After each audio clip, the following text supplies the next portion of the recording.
Hello everyone, so today no intro video and I'm caught by surprise a little bit. Welcome to FIDE World Chess Grand Prix series, welcome to FIDE World Chess Grand Prix in Berlin. Today's round 4 and I believe, they will start in a couple of minutes. I'm Miro and I'm happy to be joined by Jesse February. Jesse, are you with us? Yes, I am. How are you, Miro? Well, the energy level is a little bit lower, right? You know, it's like 3 days in a row. Today's the 4th day, but hopefully, the rest day is on the way, and after that, it will be smooth sailing. I wanted to describe what this round 4 is. It's like, wait a second, second half of the first half of the first leg of Grand Prix.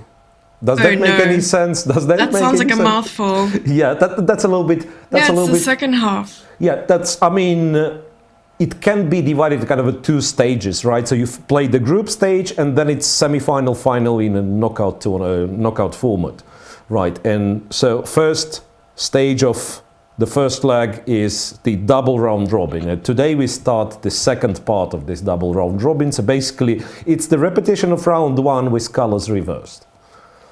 And we can speculate a lot about the mini-matches, like Grishchuk-Esipenko, for instance, in Group A. Grishchuk was very close to win with black, right? So maybe with white he will be, like very ambitious, I can imagine. Same goes for Hikaru. That's quite interesting. Do you think? Yeah, I was going to ask, do you think that the first sort of half results will affect the rematch? Because it is sort of like a World Cup format in a way that you both playing white and black against the same player. So of course you will have some sort of approach when it comes to that. So whether you have a win or a loss or even a draw against the player, do you think they will be approaching the same opponents differently? Yes and no, right? I mean, if you've lost, then obviously to some it would be a bit of a frustration going to the second game. To some it would be an extra motivation to, to tie the mini match. But I think once again, with format being such that you only have to win the group, that's the only thing that counts, right? Second place equals last place. Then I don't think the specific mini matches matter all that much. So, for instance, in the World Cup, you win one game, and then sometimes even having a better position, you are happy with the draw because you win the mini-match. Here, you are trying to perhaps squeeze the maximum, right? If you have winning chances, well, in a second leg of this round robin with black, maybe you still push if the tournament situation is such. Who will be solid, I believe, is Aronian, who has, like, going to these last 3 games, who has a nice 1 full point lead in the C pool. So that's the only player who can... Yes, I believe he has 2.5 out of 3. Yeah, absolutely. And the closest rival has only 1.5, right? So for Aronian, I believe he has kind of a luxury of being solid and maybe kind of keeping the score. If he wins one more, that I think it's simply guaranteed that he qualifies. All right, for Group A, Grishchuk, if he has any plans to fight for qualification, he absolutely has to try today. So the reminder... we see the shaking of hands. Yeah, and Bakro is not there, interestingly.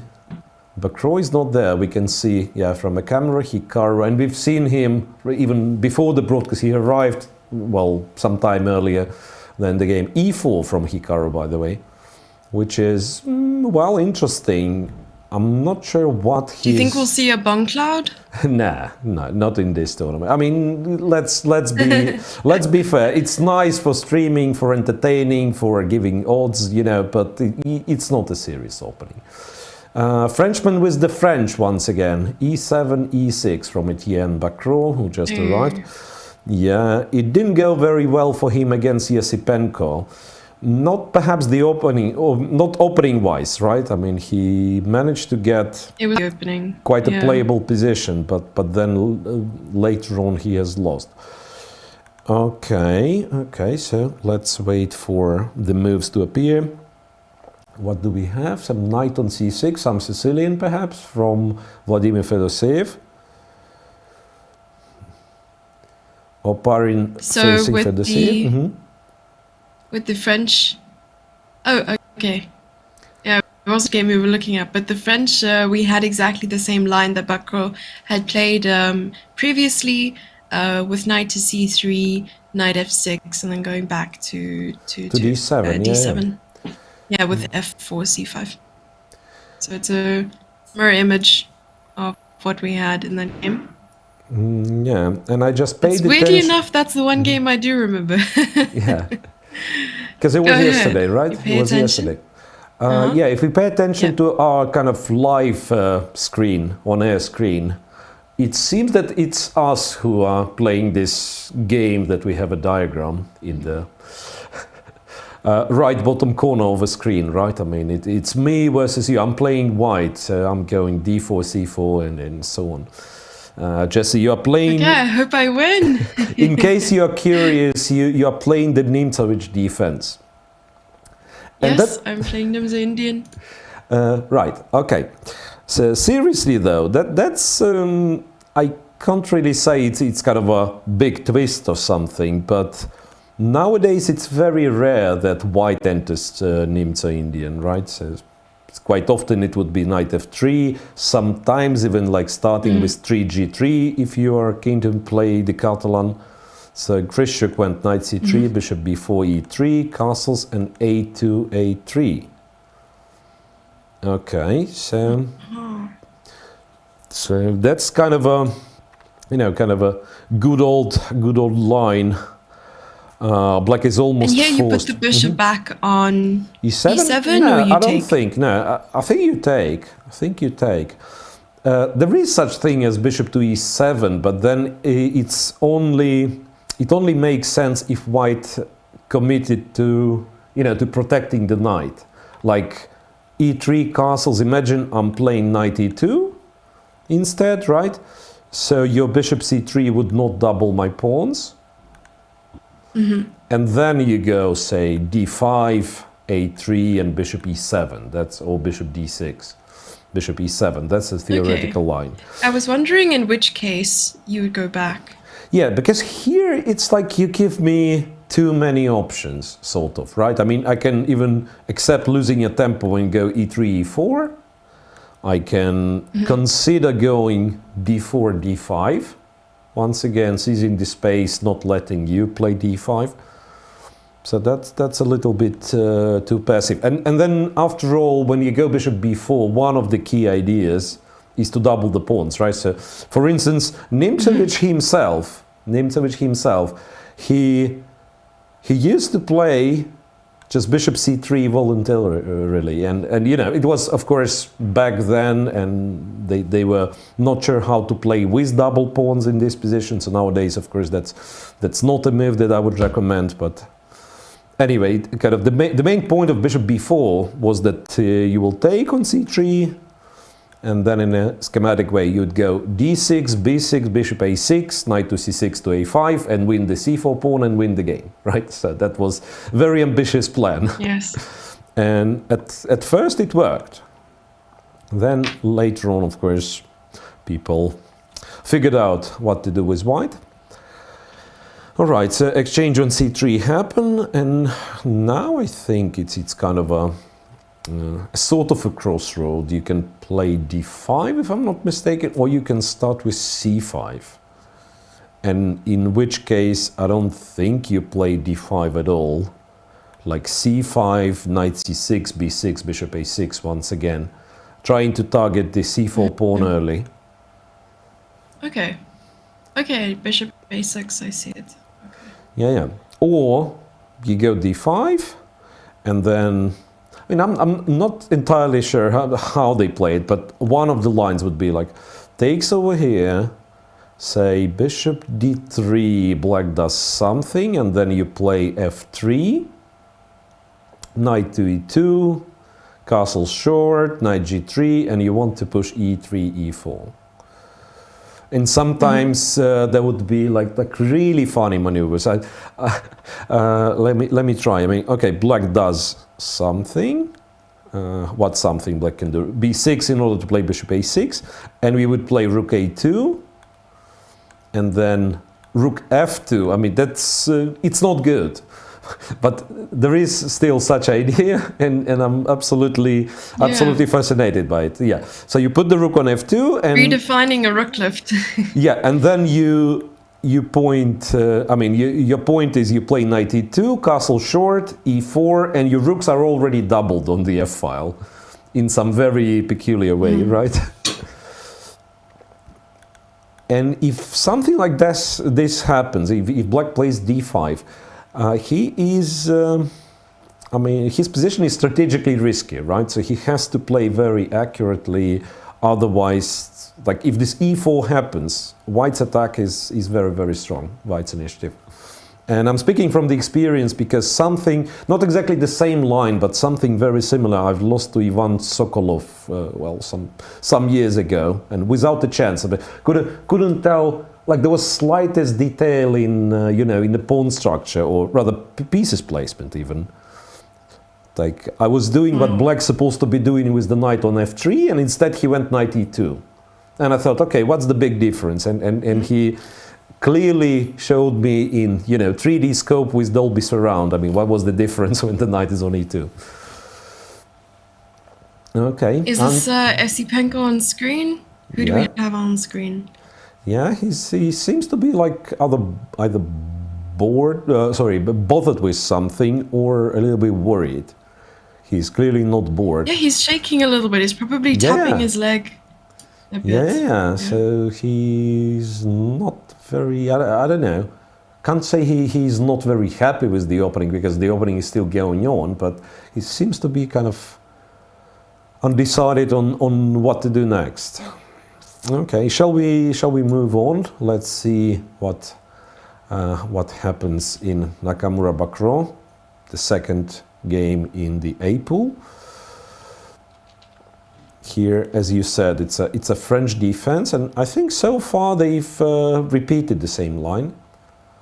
So far they've repeated the same line. Therefore. Yeah, so E5. G5 was also played. Oh, sorry, please continue. No, I haven't reached a live position. Go ahead. Tell me, yeah, G5 was played. Yeah, I can see it, but in this position, right? Because our board is a little bit stuck, my board, which is a bit of a surprise, the analysis board. Oh, the analysis board? Okay. Because if at any point you need moves, I can feed them. Yes, after knight d4, g5, that's it. Or there were more moves. No, bishop c5. There were more moves. So after knight d4, bishop c5, bishop c5, queen d2, and then g5. And g5. Yeah. Very interesting. Yeah. I don't think we saw that. No. But I think it was played. It was played. I mean, I have no clue whatsoever. What's the reaction for white? So black's point, of course, that if you take g5, he's planning to take on e5, this way or another. Other than that, g3 is not that attractive, because, yeah, it does seem to be that you're trying to keep the pawn chain, but after capture, I think some check was nasty. Could this be right? Yeah, like check, bishop f2. Yeah, queen f2 loses a piece. Yeah. So g3 takes here, check, bishop f2. I thought knight d4, but it's not that black is any better after knight d4. Knight d4 takes the queen, knight f3. It might be that white is still better here. I mean, knight d2, king d2. The bishop is too bad on c8. The bishop is too bad. So I'm not sure what the line is, but for some reason I believe g3 is not the move. What you have to do, is it like trade on c6, trade on c5, and then do something? This could be the line, like take on c6, take on c5, and then who knows, maybe even castle long, maybe try to take on g5 here. So it is a very sharp line. For some reason I have sort of, maybe, you know, maybe it's such thing as false memory, but I have a feeling that there were games that kind of finish in a draw by force here. So like white, let's say, but I don't remember, I mean, what was the line and why is that it's a draw, but somehow maybe like f5 and then it's like a long sequence and it finishes with a draw, but we'll see, we'll see what Hikaru's gonna play. He's still thinking after g5. Jesse, you have all the games open, right? So maybe you could tell me if there is like anything super sharp going on. Because yeah. After g5? No. I mean in the other games. In the other games, like for instance, I can see that Dubov and Keymer they played a lot of moves already. Like they're at move 17, for instance. Yeah, they're at move 17. The queens are off the board. And that's okay. We are. No. And in comparison, okay, we had a Karakan. Look, and in comparison, we are shown Hare Krishna and Shirov, where the game has just started. Is he late? Yeah, someone's late, but I'm not sure who. Yeah, Shirov was late. Yeah, that's clear. Looking at the clock, Shirov was a little bit late, like 15 minutes or so. Slightly. Yeah, but now this live board is utterly confusing, right? So it's Dubov with Keymer. We are shown Hare Krishna and Shirov. So we just disregard the video feed, right? And we go by the names, yeah. But that's, once again, it's not the live position that we have. Yeah, it developed much further. It's move 17, right? It is move 17 for Vincent and... yeah. Remember, I think it was yesterday when I said that this advanced Karakan line with knight f3 and bishop e2, yeah, I think Harry played it against Dominguez, right? Yesterday. I think that, yeah, that was the case. Yes, it was the Karakan yesterday. Yeah. Knight d2 and knight b3 was the line. But this is what we have today, and bishop e3 and queen b6. This is considered to be the main line, and I think I was describing it as, you know, it used to be, Karakan was considered to be like, you know, a passive opening, you want to be solid and blah, blah. This is the line where black has absolutely, I mean, a lot of responsibility to know everything. Let's put it this way, because it's very similar to poison pawn variation in the Najdov. So you have to be very, very precise, otherwise you might just lose. So I think that's the theory. Bishop b4, knight to b5, then knight c7 is a threat. Bishop a5, rook to b1, and then rook to c1, and knight a4. I'm not sure. Is knight a4 kind of a new move? But then you might ask me what's the old move, right? I think Fabi won a nice game starting with g4 once, but then they figured out I'm surprised it's still in theory here. Yeah, it is. No, I'm sure this is 100% theoretical position. This is just 100% theoretical position. So knight to a4, black is forced to take on e1, knight takes b2, black is forced once again to go to a5 because knight c7 and the bishop is hanging. Right, so bishop a5, knight d6 check, king e7, knight takes b7. So now, I think once again, black has kind of only move, which is bishop b6. Otherwise, rook c7 happens, bishop b6, and then something like that.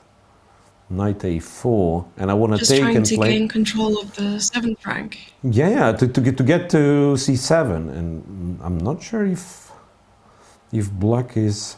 maybe he's fine after knight h6, right? So that if I'm taking, giving a check, because black is still up a pawn. King f8, not the move I'm happy with. Oh, wait, what happened? Bishop d8 instead of bishop b6. Okay, that's so then something. There's no knight a4. That's something. So now if I take, you can take with the rook, perhaps. After this check, go rook d7. After that, I don't know what he do after rook c1, because bishop b5 is a threat. Like, for instance, knight h6, bishop b5. I don't think you're happy. You're certainly not. Yeah, takes, check, king d8, and then just take the pawn. I think white is simply winning. Okay, so could it be that he's planning to take with the king? It's a little bit awkward, but it clears the square on e7 for the knight, king for the time being. And it also stops guards the c7 square. Yeah, maybe that's his point. Maybe that's his point. So king takes and maybe bishop a6, I'm not sure, just to stop the a pawn. To stop rook c8, to stop the a pawn, yeah, bishop a6 makes sense. I also had some idea of going rook d1 in order to play knight c4, knight d6, but this might not be all that clever. No, I actually like your move better, because now rook c8, if I go knight c4, maybe it's still possible. It's some sort of, kind of variety of different positions with the compensation for white. Like knight d6 takes here, knight e7. White certainly has enough compensation, but is he winning? I don't know. Maybe he is. After bishop b5, he threatens knight b7 checkmate all of a sudden. Yeah, so white is winning in this position. And that's, that's the nature of this line, as I previously stated, that the black takes a lot of risk by entering this, because like one wrong move and you're out. Goodness me. Sounds life-threatening. Yeah, but I've never understood people who play such lines, like same with the poison pawn Naidov, that you really have to remember all the lines. But some people are fine with that. Some people are fine with that. So they feel it like, I will memorize everything and I won't have opening troubles whatsoever. Okay, we have Wesley So and Dominguez.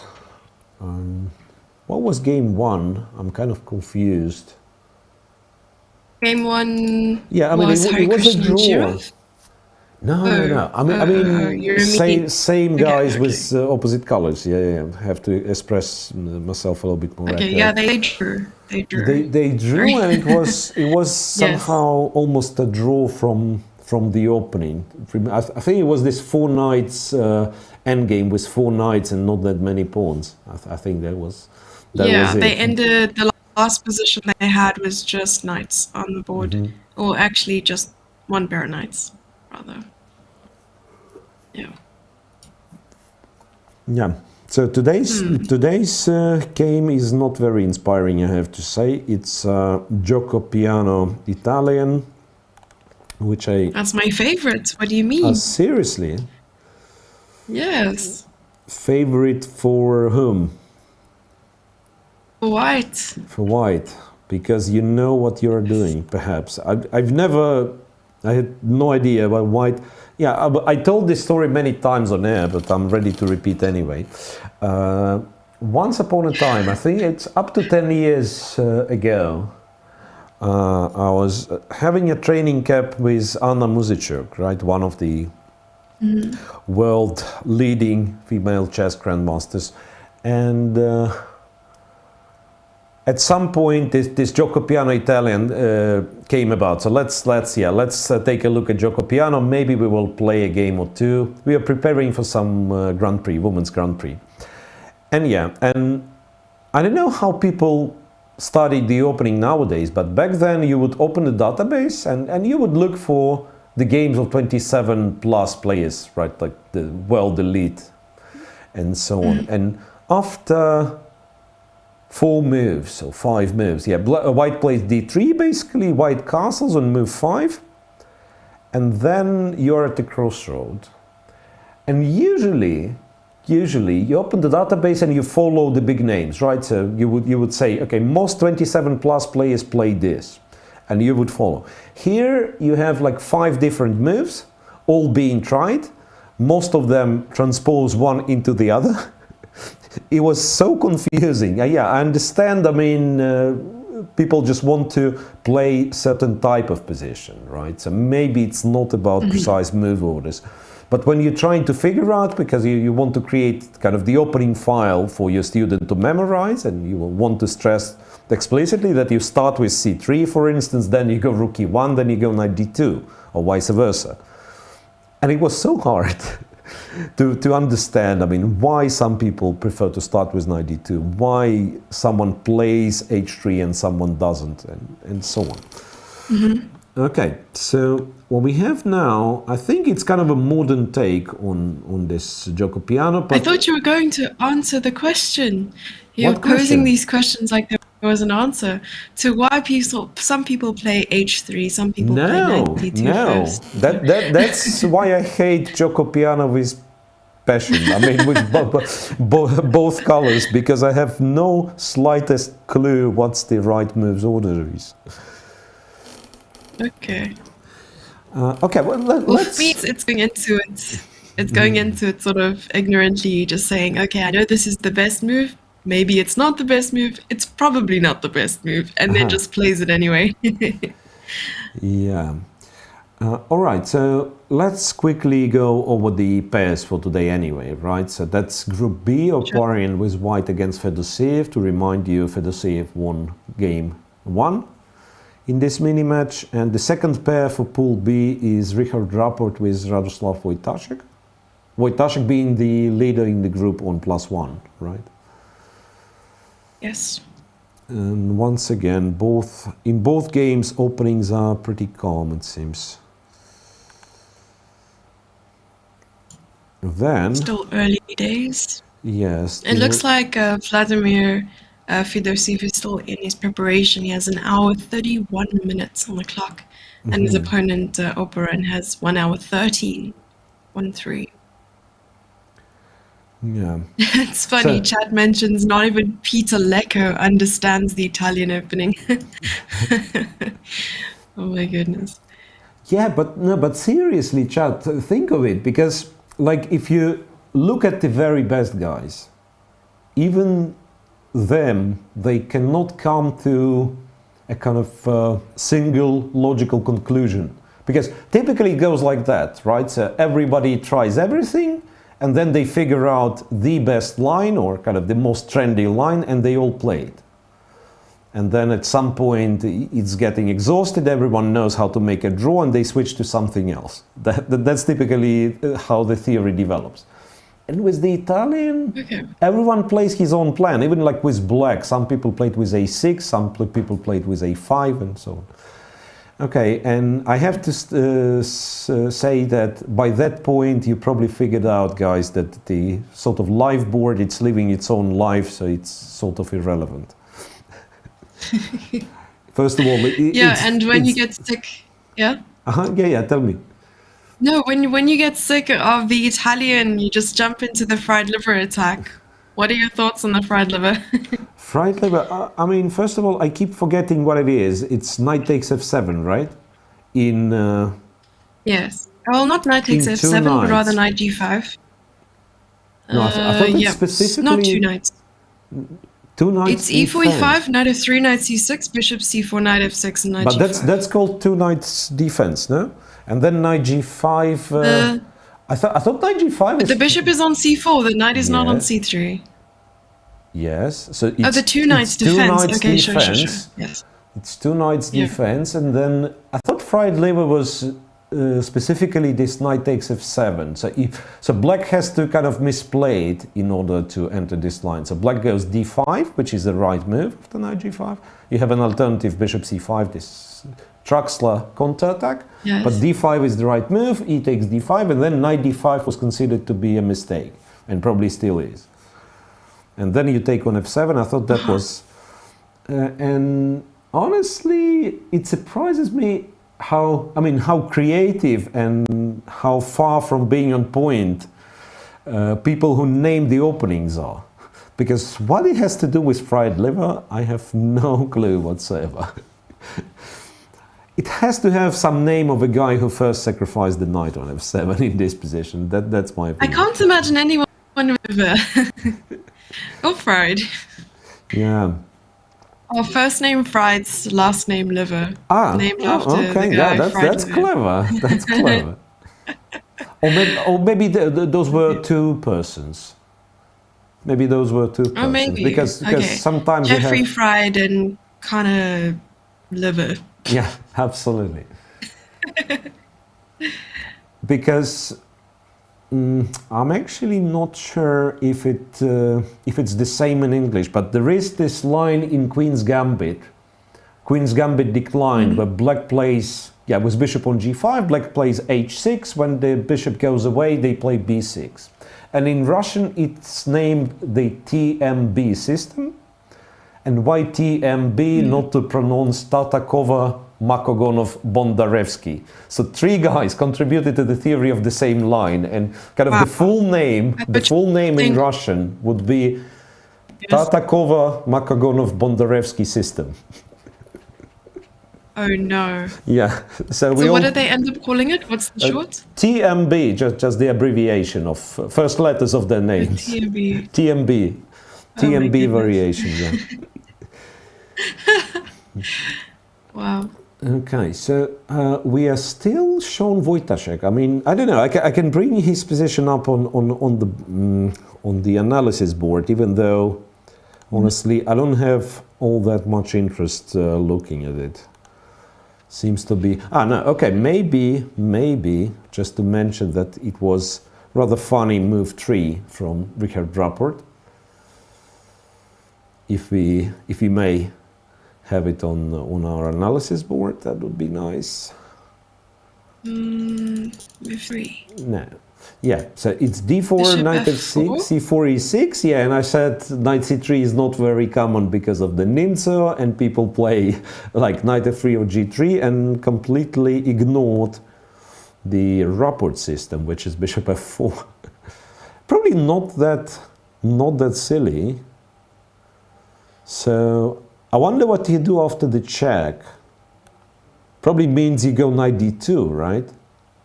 I mean, if black goes bishop b4 check, because knight c3 doesn't make all that much sense. It's some weird Nimzo with bishop f4.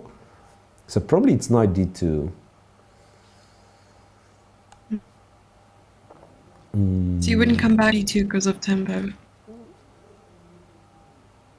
You mean I wouldn't play bishop d2 or no? I think knight d2 is what you do. Yeah, so bishop from f4. Yeah, bishop from f4 to d2. I don't think so. Because look, this is a legit opening, and it's called the bogo-Indian, right? Bogolubov Indian defense. And then one of the lines is bishop. Bishop d2. Do you know who Bogolubov was? I thought it was just bogo-Indian.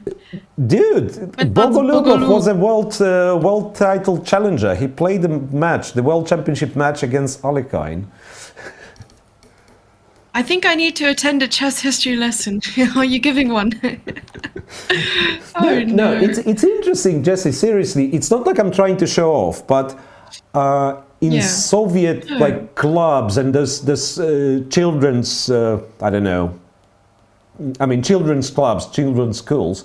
That was like you learn how to checkmate with the rook, right, with the queen, and by then you know the names of all the world champions and most of the chess history. I don't know, but it was very natural. I understand nowadays it's not very popular, and honestly you don't need it all that much because kind of the approach to learning the game has changed, studying the game, right? Has changed. Now everything is on the computer and stuff like that. We were learning everything from the books, And kind of one of the main recommendations, you have to study the games of the world champions. You know, you have to pick, for each world champion, I had to pick my favorite game. I have no memory to name them right now, but kind of a favorite game of each world champion you had to have. Oh, wow. And someone actually asked an interesting question. I think it was yesterday or a couple days ago. They asked, when you think about chess, do you think about it in 2D or 3D? Oh, that's Chad's favorite question. Yeah, I know. Honestly, more of a 2D for me. And sometimes I'm not even visualizing the pieces. It's something different. Can't even describe that kind of some projections, trajectories. A different dimension. Yeah, something like that. So it's not a clear picture. Yeah, I understand. So either you're trying to picture the wooden pieces or whatever, yeah, the Staunton 3D pieces, or you are thinking like the board of diagrams from the books, right? So I used to solve a lot. Like once again, as the kid, we would get the homework from the chess school to solve studies, positions, exercises that would be printed, or sometimes. Yeah, I'm old once again, so sometimes it wouldn't be printed, it would be drawn by the coach, or they had some stamps, so that a big stamp with the board and then small stamps with the pieces, so they would, kind of print manually the diagram. And you would, if you're a lazy kid, and obviously I was one of those, you're too lazy to put it on the board and you're solving from the diagram. So I used to do this a lot. Oh my goodness. So kind of using the 2D board before the computers. Simply learning chess from diagrams. Right? And nowadays, yeah, and I think this question is more appropriate to ask from the modern generation of players who spend like much more time staring at the screen than actually playing over the board, like Ali Reza, for instance. I think by sheer quantity of the games, he played at least 10 times as many games online as he did over the board. I think maybe it's much bigger factor. It's not 10 because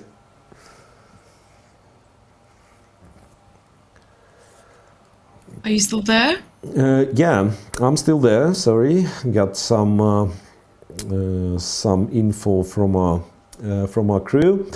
Let me mention that we have more games that I kind of keep forgetting. It's Vidit with Aronian. That one is specifically very interesting. But first, we have to go for a short technical break. And before that, let me once again remind you that the Grand Prix series is made possible by, or with the support of sponsors, partners of this event, right? So it's Algorand, the blockchain partner, Kaspersky, cyber security partner, and World Chess Arena gaming partner. Right, we will have a short video ad and then a technical break, and we'll be back quickly. А что произошло-то?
Okay, looks like we are finally back with the game of Hikaru Nakamura and Etienne Bacrot. Just a reminder that Hikaru is the leader of Pool A, and it was this move G5 played, Jesse, right? That was the last time we've seen it. And then I believe so. Yeah, and then wait, but we have something like the visual is off once again. It's like we have Oparin for some reason, which is not the case. Okay, whatever. We are talking about Nakamura and Bacrot, people on our screen. Okay, so that's the most important part.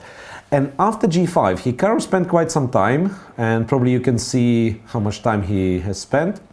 And he went knight F3, which I think is just a mistake, honestly.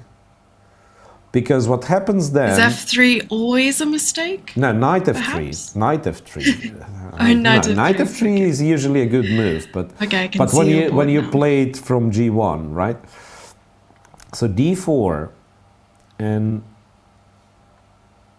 Hikaru takes with the bishop, knight D4, and G takes F4.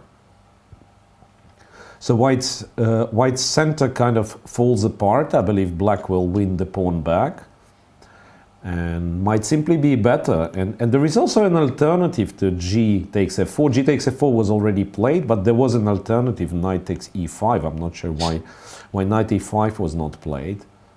Point being, if you take the knight, black captures on D4 with the queen and simply gets a better endgame, or maybe much better endgame.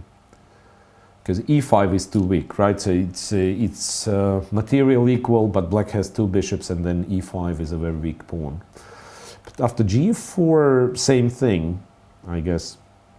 Black is very happy with how the position looks. Knight E4 would be one of the things to consider.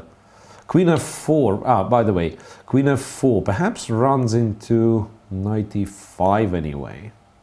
That's what I thought. And then if you take on E5, black simply takes the knight. And you don't get the rook. Yeah. So protecting the rook, which is important.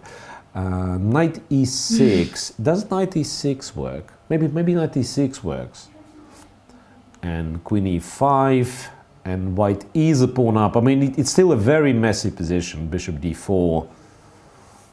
Black apparently has compensation, maybe enough compensation, but at least it's not straightforward that black is better. But still, I don't believe knight F3 is the best move in the position, and especially since Hikaru spent some time. So once again, how it changed the perspective, because back then you would criticize the player when he plays a move very fast in the opening, right? You would say, okay, you had to think. And now, if he plays very fast, that means he knows what computer says about this move. And when he starts to think, you typically expect him to make a mistake, because it means that he's on his own, right? And has to figure out, especially this seems to be a kind of a complex position, and Hikaru apparently wasn't ready for that. So I'm really curious to see if Hikaru at least will manage to kind of make a draw and not to fall apart. Because really, I believe black is playing for an advantage here. I'm not claiming that black already has an advantage, but certainly is fighting for some sort of advantage. Unless like knight e4 is... Well, knight e4 could be something to consider, right? But then again, look, then black captures, queen d4, and he has a check on a5, and then queen takes e5. So I don't know what white does, c3, b4, something. c3, for instance. Maybe queen. to avoid the pin, and you want to play something like knight to d6, you have to move the king. But c3 does... you mean to avoid... yeah. So king f2, for instance, yeah, queen e5 and knight d6. Yeah, clever play, but still, I go king e7, right? I still go king e7. And it's not much white can do. And in this case, he's actually a pawn down already. Is knight f5 a move? Let me see. Sorry. After G, go back one more time. Here, yes. here, check. You go to f2, takes, check. Wow, beautiful. Knight f5. And you're right, I cannot take. I cannot take with the pawn because rook e1. I cannot, or at least not very happy taking with the queen. Maybe I can take with the queen, you know, take on c2. And then you have the rook. And it's, yeah, it's... Bishop e2, yeah. Bishop e2, knight f6, it's complicated. I mean, maybe it works for black, maybe it doesn't. But what certainly works for black is to be calm and just play king f6. And you will end up... Yeah, I got very fancy. Yeah, you will end up trading the queens and black will have a better endgame. Much better endgame.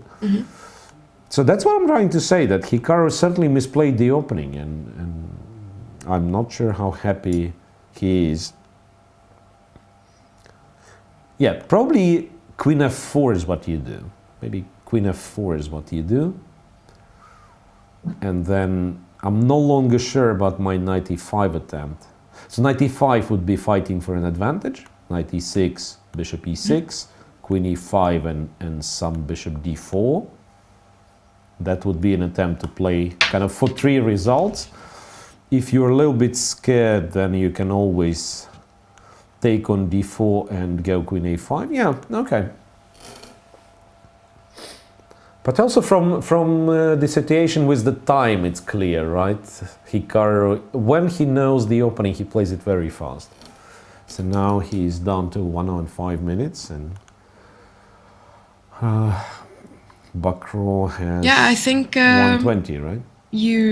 We're actually having different times on the screen at the moment. Yeah. For those of you wondering, Hikaru has an hour and 4 minutes versus Bakro's hour and 23 minutes, and he seems to be sitting quite comfortably, just looking at the position, rocking his chair back and forth. Who do you think is the sort of best? I will ask the question both ways, but who do you think is the best, do you think, in terms of poker face, and who do you think is the worst? Here, I might come up with a very controversial answer, because I think Hikaru's poker face is very, very cool, in a way that he seemingly gives away the emotions, but not necessarily like it transitions to what position represents, right? Because sometimes he would imitate that he is excited and curious about some position, but he is to agree a draw in a couple of moves, right? And vice versa. Sometimes it's like he is, yeah. So I don't think it's like he shows a lot of emotions, but I'm not sure if you can tell what those emotions represent. Grishchuk is looking cool, off to the side now. Yeah, Grishchuk is. Grishchuk cool. Is poker face. Yeah, I think so. But once again, I never thought of, say, Esipenko.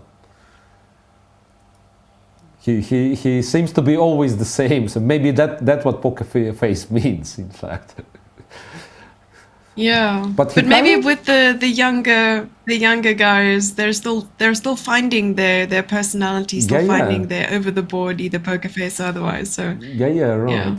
But in a way, one can argue that Hikaru's mimics, it's kind of a poker face on the next level, right? So not only you are not showing any emotions, but you do it, well, maybe unintentionally trying to confuse the opponent.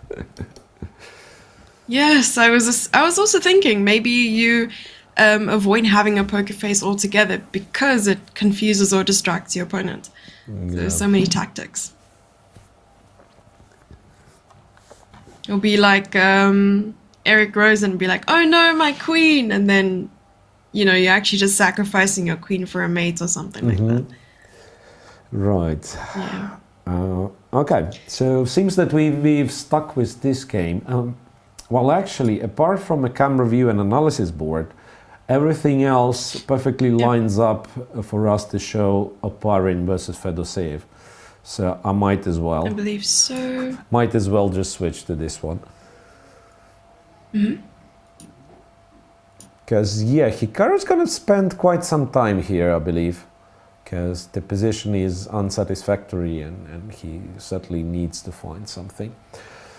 So Oparin with Fedoseev, that's once again... and Fedoseev just played king h8. Yeah. So I'm assuming the idea is to either just get out of the diagonal in general or to play f5? To play f5, yeah. So I wanted to mention that this is kind of a known setup up to that point.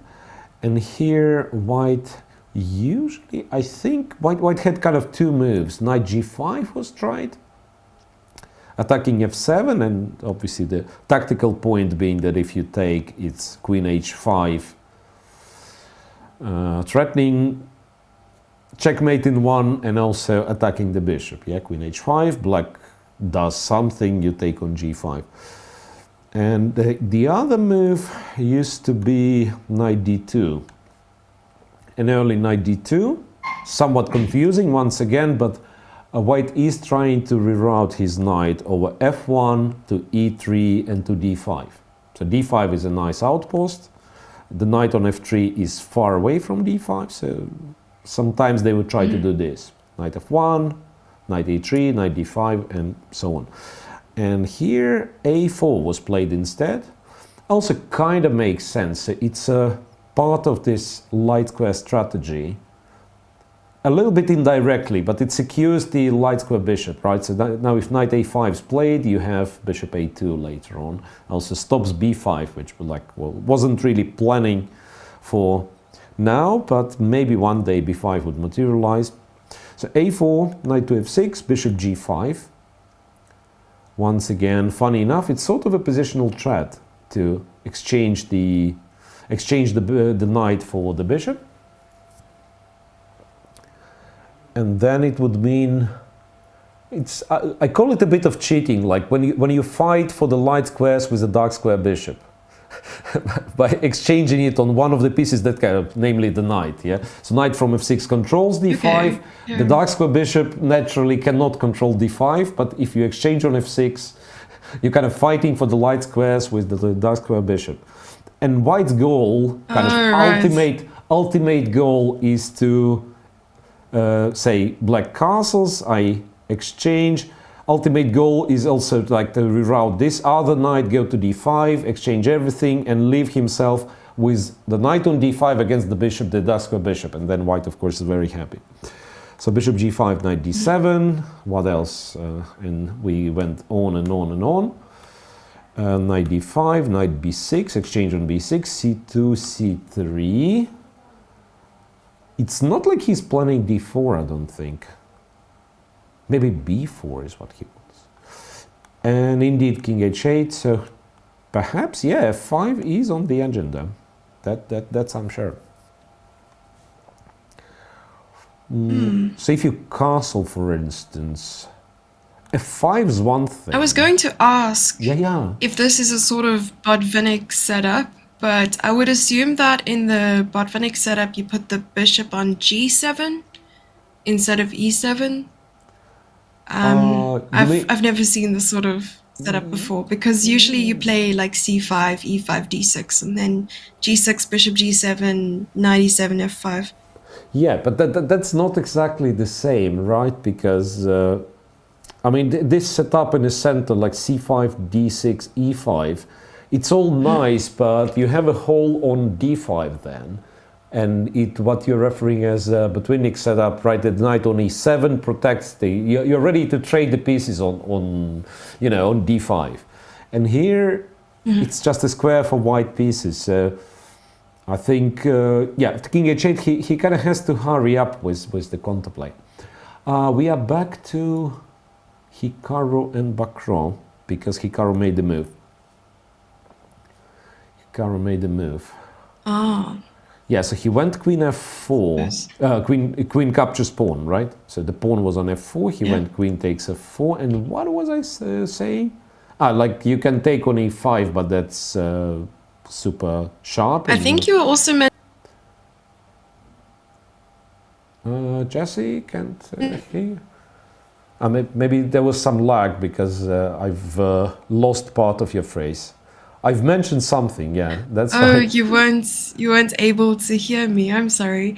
So I said that with queen takes f4, it's very similar to what you said with the bishop takes d4 in the check, but the knight is now on c3. But looks like Yeah, you can take and go queen a5 nevertheless, right? And you're probably winning back the pawn. The thing is, at least it looks you're like not, the first. yeah. At least the in that first other variation. line, yeah, in that other line, at least you're not pawn up compared to what we are looking. Yeah, so he went for knight e5. Okay, here, so knight e6 is an option. Queen takes e5 is not an option. Black is just better. Maybe castles long is what Hikaru will decide to play, which isn't necessarily a great move, but at least the most complex of them all. Queens are still on the board. White starts having some threats, right? So black perhaps will have to play knight g. Well, not necessarily. There is also queen c7, a little bit of quirky move. Knight d3 being a threat. If you forget about black's ideas, you might run into knight d3. Yeah. Knight d3 winning the queen. Yeah, but queen f6 and Sneaky. it's very, very, very complex. Yeah, it's very complex. Yes. So maybe the knight g6 looked a little bit more attractive with the knight to that's what g6. I'm thinking. Yeah, knight g6, and then depending on where the queen goes. Queen, I don't know where the queen goes, because you also have to protect the knight on d4, it's hanging, right? So maybe queen e4 and queen e4, play queen e7. You might actually want to give a check and go queen e5. Yeah, I still believe in black's position here. Still believe in black's position, so he has to have a good position, back row. All right. We should have the French Defense of the Tournament award going to Etienne Bacreux. Is he? I think he's the only one, right, to play the French defense. He's only been playing, the only one playing the French, but we have seen a few Karakans as well. I believe today and yesterday. Yeah. So those were how many? Yeah, I'm just thinking, what's the most popular opening so far? So I can name you 3 Karakans. So it's today's game and then 2 black games of Hare Krishna in both the Karakan defenses. So that honestly, makes it I 3. thought we were going to see a lot more Catalans. Well, we had, but not that many, right? We had in the first round. Esipenko with Grishchuk. Yeah, Esipenko with Grishchuk was the Catalan, and there was one more, which I don't remember.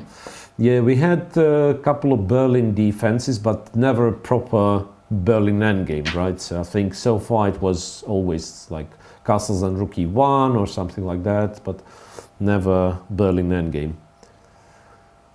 Okay, and then it really depends on how you look at it, because one might say, okay, the most popular opening here is the Ruy Lopez. e4, e5, knight f3, knight 6, bishop b5.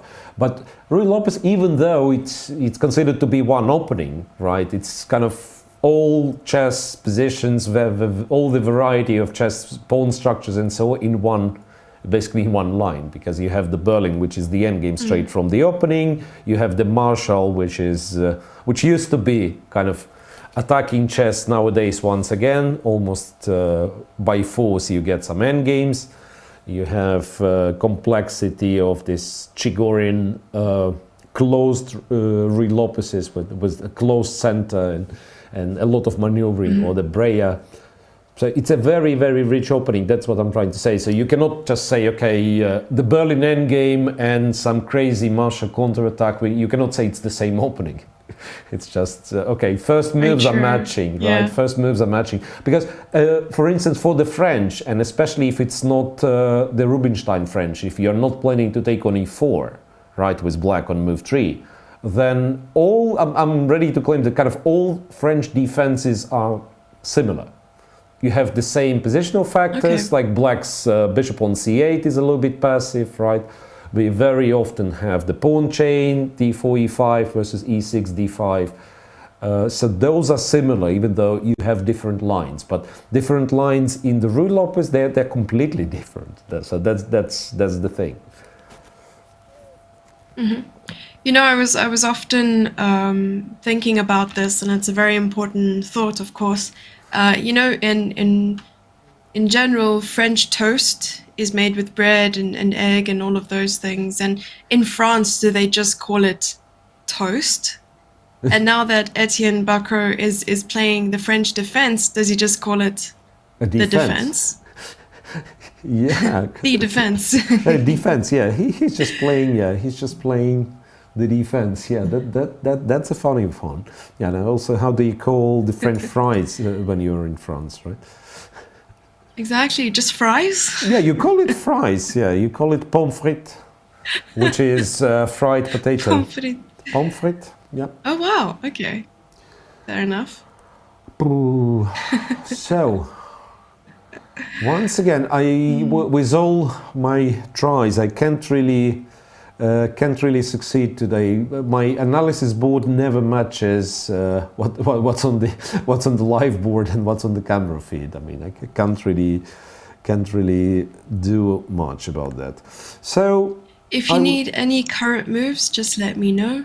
No, but I just have them from different games for whatever reason, because I think we've discussed this one already. So now we are back to Nakamura. Yep. And we can move on. Nakamura and Esipenko. But I think let's check the other games, because this one, I mean, first of all, I think I've explained what's going on right now, and Hikaru is thinking. And there are games we didn't mention at all, like Pool C, Pool B, we practically never looked at.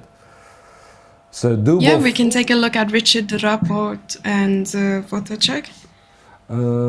This is something I wanted to avoid, simply because I thought it was a little bit too, a little bit too boring, but maybe not anymore. It started like in a very solid fashion. This Karlsbad with the exchange of the dark square bishops, usually a very, very solid opening. But for the real Karlsbad, it had to be, Black shouldn't have played c5, right? And after c5, it's we'll sooner or later get some sort of isolated pawn. Queen to f8, d takes c5. And that's interesting. So what do we do here with black? It's not that I have an idea which move is better here in the position, but I have a wonderful explanation why it's fine for black to exchange the queens in, isolated queen-pawn position. Yeah. So like okay, if you will have this diagram back, because back then, like Capablanca times or Nimzowitsch times, they would say white has a nice blockading knight on d5, therefore white is always better and his advantage is huge and he'll probably win. In reality, nowadays, I'm not sure if the engine gives white an advantage at all, or maybe just a slight edge. And about this weakness on d5, I don't remember who was the guy who told me this, but I found it very clever. So, in fact, it's easier to protect this pawn in the endgame. And the reason for that is that at some point, black will go king f8, king e7, king d6, and protect it with the king, which you cannot do in the middle game for an obvious reason, right? You don't bring the king to d6 in the middle game. And for white, in order to attack the pawn with the king, has to have it on d4 in front of his rook. So that's why I was told, like, you get the king on e7, if the d-pawn is in too much danger, you go king d6 to protect it. And interestingly, I found out that it actually kind of works. It's kind of legit explanation. So in all those endgames, you try to avoid protecting the pawn with the rook. You want to keep the rook on the c file, so that, you use the open file for your rook, and if needed, king will protect it from d6. And they kind of changed the opinion on these structures a lot. Because it used to be just, people would never enter with black. They would say, it's a bad structure because I have a weakness on d5 and my opponent doesn't. And now they've figured out that it's possible to play like that. Okay, knight. So he still captures on c5 with the knight, and then white goes knight e2. Yeah, because when I was sort of coaching a lot, and I wrote a lot about in the notes of my students. I wrote why it is a weakness for black to have an IKP queen's pawn, and how to deal with it with white. And how to deal with it as black as well, if black was the one with the isolated pawn. So of course you don't want to trade pieces, because the more pieces you trade, the weaker the pawn becomes. But now you're saying something completely different, saying in the endgame, if that pawn is still isolated, that you bring the king to the center. So I am definitely learning something new, and it's maybe just an exception to a general rule. Yeah. I mean, it's not like our statements contradict each other, because in fact it is a weakness. Yeah, I accept it. And if you can, you of course prefer to keep the pieces, right? But kind of to keep the right pieces. So you would never trade dark square bishops with black, for instance, if you have them on the board, right? So the thing is, like, they already don't have it.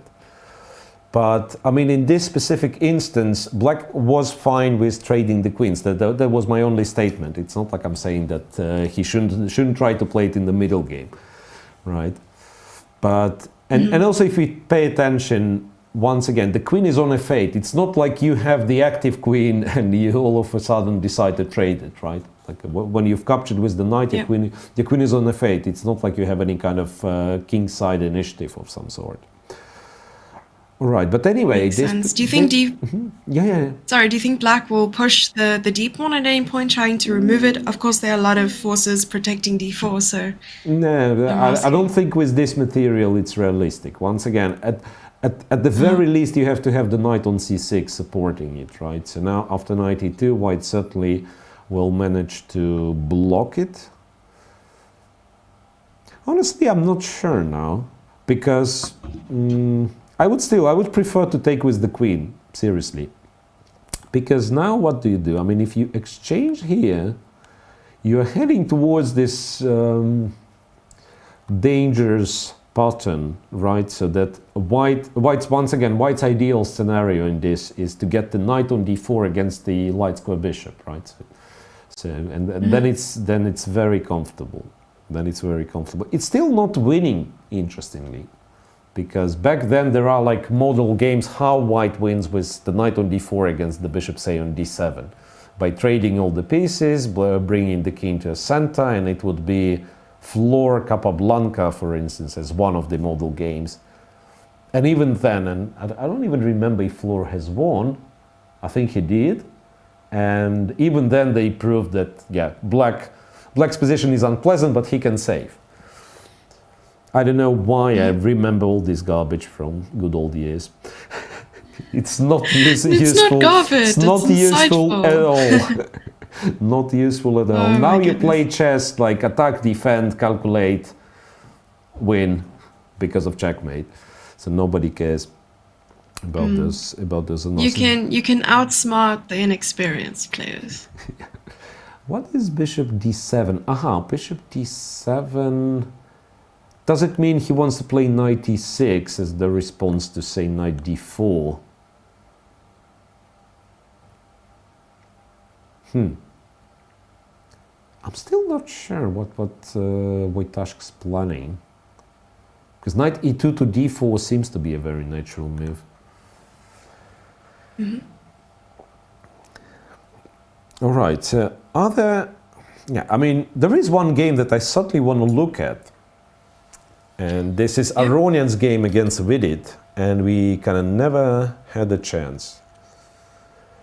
Okay. Yes, so now we have... their first game together, in their first game, Aronian played whites against Vidit and actually won. So I'm sure Vidit is a little bit more wary today of the results. Yeah. So it was some really strange opening.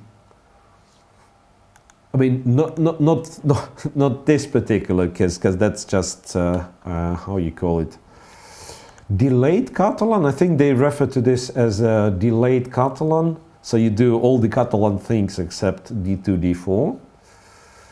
Knight d7 takes, a6. Still, kind of, if you play d4, they go b5, bishop b7, and it looks rather Catalanish. So white is trying to be smart, goes queen c2 first. Now if you go b5, some knight e5 wins, I guess. Attacking the rook and also threatening some knight c6. Okay, so black goes c5, knight c3, queen c7, and then d4. What's that? I think up to this point, or rather this point, I think it's the game from the candidates.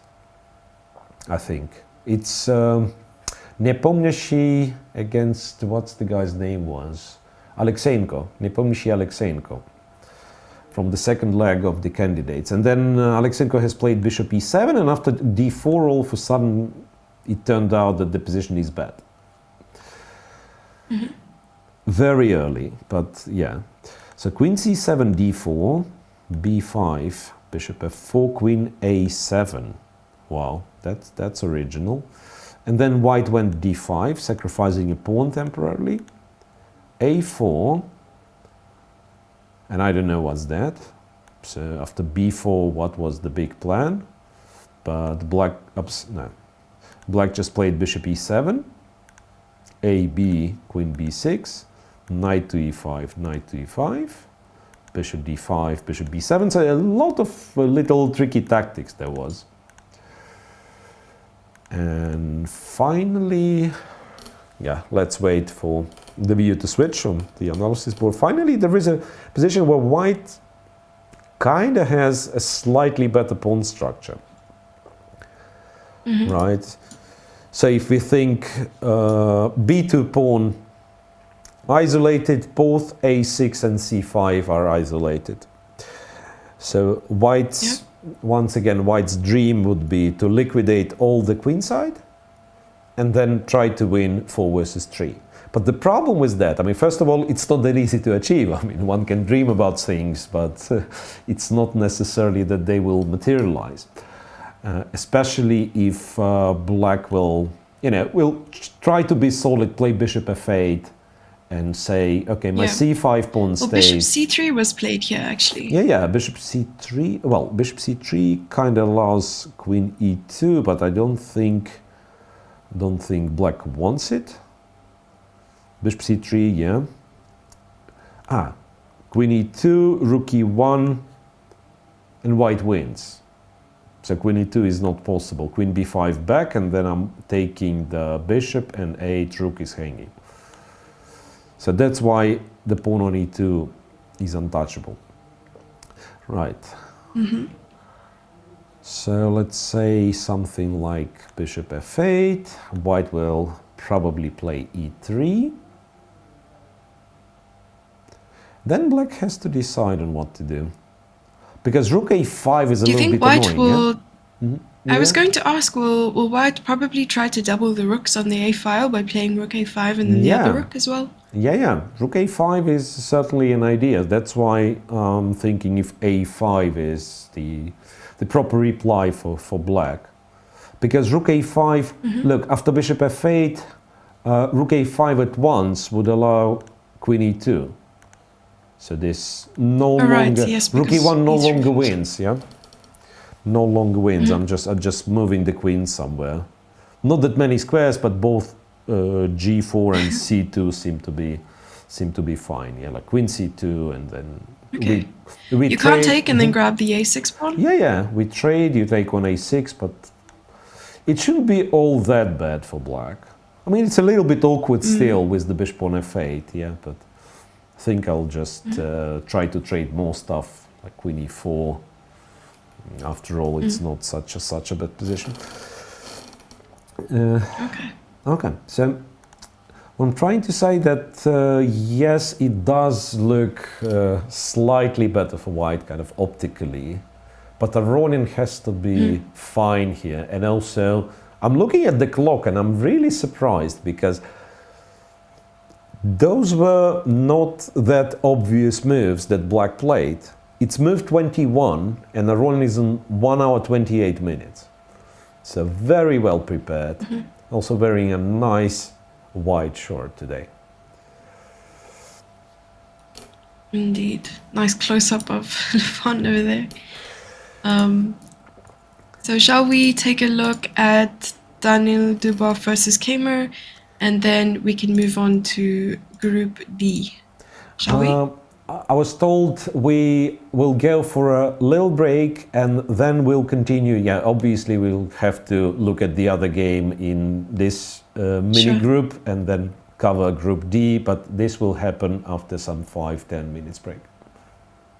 Sounds good.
Welcome back, Jesse. We are back live, and as promised, we are looking at Dubov's game against Keymer. The long, sharp Karakan, which ended up being sharp Karakan endgame. So yes, sorry for the screech in the background. It's my puppy. I think he's just as interested in chess as we are. Yes. So remember that was the last position we've discussed. So king takes d8, rook f to d1, as I thought was one of the possible moves to bring the knight to d6. Oh, yes. Using the pin, knight c4 happened. Black goes g5, interestingly. g5, knight to d6, bishop g6. So this pawn prevents white from going h4, h5. Maybe that's the explanation. Right, and Dubov is thinking. Makes sense. I was actually thinking it's to hide the bishop, but your explanation definitely makes more sense. For instance, if we compare like knight, once again have to do that. Yeah, knight h6, knight d6, bishop g6, and one of the things white can do is h4, and there's kind of a rare case where you cannot stop h5. Yeah. So he went g5, and this is the position now. I wonder if Dubov has the means of continuing his attack or developing his initiative. He could try bishop d3, so that I'm threatening to trade and go knight f7. But I guess knight h6 kind of works in this case. So knight h6, guarding f7, if this guy is getting traded, maybe even the f pawn takes, I don't know, maybe this pawn takes, and the plan is to move the rook to f8 and then finally go knight f5. So we'll see. I do have a very, very basic chess question. So when you talk about the scoring and you say a player is +1 or a player is +2 in terms of maybe he has 2 out of 3 or 2.5 out of 3, what does that really mean? What does it really mean? Plus, you don't know. Yeah. That's how I think all the professionals count like that. When in the middle of a tournament, if you ask me what's your result on what's your current score, I would not be able to tell how many points do I have. I would say this, like +2, +1, which means the difference between won games and lost games. So I'm on +1, which means I won one more game that I've lost. So it could be I won and made the rest draws, or won 2, lost 1, and so on. And this is typically how we estimate, right? So basic score is 50%, obviously. Before the start, it's 50%, and like if draw is the most likely outcome, it's the 50%. And then you're looking at the tournament, and imagine it's a Weikensee, so it's a mixed field and many rounds, like 13 rounds. And you would say, okay, so probably the winner has to score +5 in this, something like that. So it's a very... Strangely, it's not official, but it's a very common way of estimating the result and keeping the score of your, let's say, keeping your score, and also in the Swiss tournament, right? It's a big Swiss, only 9 rounds, so I will need to score +6 to win, for instance. That's also very common. Okay. Yeah, so makes it's basically sense. I mean, this has been used for years, and honestly, I've always just been too afraid to ask. So here we are. It's simply the difference between the games you've won or you're supposed to win and the games you've lost. Yeah. And the worst thing is when it's minus, right? The plus is good, but when they say on minus. Plus, I can imagine. Yeah. Imagine being -10. Oof. Wow. That's too many. I've been both +11 and -10 before. Wow, +11 sounds impressive. So it must be like 11 out of 11 or something. Yes, that was at a junior national. Yeah, it was a championship, and unfortunately, I've also been on the other end of the spectrum where it was -10. But also that is probably the tournament I learned the most from. So that was the Grand Swiss. So that was in Grand Swiss. Okay, so Dubov plays plays it differently. Rook goes to d4. What does that supposed to mean? I guess rook a4, rook takes a7 is what he's planning. So let's say if you go knight e7 in order to play knight f5, right? And I mean, you try to develop your guys. Then rook a4. And yeah, a7 pawns attack. Rook a8. Rook a8. Would you play rook a8 here? Not really, because I think, well, knight b7 is one thing. Maybe bishop b5 threatening knight b7, and you will have to. You will have to. Oh my gosh, that's checkmate. Yeah. No, I think what you do. Wait a second. After rook a4, what you do? Knight f5. I'm not sure. Knight c8 maybe. Knight c8. So for the time being, the pawn's protected. And if white doesn't have anything better, he will have to trade and take on a7. And then white's rook is much more active, but black's d pawn is kind of more serious than white's a pawn. All right. I like this chat comment, if I may.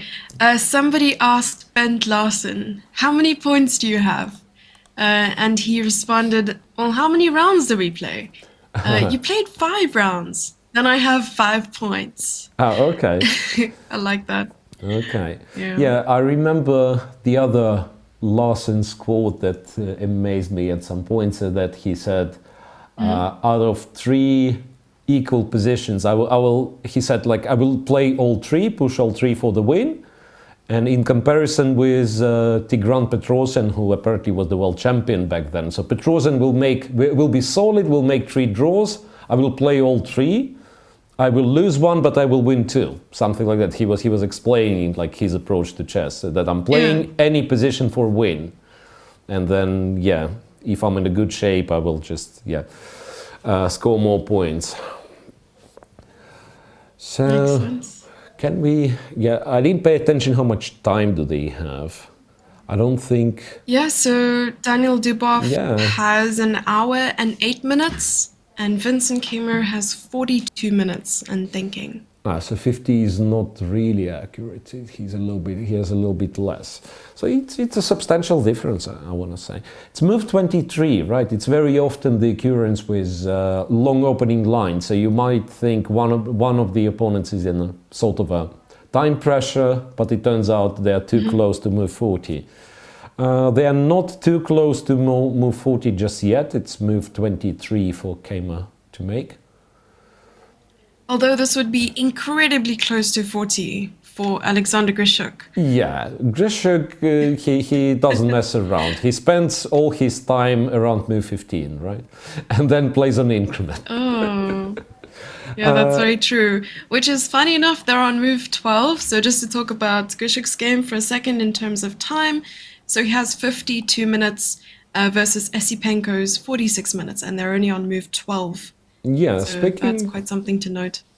Speaking of Grishchuk, we could take a look at what happened there, even though I'm not sure why exactly. We still have Group D. We still have Group D. You're right. Yeah, let's go in order. So Hare Krishna with Shirov. We have what kind of anti-martial. And okay, that's not Hare Krishna and Shirov. That's Hikaru. It is. That's Hikaru and Bakro once again. What's going on? I mean, I don't think that's the real position, the one that we have on the live screen. Because if I'm black in this position, I know which move I would play. I would play knight g6 takes f4, and I would be very happy about my position. No, it is not the live board. That's I think not the live board. Our producer must be working really hard behind the scenes to get it up.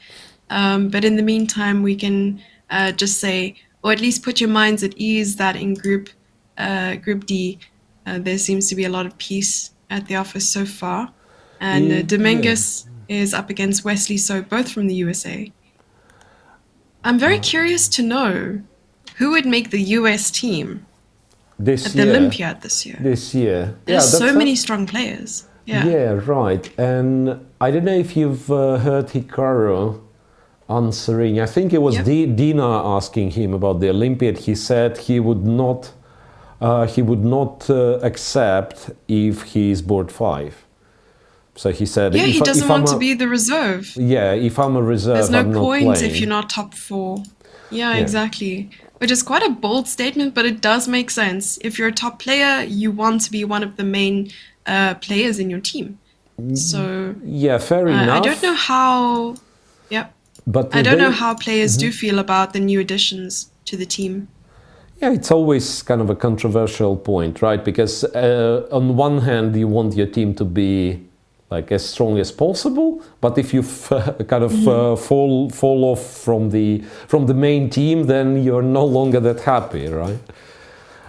So he's a super GM on Twitch, though. So no, but let's think of it. It must be Hikaru. Must be Fabi, Levon, or Fabi Wesley Levon. I mean, these 3 for sure. Dominguez let's take a look. Yeah, I think Dominguez is 4.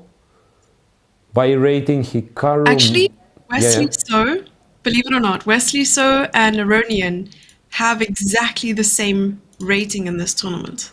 Yeah. 27-72. Yeah. Exactly the same. 2772. If you read it backwards, it's still the same. It's still the same, yes. And then there's also some with the rating at 27-27. So it's quite a nice configuration of numbers. Yeah, but really for the US team, it's Fabi, then those 2, Wesley and Levon, then Dominguez perhaps is board 4. Yes. And then for board 5, you have Hikaru, you have Jeffrey Shion, and you have Sam Shanklin. Has Dominguez played in the World Olympiad before? I believe no, I don't think he played for the US, but he certainly played for Cuba, right? His former federation. Okay. So he has. Is he also a new addition, or has he been part of the US for a while? Well, like last couple of years there was this COVID thing, so it's a little bit confusing. He's part of a US team. Okay, he has the US Federation for quite some time. I think my last visit to St. Louis was 2019. He was already living there. I'm not sure what his federation was, but he was living in the US in St. Louis. And you're not wrong. but I don't know how many games he played under American flag, simply because there weren't that many. That's very true. Probably a lot more online than otherwise. Yeah. Yes.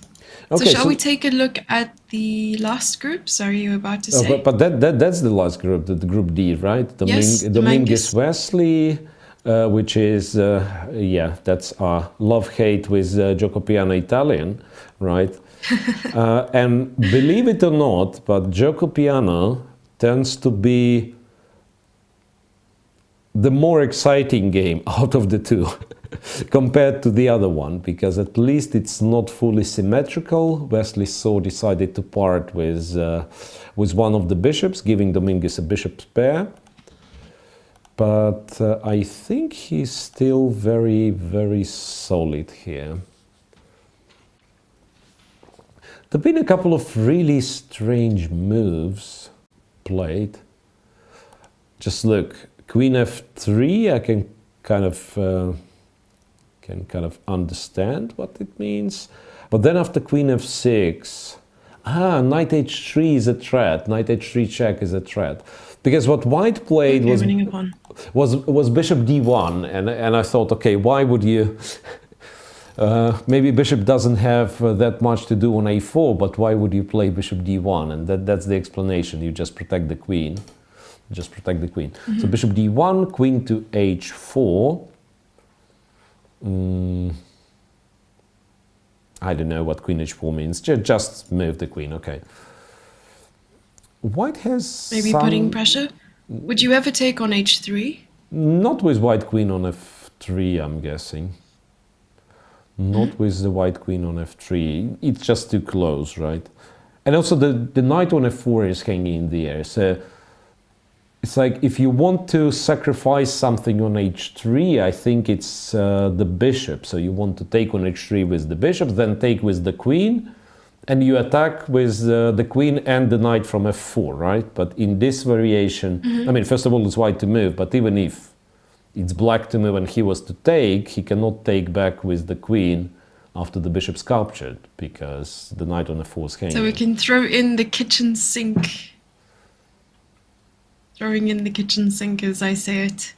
But yeah, Domingos has 32 minutes on the clock right now, and Wesley So appears to have an hour and 5 minutes after 18 moves. Yep. Queen h4 not to run into e5, suggested? Yeah, perhaps. To be ready to meet e5 with f6. Maybe that's kind of the explanation, right? So if you go Okay. If you go e5, black very quickly will play f7, f6 and open the f file where your queen is. Yeah, maybe that's... that makes sense. Yeah, that's the explanation. So I'm really curious to know what white's planning. It's like he could go bishop c2, for instance, so that... he'd be able to take on e4 with the bishop if black decides to trade. But then... What are your thoughts on knight takes g2? I know it's elaborate. Knight g2. I guess we take back. And bishop h3. So you're a player of attacking style, Jesse, right? Am I right? Yes. I don't think it works, but let me try to find the kind of the most convincing refutation. Does knight f5, you'll take the queen and then take everything. I'll have to move the queen, something like queen h2, queen h1 maybe. Queen h1. It's still a piece, right? So it's not like something is getting to my king anytime soon. Now, I was to raise the other question, like if Domingos finds it very uncomfortable to have the bishop on d1 and puts it on c2, can black return to the same idea, like go back to f6 and bishop up. He plays the other bishop, so he plays bishop d2, keeping the queen protected. Because I thought if you go bishop c2, and black could have tried to repeat the moves. He goes queen f6, you know, threatens once again this silly check from h3 and hoping secretly for bishop d1 and queen h4 and repetition. And let's not forget, those are in a joint lead in pool D. And that's the only pool where we have two players on the same score. So for both of them, it's 2 out of 3. And do you know their sort of prowess or record playing blitz and rapid or faster time controls? No, not really. Not really. You mean kind of the score between the two playing faster time controls, right? Yeah, I wouldn't necessarily say against each other, but rather in general, how are they at blitz? Like we do know that Grishchuk is good at blitz, or incredible at blitz rather. And so is Hikaru. But what about Wesley So?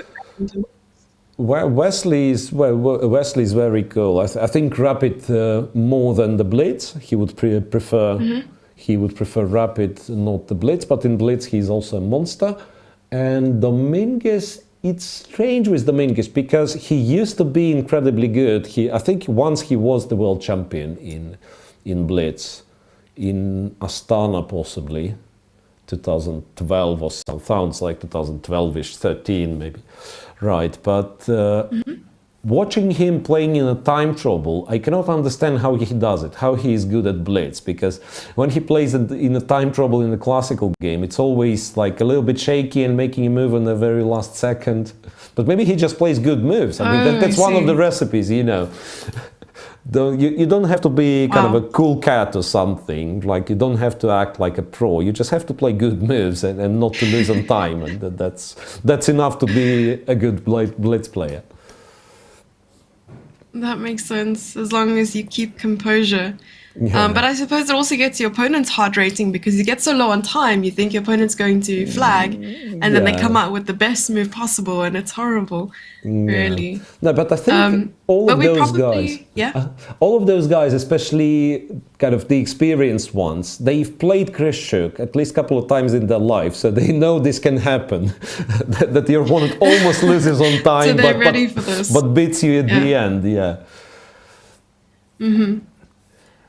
Well, I know we want to make a full loop and go back to the first group, but I have a question about Richard Rapport's game versus Wojtaszek. May we take a look at that? Yeah, I have it on the analysis board, so as soon as we get the camera on these two guys, we can discuss this one. So Rapport and Wojtaszek. Yep. So your question would be on... Yeah, we have a close-up on Wesley So, right? So what was the question? We have this typical queen's isolated pawn, right? But black is taking advantage of the only open file in the position, with the last move being queen c5. I know you also mentioning this queen on f8 wasn't as active. So I just wanted to know your sort of evaluation of this position before going back to Group A. Yeah, well, it's still that white is the stronger side, right? But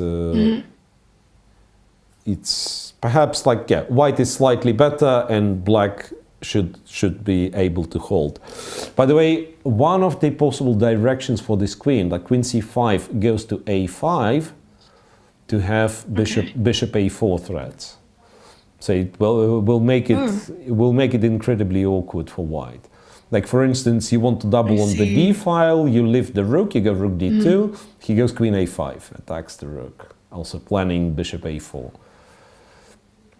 So it's not that easy. I mean, for white, like white needs to find some sort of a balance. If you trade too many pieces, you don't have enough pieces to attack the d5 pawn, right? If you don't trade too many, then it's hard to activate your pieces, as you stated. It's better for white, but they have to make sure that they do the right thing in order to stay better. Yeah. It's not like a free-flowing game where everything comes naturally here. Yeah, so you have to be very precise to maintain this kind of slightest pressure, because I believe with kind of mathematical evaluation of this, right? So with best moves with both sides, it still has to be equal or equalish. So black should be able to achieve a draw, right? So it's not a draw by default because of this d5 pawn, but black should be able to achieve a draw. And for white, in order to maintain this little pressure, he has to act very precise. Okay. So, Group A? Group A, maybe, yeah. Let's start with what? Let's start with Grishchuk? Or, yeah, we could take a look at Grishchuk and Esipenko, so two Russian players, both being on 50% on 1.5 out of 1.5 out of 3. The last move does appear very critical. I do want to know what would you play here with white pieces? After e5. Oh, someone mentioned that Richard Rapport's name is pronounced Richard. Richard, Is it Richard? Yeah, it's got to be Richard, because I believe in Hungarian you have different ways of reading some letters and then pronouncing therefore, right? So maybe this is just the English registered name here, Richard. Richard. Yeah, like for instance, one of their like the Brea variation of Reed Lopez, right, is named after Gyula Brea, and his name starts with G. When written in Hungarian, his name starts with G, but pronounced as Gyula. have a no D. explanation. No, it starts with G. G. Yeah, but you pronounce it like D. D. D. Yeah. So it's What? G-Y, and it's pronounced like D. Diula. For whatever reason. I mean, it's confused. just just unnecessary fact.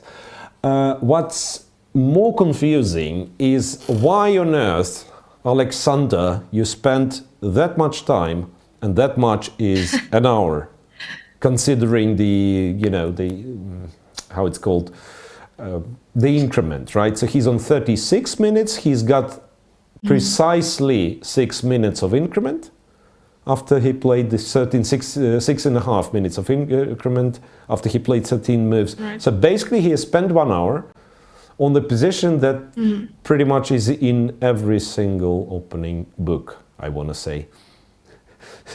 It's got to be known. I mean, if Grishchuk doesn't know what to do here, then who does? I was going to ask, just before this bishop e2 move, what would you play with white? Because there are a lot of interesting moves here for white. Yeah, so I wanted to know from you. That's exactly why he was thinking, I believe, because there are quite a few, like bishop e2 is the move. Bishop b5, applying pressure on this knight, and so basically the point is you never want to exchange like this. You don't want to take on e5 here. Like, for instance, if something like that happens, your bishop on b2 is very bad. A little bit awkward. Yeah, and also the structure, like you left yourself with a pawn and c pawn, both of them are not very good, right? So you practically never want to take on e5.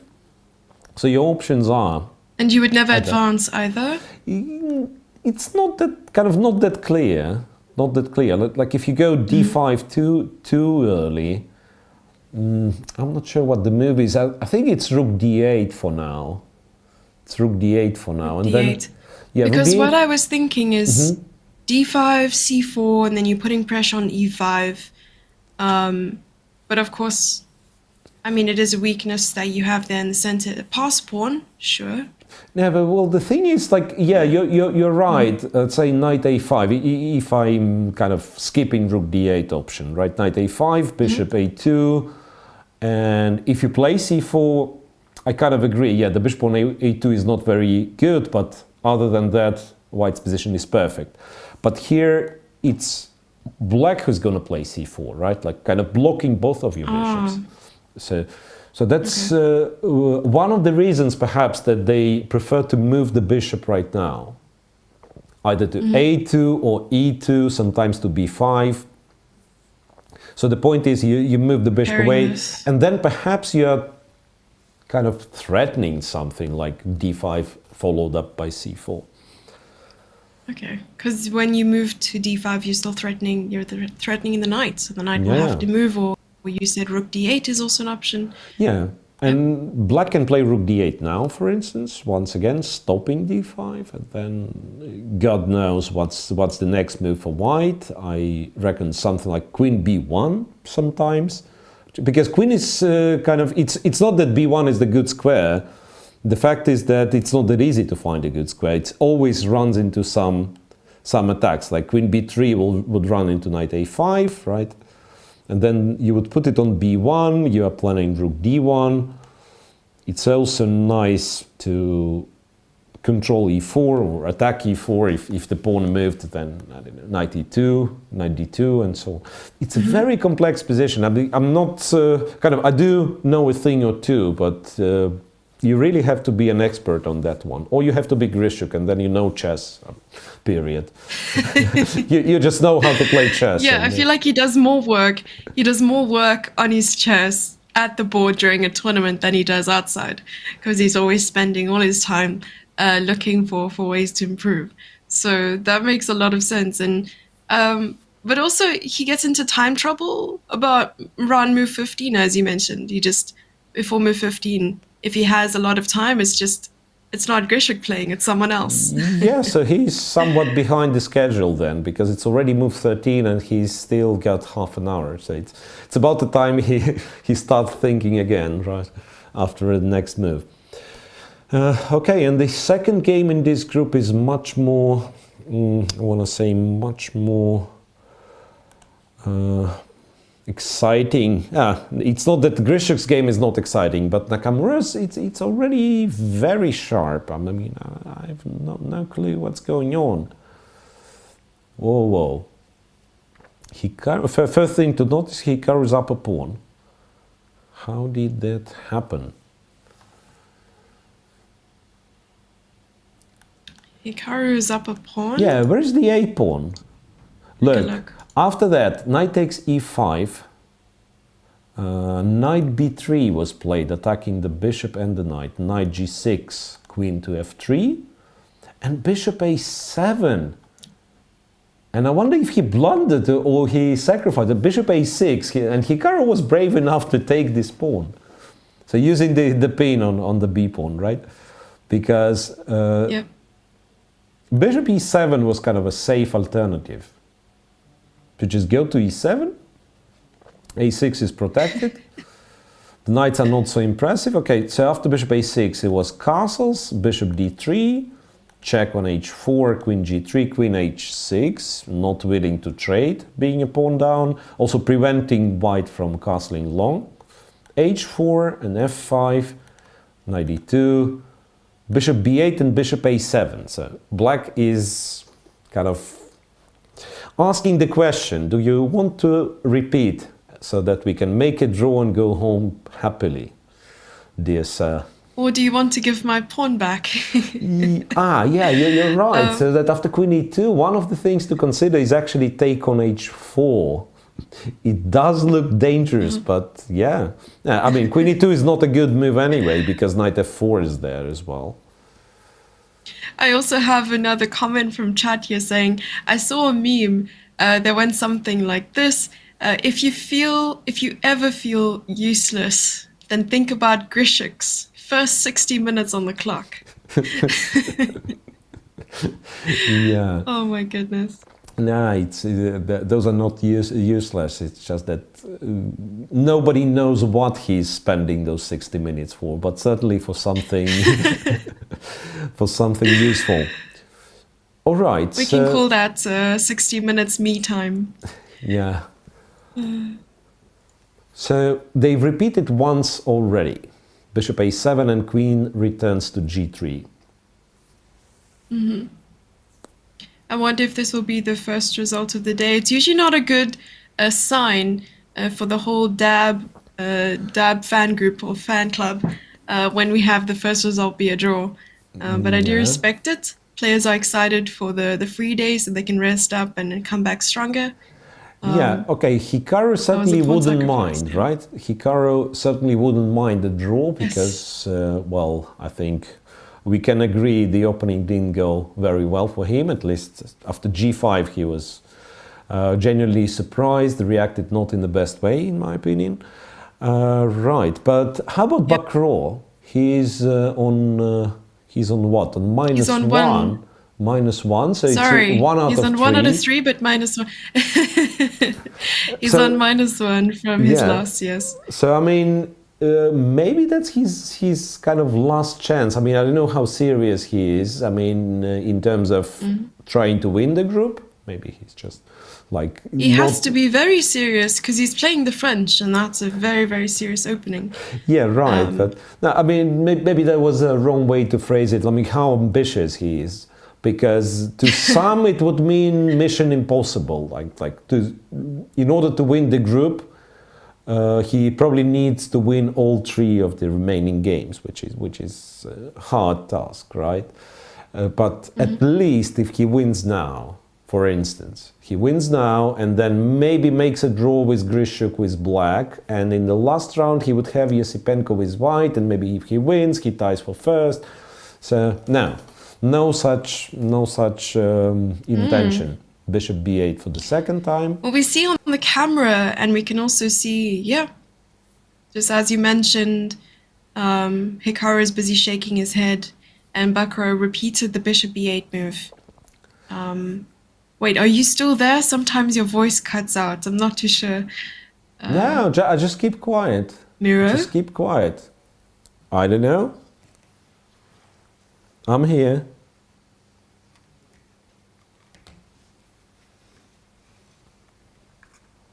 Can you hear me? Yeah, I can hear you. I don't know what's...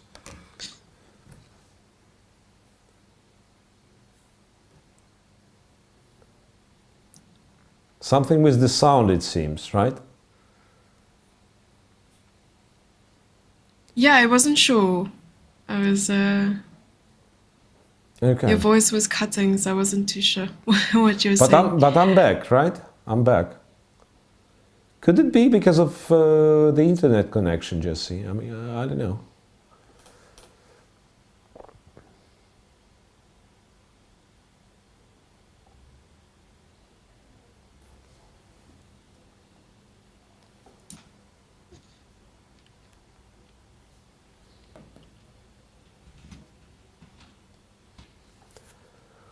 Oh, can you not hear me correctly?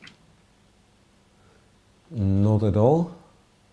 No, I mean, perhaps we have kind of a little lag on, you know, this online thing is not always perfect. Right, what I was saying, the repetition. So I'm still wondering if Bakro will repeat the moves or will find a way No, to continue. I believe the camera's on, the voice is lagging. I can't. My internet is pretty good.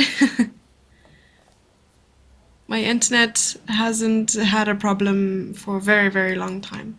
So my internet is perfect. Yes, indeed. The rounds are so nerve-wracking that I froze from excitement. Makes sense.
Okay, so hopefully we are back after this slight interruption. Jesse, can you hear me well right now? I can hear you perfectly. Okay. Can you hear me? So, yeah, so it works. And remember we were talking about what game to finish first, and there was a suspicion that it would be Nakamura and Rapport. So those guys are still thinking. Indeed. Those guys are still thinking, and Aronian and Vidit repeating moves, or rather Vidit with Aronian, right? So Vidit has the white pieces. It seems so. They've really traded off, and they both have 4 pawns in the endgame, and the pair of rooks. And it looks like. Did you say that they have been repeating moves? What were the last few moves? Yeah. So King B2, Rook B3, King C2, Rook A3. You can't do much, and yeah. It's one of those instances where realistically neither side can win. It's not only that the moves are repeating. I think it will be a draw anytime soon. Yeah, I just lost the count how many times they've repeated, but none of them None of them seem to be inclined to avoid this repetition, and rightfully so, because you can see. There we see a handshake. Yeah, because black never wins this with such pawns, right? White, even if he wins the c4 pawn in the very end, one would think that double pawns are kind of harmful, but in this 4 versus 3, actually having the double pawns kind of helps. This so this structure, like h7 pawn and then f7, f6, is still a draw and without much of a hustle.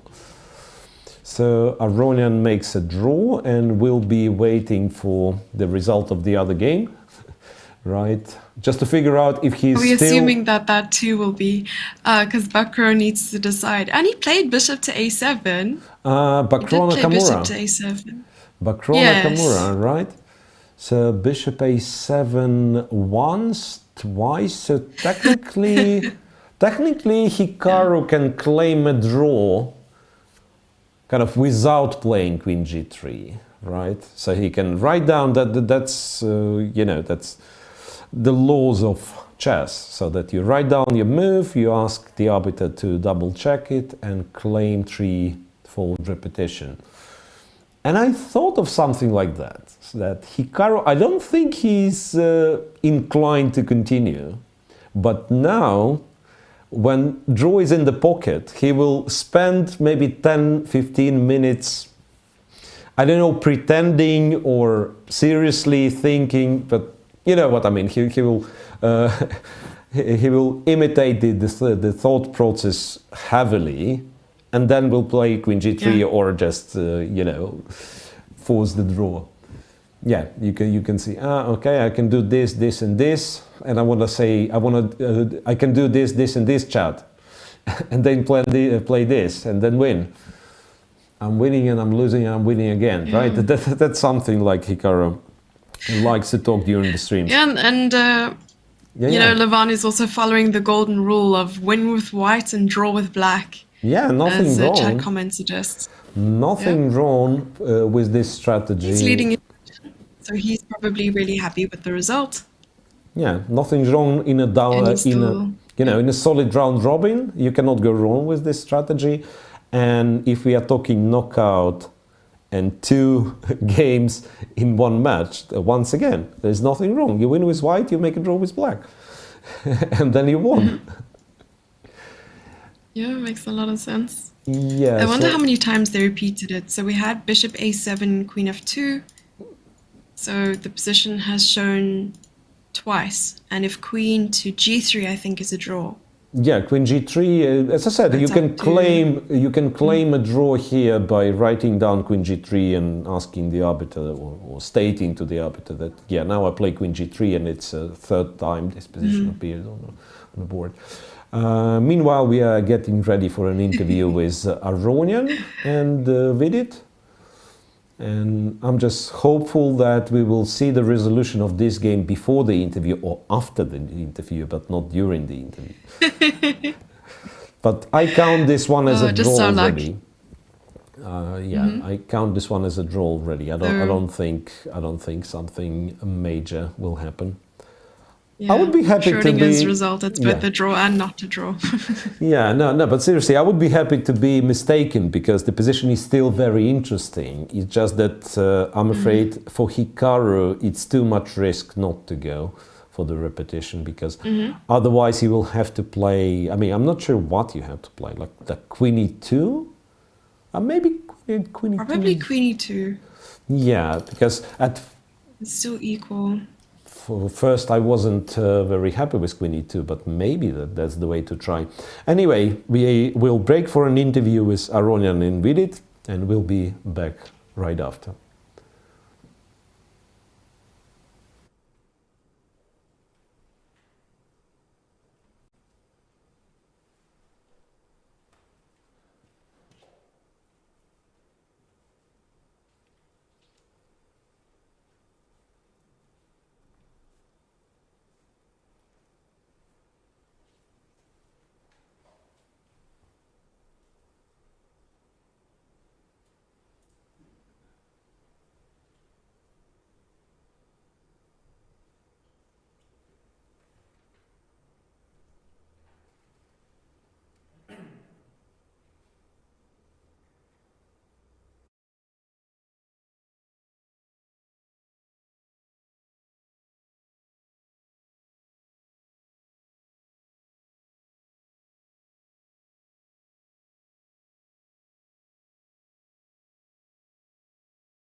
Ready to stream?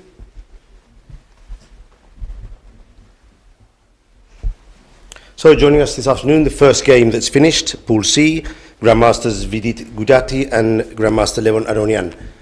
Levon, I expect you're happy with the results. Could you take us through the game and tell us the key moments of the relation, specifically this Queen B6 idea that might have surprised your opponent?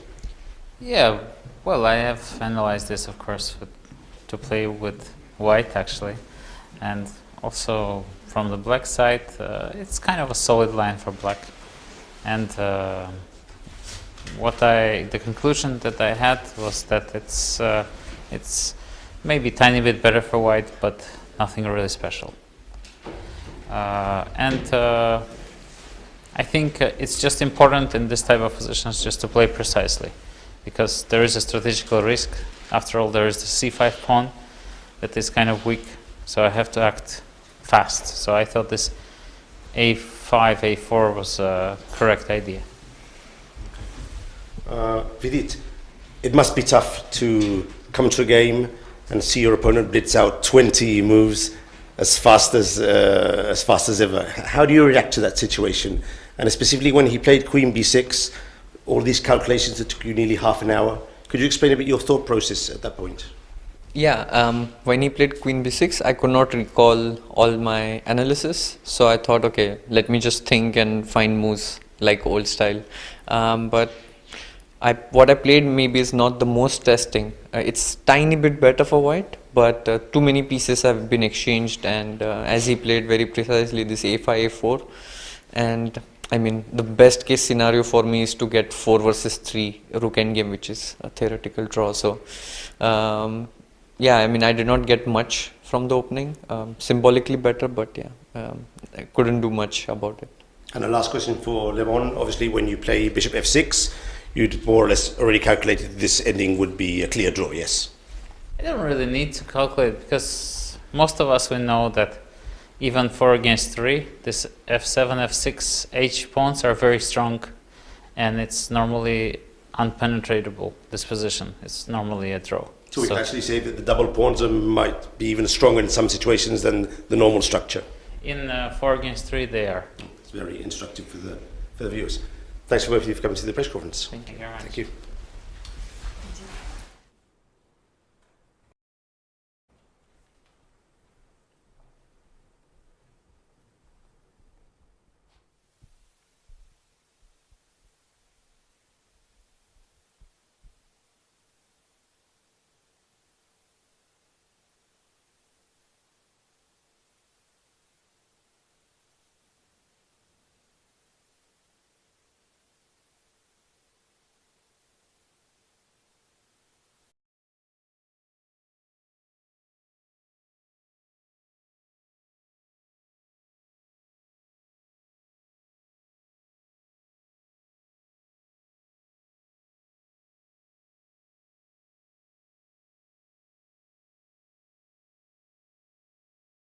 There has been some serious drama in Twitter about the spelling of your name, and while mentioning this topic, I would also like to ask you, is Vidit Gujarati a Gujarati? Well, it's funny that yesterday after the game I go on Twitter and I see people are discussing this rather than anything else, so I was very surprised to know that. And the good thing I've realized after 1 year of streaming is that some things have to be left as a mystery. It's better that way. So I'll let people guess and figure it out what's my real name. Now, could you tell us, please, how close is your friendship, close and stable, with Anish Giri? I don't know how stable it is, but let's say we do get along sometimes. Actually, I think we started working because we were of the same age at some point, and then we don't work anymore, but still we have a good banter. I think he's the only one who can take jokes on himself, so and that gives him the permission to make jokes on us as well. So I think this is a very friendly banter which we have. Now, could you tell us, please, in your personal opinion, obviously it's a provocative question, you don't have to answer, but who do you think has done more in the last years for the popularization of Indian chess between Sagar and Samay? I'm not going to answer this. I have to go back to India, after these tournaments. I'm going to leave it to the audience. And my final question is, who is your favorite female chess player whose games you like to watch? I remember reading Judith's book. She wrote, I think, 3 volumes, and when I was going through the games, I really enjoyed some of her victories. So yeah, Judith. All right, thank you so much, and good luck for tomorrow. Oh, tomorrow's the first day. Yeah. Good luck for the day after tomorrow. Thank you. Okay, so I'm back. As you can see, that's the first draw, and it's followed by the second draw. So I was completely right. Yeah, it will be an interview, and during this interview, Hikaru will make a draw with Bacron. So it's already official, right, Jesse? That's official. Yeah, I've been laughing since the interview, so this is great. Then what but else? maybe until the interview begins, can we please take a look at the game Fedoseev versus Oprin? Yeah. No, so we will have an interview now, and then we will look at the game. So that's what I was told. Finish the game between Hikaru Nakamura and Grandmaster Etienne Bacrot of Pool A. The game is ended in a draw. Etienne, the second French defense you used in the tournament. You don't generally play this defense. Is it a special preparation for the Grand Prix? No, I sometimes play French because I'm French, so what to do? It's only reason why I play, because it's not in my style, but okay, what to do? Were you happy with the way the game went out with this interesting G5 idea? I suppose that was planned for today, yes? Yes, of course, yeah, I prepared G5 for today. It's a little dubious move, but over the board it's not so easy for white to play. This knight b3 was not the best move, but I think from Hikaru. It's just an endgame otherwise, no? Hmm? It's just an endgame otherwise, no? Yes, okay, very slightly better for white. There is knight db5 or rook d1. Knight something db5 like or this. rook d1, I think. No, but rook d1, knight g6. Yeah, long castle. Yeah, but knight g6, and how do I avoid the trade of all the pieces? Queen e4. Yeah, queen e4, f5. Okay, I don't know. Okay, so no, because I only saw queen d3, and you can even change everything on d4, and I mean, don't see how white can really be better there. Actually, my question for you was when he played G5, your opponent Etienne, you went in deep thought. So you calculated the whole variation up to a bishop takes x6, or were you considering different options? Okay, I didn't want to play knight f3. Let's put it that way. I was trying to make something else work, and then at some point I thought that I think there are other moves that are playable, but I couldn't make it work. And then I'm just like, why am I going to do this? After I thought for 20 minutes, when I saw that I can at least play knight f3, but somehow there's probably something better. Clearly, Etienne wasn't expecting this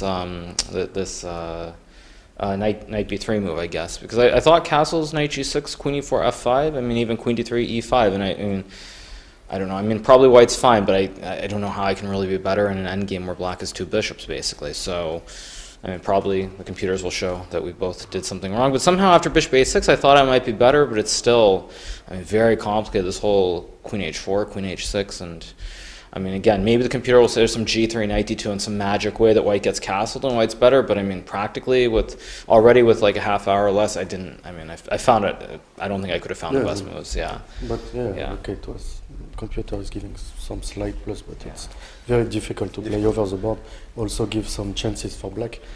And okay, then immediately I blundered the pawn on a6. That wasn't part of your preparation. Okay. Yeah, this is what I thought too. I thought this was a blunder, but then after this queen h4, suddenly it's like very, it's still very, very No, but of course I have two bishops, okay, white king is not is staying in the center, of course it's quite, even if I blunder this pawn, I win 1.5 tempo, so it's not... Final question for Hikaru again. Going to the rest day tomorrow, you're, for the moment, leading the group with 2.5 out of 4. Are you happy with your performance up to now?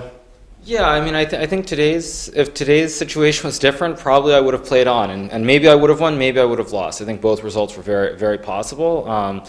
But yeah, it didn't seem like the right situation to go crazy, especially with limited time. So, I mean, to be in the lead after 4 rounds is always good, because I don't think I expected that coming into it. So, yeah, I'll take it. Okay, enjoy your rest day tomorrow. Thank you. Okay, so I like how Hikaru phrases it. I'll take it, being in the lead of the group. Right, so 2 games finished, 6 more to go. And I'm guessing next game, well, quite possibly, next game to finish will be not a draw. Specifically, I'm talking about Oparin and Fedoseev. What's that? It's Pool B, right? Where Fedoseev, in only 23 moves, seems to be completely winning. And once again, a gentle reminder that the live board isn't actually live. The game developed much better than that. I believe that's the position, right? That's the position. If I may, I do have to commend Bakar's comment. He did say, I sometimes play the French because I'm French. Yeah, I think we both have the reason to be happy after player's interview, because you guessed it right that that's the reason why Bakro plays French, and Aronian confirmed my claim that 4 versus 3 double pawns are good. I mean, you can rewatch it later. It's clear. And we have another interview. I know you have already discussed it a lot, but would you be so kind to explain to our prehistorical audience what does a juicer in chess mean?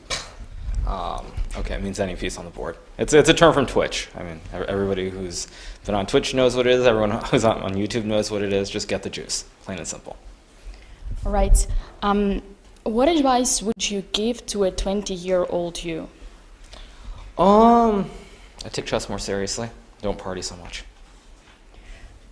When you were only starting streaming, were there some moments in your life when you were not so motivated, or you didn't feel that it would be a success afterwards?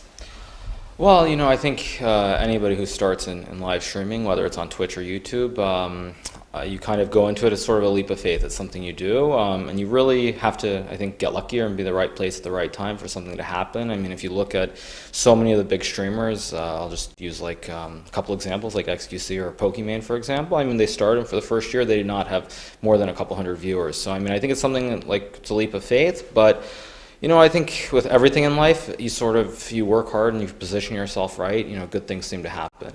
You know, I think you can use that with live streaming, definitely in business, having the right idea and being in the right place at the right time is critical. And also, I think, I mean, even in chess for that matter, you know, you work hard and you hope that you get the right invitation and you perform when it really matters. So, yeah, I had no expectations when I did it. It was just a way to make a little bit of side change from chess.com, and I think when the pandemic started, of course, there was that opportunity with XQC, and that, I mean, really changed the course of history for chess.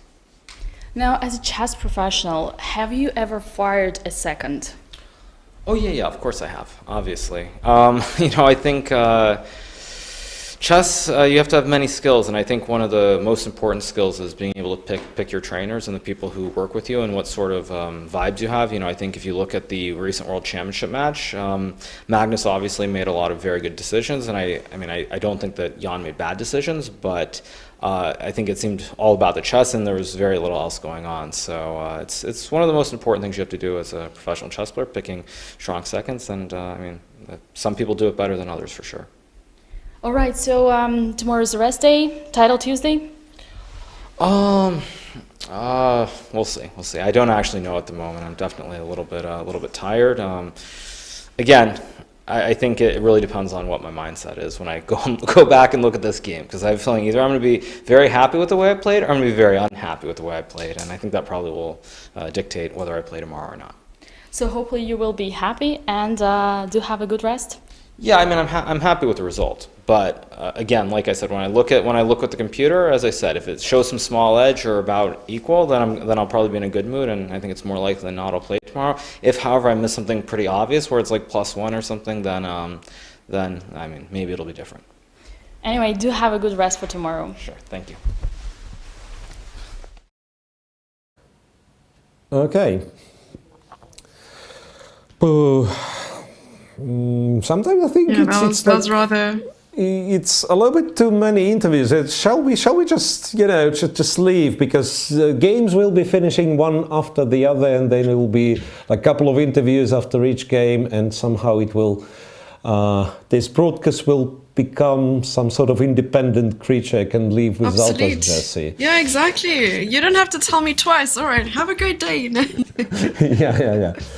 No, but what I was saying before we got somewhat interrupted was that perhaps the next game to finish will be this specific one, and it looks like it will finish with the result. Fedoseev is completely winning according to what we can see. I would love for you to explain why it's winning in a moment, but I do have to commend Dina's work with the interview. I was in stitches with the juicer questions and firing the second. I don't know how she's coming up with these questions, but keep it up. Yeah. Yeah, but what was this juicer question? What the question was? I didn't really get this. So the question is, can you explain what a juicer is? Because I think that a lot of Hikaru's viewers, and he uses the term himself to refer to pretty much any piece on the board as a juicer. Yeah, and apparently it's just a common Twitch term. I don't really know. It's gamer slang, and you would not expect me being bajillion years of age and know this, but I thought it's like universally acknowledged. So, I promise you're not a bajillion years old. I'm surprised. Yeah, I'm surprised. Like, people ask such things because it seems like too obvious. But yeah. So I don't know exactly what happened when it went wrong for Oparin, but current position on the board is that one. So knight went to f4, he went king c1, and I don't really know what's wrong with capturing the pawn on g2. It's not the only move that you can play, but it's the simplest one. Is there anything wrong? Because I'm attacking the queen and the knight at the same time, right? Rook f3 is the threat, and knight takes e3 is an obvious threat. Can't really see what's wrong with that. Because kind of the best move so far that I was able to come up with was some really silly knight h2 move, where if I don't have anything better, I can take on e3, and then trade on g4, and this, to me, looks like a position 2 pawns up for black, which might be, you might have some technical difficulties to win, to convert, but still, it's 2 extra pawns. So the fact that Fedoseev is thinking hints at him looking at, looking to find a better option, kind of more convincing way. Because this seems to be good enough, but maybe I mean, he's got the time as well, right? So the situation on the clock is 40 minutes for Fedoseev, right? 43 minutes for Fedoseev. And 43. Just below 10 for Grigori Oparin.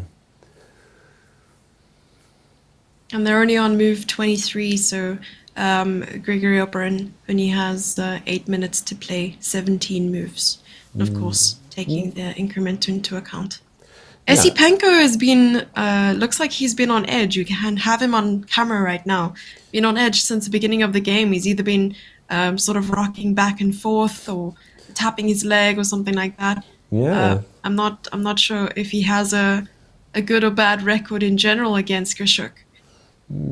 I don't think he has, to be honest, I don't think he has any kind of viable record against Grishchuk, because last couple of years is when Esipenko kind of came about as the top player, right? I mean, one of the top players. Okay. Before that, even if they've played, Grishchuk must have been a huge favorite. And I assume if they have a history like pre-2020, it must be in Grishchuk's favor. But it's irrelevant because Esipenko is still very young. So, like if we talk about the games they played 3 years ago, I don't think those count. Yeah. And of recent, I can't really remember any game between those. So maybe they played like, you know, a game of Rapid, game of Blitz, but once again, how relevant is it? I can also imagine how intimidating Grishchuk must be. I mean, if you take all the other players and stack them on top of each other, they'll probably still not be as tall as Grishchuk is, you know. No, but do you know that Esipenko is pretty tall? I don't know. I don't know if you've seen him at all, or the other thing is that, like, if you've seen him recently, because the funny story is what was it? I think it was in Doha, Qatar, or maybe in Saudi Arabia, one of the World Rapid Championships, like recent years, like pre-COVID, but recent years. And Esipenko won a very, very nice game against Karyakin. And when it went viral, he sacrificed the queen, it went viral, and somebody posted a pic of Esipenko, a small little boy Esipenko, taking an autograph from Karyakin. So it was it was this big, and back then he's like, Karyakin is like a couple of heads taller than Esipenko. So he was really a little boy, small boy. Then this happens. What you're saying? That happens. He's winning, and now he's taller. Like I believe he's like at least 20 centimeters taller than Karyakin. So I don't think Grishchuk looks too intimidating. So it all adds up. The taller you are, the better you are at chess. No wonder I'm so short. I need to wear high heels. And you know what? I think that's like Esipenko is the one that we can really call like rapidly growing player, and that would be to the point. I mean he's growing fast. Yeah, he's growing fast. So you know, chat, in order to be a good chess player, you need to be tall. That is clearly what Miro is saying here today. And it's proven, it's factually proven now too. Scientifically proven. No, but you know, it's interesting. It must have changed a little, because I don't think, Gary is not very tall, Karpov wasn't very tall. Like statistically, it's like Bobby was huge, right? Robert James. But then at some point it's changed, because Kramnik is a giant and so is Shirov, right? I mean, this generation, when it was like Kramnik, Shirov, these guys, Ivanchuk is quite tall, and then they were competing each other at the same time, yeah? So I think that was the moment. Meanwhile, having this little chin bag, we've completely forgotten about this game, which finished in Dubov's favor. Dubov beats Vincent Keymer. Yeah. So that means sends Vincent to, I don't know, minus a lot. And Dubov himself is what? Back to 50%, right? He has lost to Vidit. I believe so. So Vincent is on -2. Yeah. And Daniel Dubov has 1. So he's on 2 out of 4 at the moment. Right, so it's actually very simple, right? It's 3 for Aronian, 2 for Vidit and Dubov, and 1 for Dubov. Vincent. Yeah, so Aronian still is in a very comfortable situation. 1 point lead and only 2 games to play. Right, so Dubov has won. That's the final position in the game. Oh, is he a knight up in the final position? How did this happen? I don't know. But anyway, nicely done, Daniel, bouncing back right after a loss. And I don't know how, let's say, what his chances are of fighting to win the group, because he does have a game against Aronian, right? But with the black pieces.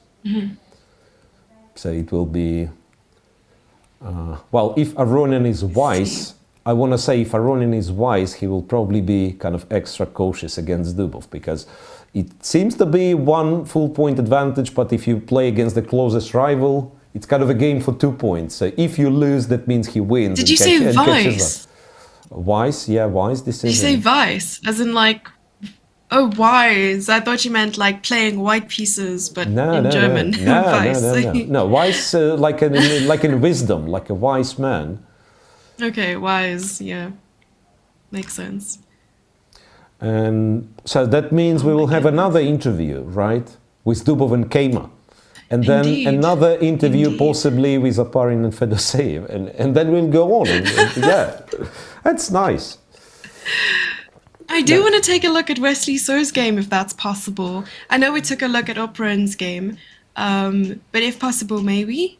Yeah, but the interview is on the way, so I think we will be cut off anytime soon. Yeah, so perhaps perhaps we'll better prepare and then check. It's Pool D we want to check, right? Because in Pool D both games are still going. Yeah. Yes. So our guest this afternoon, the second game of Pool C, Grandmasters Daniel Dubov and Grandmaster Vincent Keymer. Daniel, a fine game from my point of view. Could you take us through the main moments of the opening and when you sensed that the game was going your way? Yeah, in general, this is just nowadays. Yeah, it's pretty much the scenario we had in the first game with sides reverse. Basically, White was very well prepared, and just changed a lot. Yeah, Karakan used to be really fighting opening, but now, if you repeat it, or the Slavs that I played, sometimes you'll just run into something like this. Yeah, when his opponent will keep banging moves, and then if you play 15 only moves in a row, then it's a draw, and if you play 14, you're suffering, and if you play less, then you resign. This was pretty much the scenario. I think Rook B8 is correct. Rook B8 is sort of okay. And then instead of G5, as far as I remember, Black is supposed to play something else, King D7 maybe, or something. But then, it's a bit strange, as the game lasted for 3 or 4 moves after that, but I felt like I spoiled it a little. Maybe Rook D4 was not optimal. Rook B6 is a blunder, of course, but instead of Rook B6, I started to worry a little about H5, or even Knight C8. Rook B4 was my point, but then I realized actually Black can sacrifice a piece, and the game somehow continues. It has to be lost. I agree with Vincent, but anyway, it's pretty much an opening win, of course. Okay, Vincent, I saw you were shaking your head slightly after Daniel played Bishop B5. At that point, did you realize that Rook B6 had been a major blunder? Yeah, sure. Of course, this is the line where you just cannot allow yourself to forget any kind of moves. You just have to know the moves, or it's extremely, extremely hard to defend. Of course, we both know that if Black plays perfectly, it's a draw, but of course, this is very hard if you don't remember the engine moves, and it's not enough to know 20, you need to know more. Yeah, this is the point, and then, I think it went pretty bad very fast, and this, of course, Yeah, but this was my logic as well, actually, because yesterday was somehow pretty much the first time in my life when I looked at this line, and it's always Black has to play all the only moves. I looked at it, I thought, okay, give me a break. If the guy knows everything and remembers everything, there is not much I can do. Yeah, I'm not capable of recalling all the lines in this way. So I thought, okay, if he will do it, okay, a well-deserved draw. Yeah, but it's very tough for Black, of course. My last question for Daniel. with this result and taking into account that the other game ended a draw, you're tying for second place with Vidit. Do you think you're still in contention to grab the first spot in the group with two games to go? You're talking to a man who won the first game in like 15 or something, probably more. So I don't know what's my contest, but I mean, clearly I will try. Yeah, I'm not kind of a person who just sort of my calls draws and call it today. Of course I will try, but I mean, clearly 11 is a very comfortable lead. So yeah, we'll see what happens, but his chances look pretty good. Thanks for coming and enjoy your rest day tomorrow. Thank you.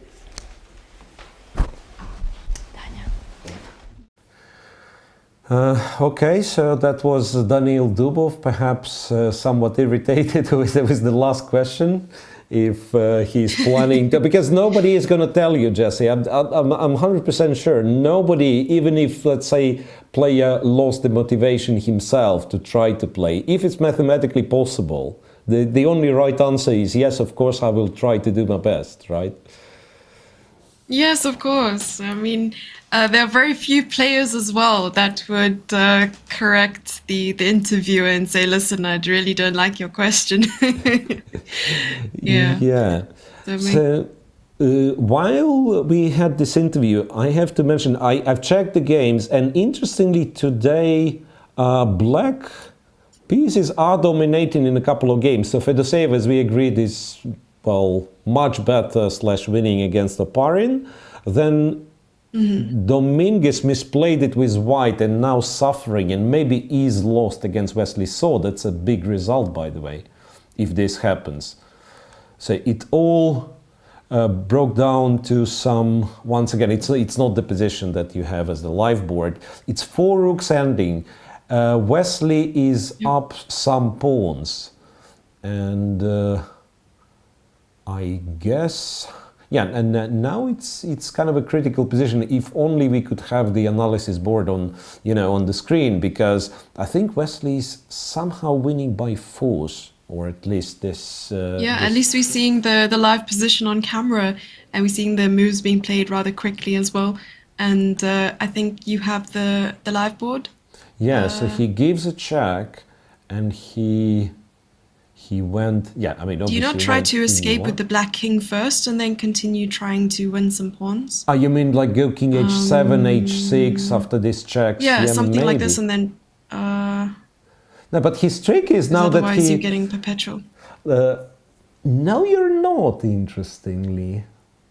Because after this check you have king f8, right? But maybe you're right. Like if rook a2, it is a perpetual, of course, right? So maybe this is the moment you go king h7, you're right. And then after this check you go here, right? Want to go to there's no g5. Check on g5. Yeah, no check on g5. If h4, you continue running to h5. Yeah, could be. Looks like it. Could the king can even hide on h3 and get checkmate. Yeah. The end game would be king goes to h3 and it's black who checkmates white. Yeah. You're right. Or, okay, check, you go here, right? Here, we go here, we go here, and then we go king g1 and rook f1 checkmate. That would be that would be kind of a achievement. Run with the king to the first rank and win the game. Yeah, so I think Wesley has very good chance of winning, and this would be a big result for the D pool, because those are two leaders playing each other. If Wesley wins, he guarantees himself a sole lead, and depending on the other result, possibly a sole lead with one full point. So far, we have Aronian as the clear favorite in Pool C. We have, well, I don't know how this is going to finish, but let's not, as we say, let's not run in front of the, well, what's called. Okay, let's not be hasty, but I think if Wesley wins, if Wesley wins, I think he's a huge favorite to win the D pool.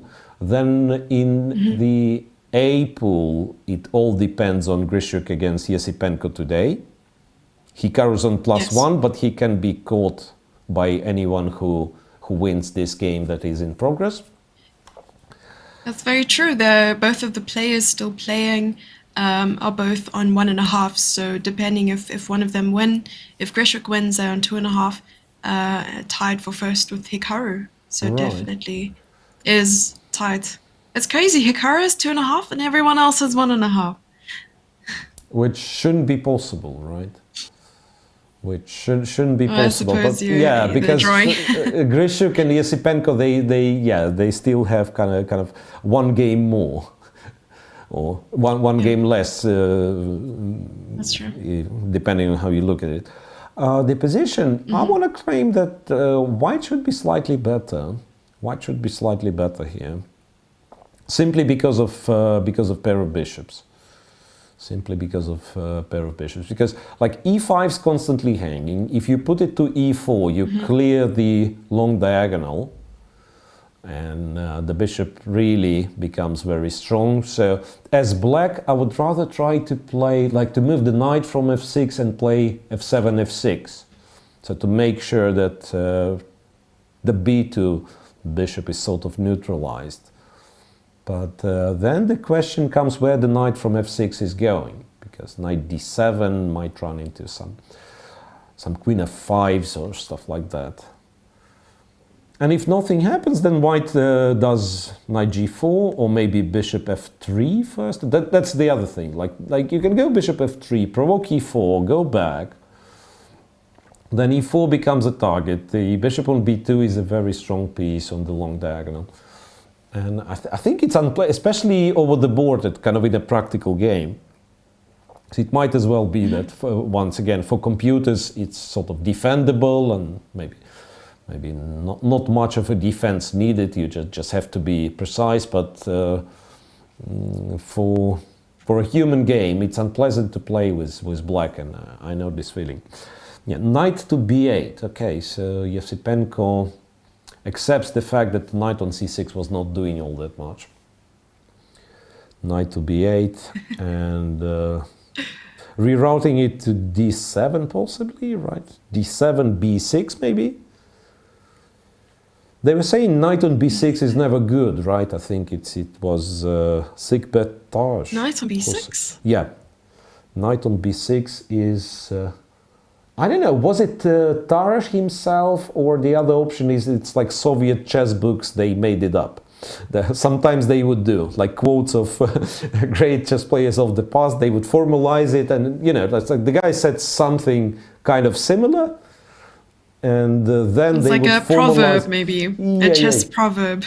Yeah, so if I'm not mistaken, like so Tarrasch was German, so imagine Tarrasch said something in German, then Soviets made it up, made it Russian, and now I'm translating it from Russian. So it might something might be lost in translation. But knight on b6 is a shame of a chess player. So if you ever get a knight on b6, you should be ashamed. that's what they taught us, and now like half of the opening lines. I feel like these chess lines don't sound nearly as good in English as it would in Russian. So how would you say it in Russian, if I may ask? It's what? Позор для шахматиста. Yeah, it's a shame, or even I think it's stronger than a shame. Yeah, it's even stronger. I mean, I can't really find the word, but when you're not it's blasphemy. Yeah, it could be. So knight b8 is better than b6. No, but where is the knight going? To b6. That's what I'm saying. It was on c6. That's the whole point. Yeah, but I think yeah. So he wants to be. Well, and now I'm confused with what Grishchuk is doing, to be honest, because he went knight g4. G4, and. That's exactly what black anticipates, because after knight d7, I'm not sure, unless he has spotted him being Grishchuk, right? Unless he spotted some tactic which I'm not aware of, then it doesn't make too much sense to me that he went knight g4, because you exchange this knight and black very conveniently has the other knight to capture on f6. So I would think you'd rather go like knight f1, knight f1 to g3 to opt for some kind of newer squares, right? Knight g3 to f5. If black plays g6, we may guess that in the long run it's not very good. Yeah, knight g4 is a little bit surprising. And yeah, and Grishchuk is one of those players, you know, he's very logical here, very classic most of the time. So unless it's some crazy tactical position, usually I might not spot what Grishchuk is going to play, but when the move is played, I do have quite an experience commentating Grishchuk's games. Yeah, when the move is played, I immediately see what's the point, what's the idea. And with knight g4, I'm kind of confused. Is he really planning to take on f6, or maybe there is some? So what I can think of, some sort of queen f5, for instance, trying to make an argument that yeah, you cannot take on g4 because rook d7. Also, bishop e4 seems to be running into rook d7. Okay, we are getting somewhere. Yeah, bishop e4 runs into rook d7 as well. So a little bit of tactic, right? And then yeah, you drop one of the pieces with black. Yeah, so maybe knight bd7, queen f5, and it's kind of awkward for black. But queen f5 is not yet on the board. Queen f5, queen c6, bishop f3. Yeah, queen f5. I think this is what he's planning. Yeah, it's played. Queen f5 is played, I can see from a camera view, and yeah, that does put some pressure on Esipenko's position. So what we are left with, Jesse, 5 games, 4 games, I keep confusing. So far we had 2 draws, right?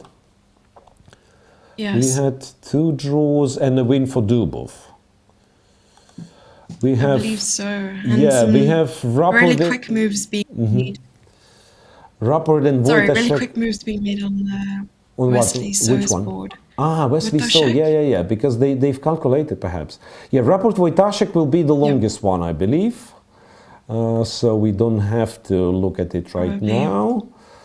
Fedoseev perhaps decided not to win immediately, or maybe no, he does win. He does win anyway. Fedoseev's position. Knight h4, queen e6, knight f5, and he sacrificed an exchange on f5. Once again, if you can call it an exchange sacrifice, right, there is a double check indeed. Knight b4, which wins, right? Or is there mate? I don't see after king d1. So king d1 is a little bit annoying. Queen c2. I'd love to look at queen this. Queen c2, king possibly. e2. Queen c2, king e2. King e2. And knight d5? Knight d5, I don't know. Knight d5, no, knight d5. I mean, No I believe it's completely winning. But I can't see the checkmate yet. Right. Knight d5, and also c3 will be hanging. So queen goes, you have e4. Yeah, I think it must be falling apart. No, but my argument was, if knight b4 for some reason doesn't work, black's position is dominant after a simple queen g6, because now I'm threatening a variety of discovered checks, right? I also have two pawns for an exchange. I have a beautiful knight on d3, which arguably worth more than an a1 rook. You know, so it's like all the factors are good for black, plus quite possibly he has a forced win after knight b4 double check.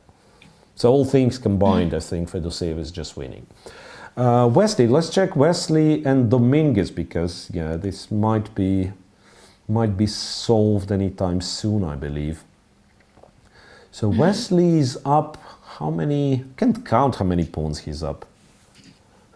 We might see a result very, very soon, and I think rook d2 also just gains another pawn.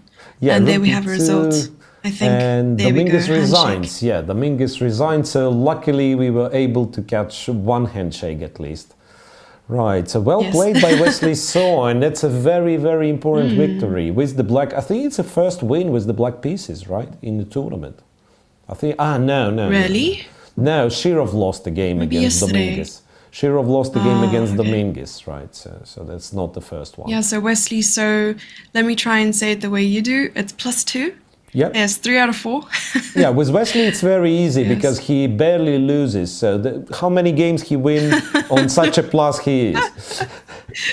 Okay. So he won 3. That makes He more won 3. sense. That means he's on +3. Now he won Okay. 2. Well, he drew 2 games, so yeah. Yeah, so he won 2 and made 2 draws. So I believe this will be next players for the interview, which makes it, 4 games left? That's... Let's double check this one. Yeah, 4 games left, and if Fedoseev did go for this line that we were talking about, Oparin actually improving on my variation. He went King E1 after a check on C2 and not King E2, which makes sense. So at least Yes. he will have a square for his queen, right? In case of knight D5, E2 will be available for the queen, but still black has to be close to winning. All right. Indeed. Okay, we have another interview, I believe, with Wesley So and Dominguez and Wesley So. Or not.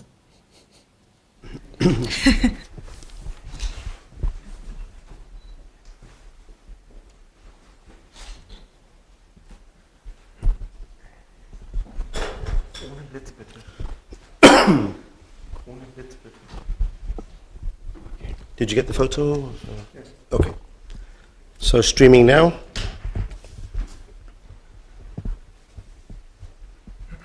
And joining us now from Pool D, Grandmaster Wesley So, Grandmaster Lenier Dominguez. Lenier, a heartbreaking defeat. With hindsight, do you think Queen G3 was possibly the decisive mistake? Yeah, obviously I missed Rook F2. I blundered, so yeah, I should play something else, but guess position is very, very complicated with many options for both sides. Probably the biggest mistake was to spend so much time after Queen H4. Maybe it wasn't practical, and then after F5, which I did not expect, I tried to play relatively quickly, but I simply missed Rook F2, and after that I didn't see. Probably I should play, I should give the pawn on B2 and keep the bishop, but it's still should be quite bad. So I just didn't see what else to do, and I went for this bishop takes G6, tried to double on the 7th rank, but it just loses. Yeah, probably bishop G6 loses. Bishop F5 must maybe white's last. That was my question for you. The online commentator was suggesting that maybe Bishop F5 F5 and tried to hold that position, although it seems to be favourable for black. What do you think about that position? Yeah, definitely Bishop F5, and Lenier was very low on time, but I think white has practical chances at least, because after Bishop G6 I think white is just losing, unfortunately. Had you already calculated that the double rook on the 7th for both of you would be winning for you at that position? No, I just wasn't risking much, and all the moves were forced, and he had 3 minutes, so just playing fast. But yeah, I think Bishop F5. Yeah, Queen G3 was unfortunate. I think I was expecting either Queen G4 or Bishop C2. Not sure. Bishop C2, I'm going to retreat my rook. Maybe Queen G4 is very complicated. Then I can play Queen F6, something. But at least it's a fight. I think I remember seeing this kind of similar position in my preparation. I think Lenier also prepared Bishop D1, but it's very complicated. Bishops are passive. Like, I was tempted to play D4 at some point, but I think what I played is best, because Knight G3 is very passive.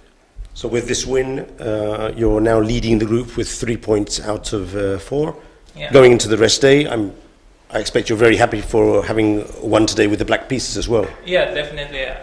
Haven't won with black in such a long time, but Lenier is a very strong player. Also, it's good to have him as teammate. I think when he's in good form, he can easily reach 2800 level. So I was very nervous for today. and thought Lenier would prepare an opening bomb or something. So we played the Joko Piano, so I played this bishop a7 line, which was played by Magnus recently. And fortunately, I survived the opening and got playable position, but time trouble definitely played a lot factor. Last question for Lenier. Is it tough to balance this situation where you need to try to press for a win with the white pieces because it's winner takes all, but at the same time you might not want to overstep the boundaries and end up losing a game, although with hindsight, of course, that's easy to say. Is it tough to balance this situation as a player when there's only one spot for qualification? Yeah, of course. But I wasn't thinking so much about the tournament situation, to be honest. I just wanted to play the game, and I liked my position, that's why I was thinking so long, trying to find a way to put pressure. But yeah, maybe I overestimated my chances. But yeah, to be honest, I wasn't thinking so much that if I should play more aggressive or less aggressive. I was just playing my game. Yeah, because if you want, you can play knight f5 anytime. Yeah? Knight f5, d4, knight h4. Yeah, I guess. I mean, if I really want to make a draw, I can do it. But I was trying to play. Yeah, in fact, I'm very happy to see this f5. But otherwise, I think it's quite difficult because white's threatening rook c5, amongst others. Congratulations on a nice game, a nice fight, and have a good rest day tomorrow. Thank you. Thank you.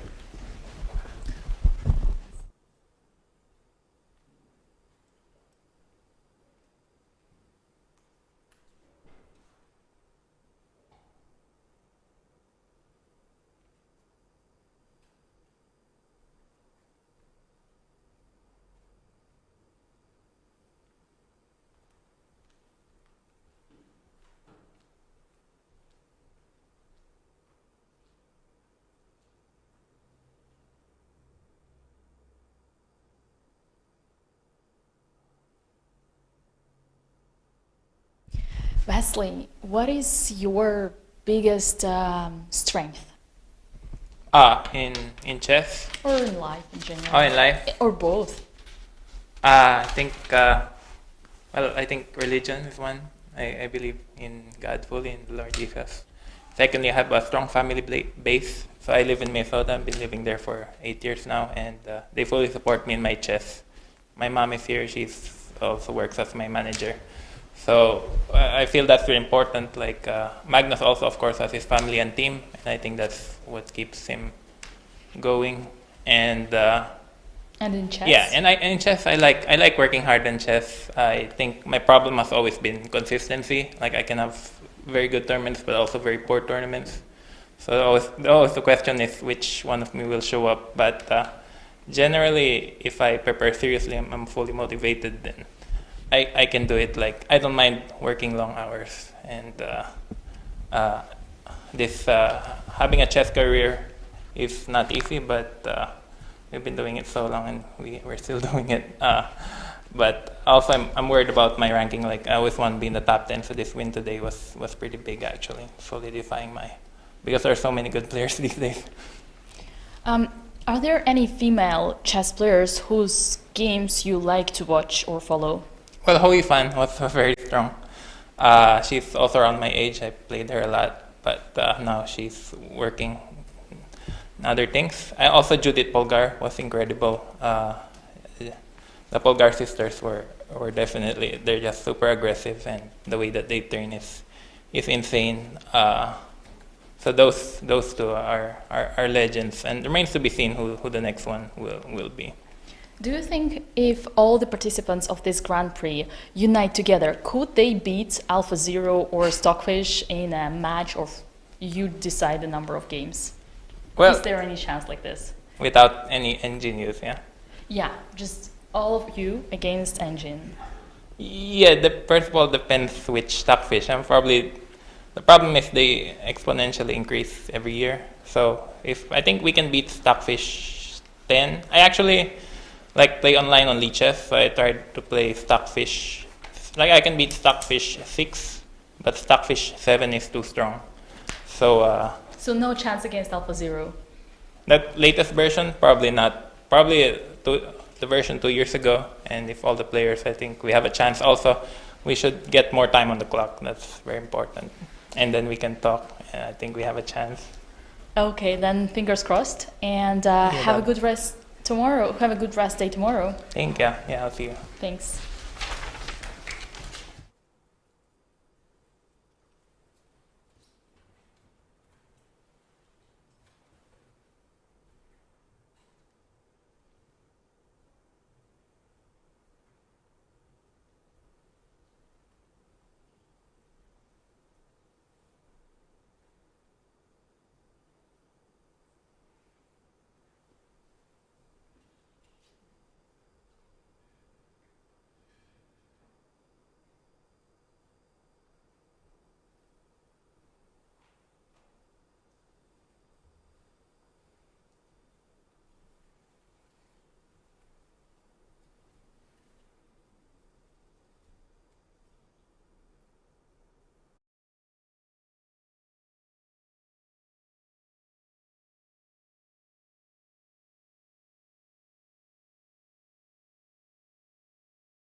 Okay, so welcome back everybody, welcome back Jesse. We are commentating here on round 4, right, of the World Chess Grand Prix Berlin.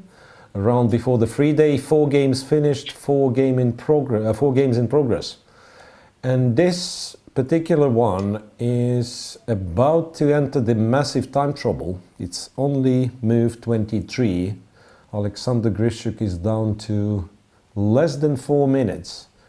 Esipenko has a little bit more, but yeah, for Grishchuk, it is some sort of a time trouble. And he's also been introduced to the most powerful threat in a game of chess, which is a threat of checkmate in 1.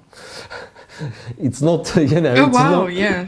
It's not that scary, but still, he has to do something about this Queen G2 checkmate, which is threatening.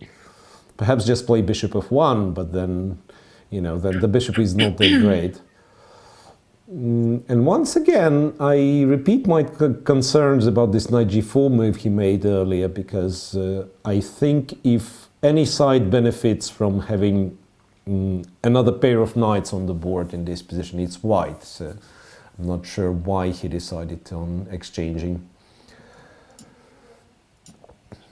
Still no moves from Yeah, and it bishop. looks like Group C is the only group that had actually completed their games. The rest, well, I think Group B has both games. Yeah, Group and the B rest has one game both each. games. Yeah, has both games, and in Group B, Fedoseev perhaps will win anytime soon.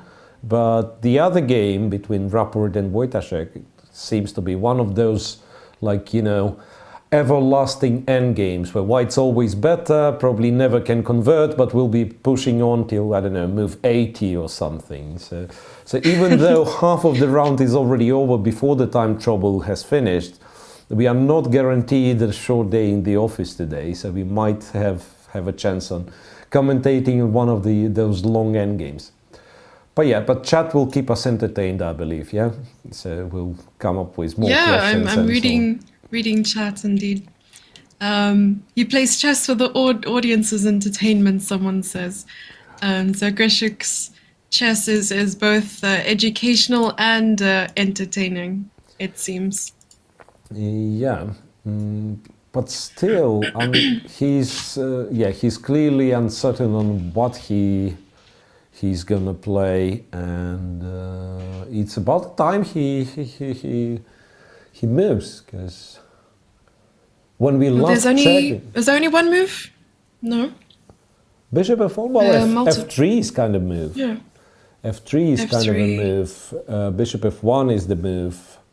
I wonder if you can go e4, because Ooh. knight takes, yeah, e4, point being like knight takes, queen takes, and then it's a back rank checkmate. And if you take e4, queen takes e4, then I think I'm trading, giving a check, and for sure I'm not risking anything, at least. Very So he true. did play something. Bishop f1 was played. Bishop f1, yeah. Yeah. Okay. Oh, sorry, I didn't realize that the live moves take a little bit on chess-base to arrive. Yeah, but that's played now.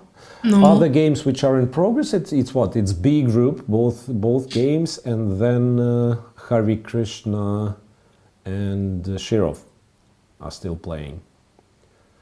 In Hare Krishna's game, it's more or less equal position, at least so it was last time I checked, and they were much closer to the time control. So Yes, so they've made 33 moves, and Shirov has 4 minutes left on the clock to play 7 moves, and Hare Krishna has 15 minutes. yeah. So, but seriously, what I'm really curious is this game, of course. First of all, Yes. Queen a4. Yeah, so now white has played this bishop f1. g2 is safe, but now it's a long way for this bishop to be relocated to some kind of a better square. I think now black is fully okay. I mean, absolutely fine. I don't know if my original assessment that white is better was correct, but even if it was, it's no longer valid. Because I think black. I'm wondering black if is he's going fine. to, if I may ask, I'm wondering if Yeah. he is going to put more pressure on the d file or try to bring his rook over to the b file and attack the bishop. Grishchuk, Or you mean? play on the fact that the king is sort of weak in the back rank.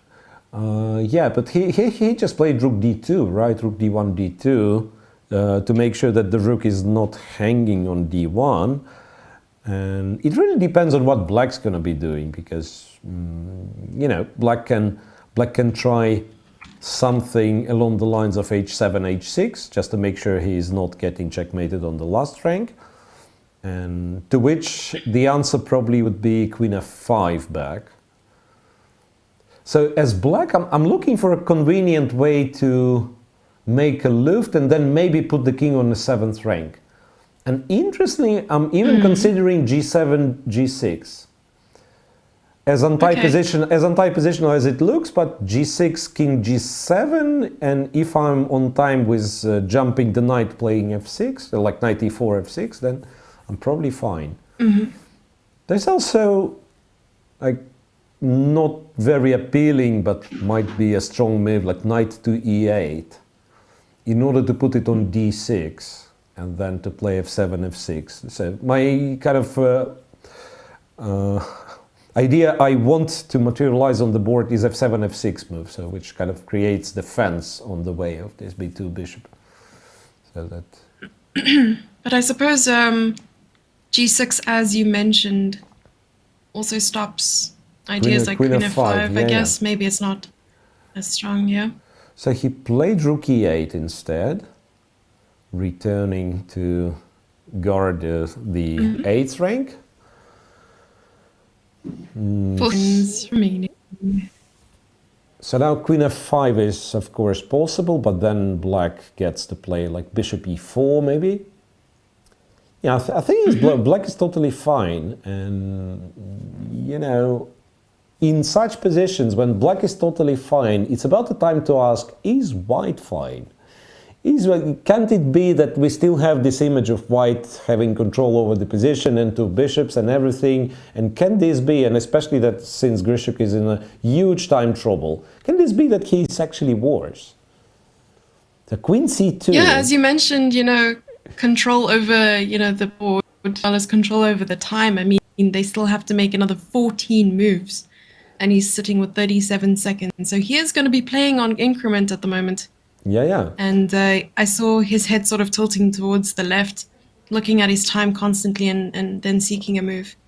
And now it's so he plays, Esipenko that's thinking, twirling a pawn. He plays Queen C2, and now, I don't know, I believe it's absolutely fine to just trade the queens, but let's say an experienced player would play Queen C6 quickly, you know, just to keep the queens on the board. So even on such a high level, still, if it's not like a terrible blunder, I think it kind of puts additional pressure that the fact that queens are still on the board and still more moves to be played.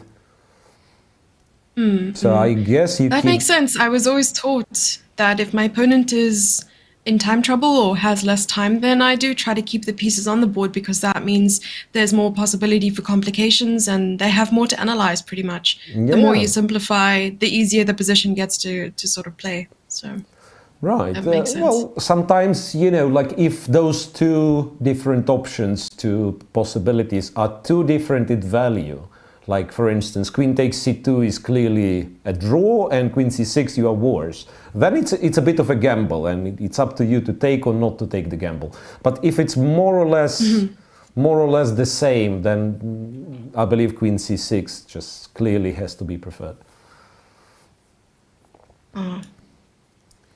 And okay, Esipenko has how many? 6 minutes. Just went below 6 minutes, right? Still thinking.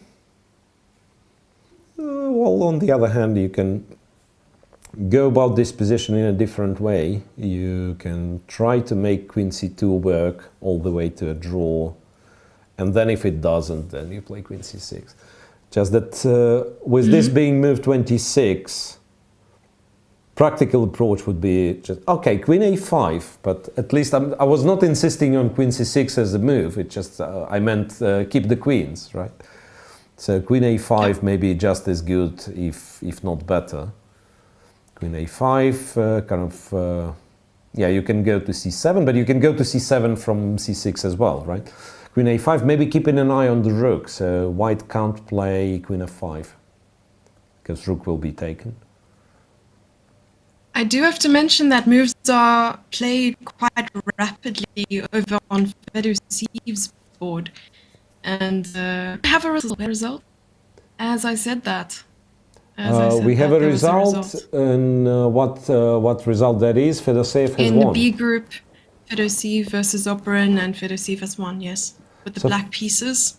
So Fedoseev won both games against Operin. I think that's the first time we have A mini match finished 2-0. Right, I think it's the first time. Yeah.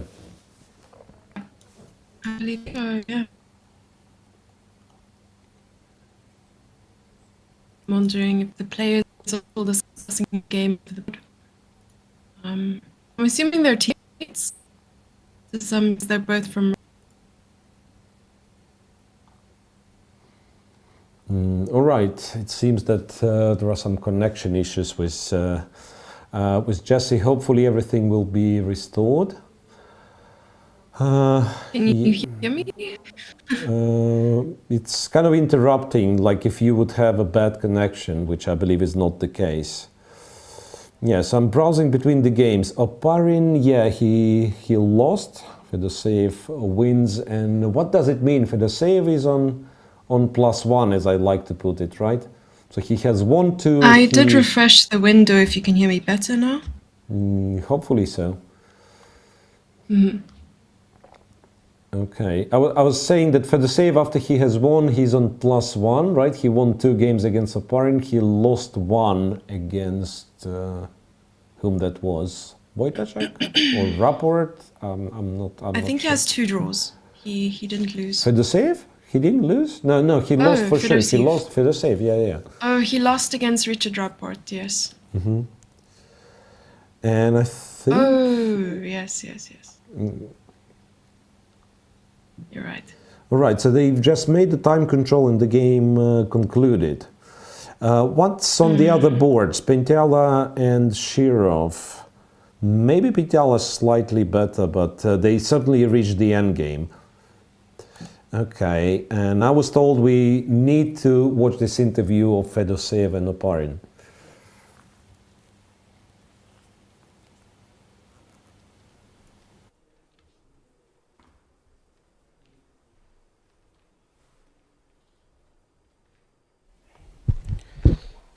So my next guests in the press conference are Grandmasters Grigori Oparin, Vladimir Fedoseev.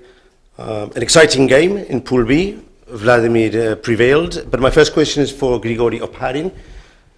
Queen d3 seemed to be possibly a mistake. Did you consider, obviously, calculations in the 9 instead King c2 instead?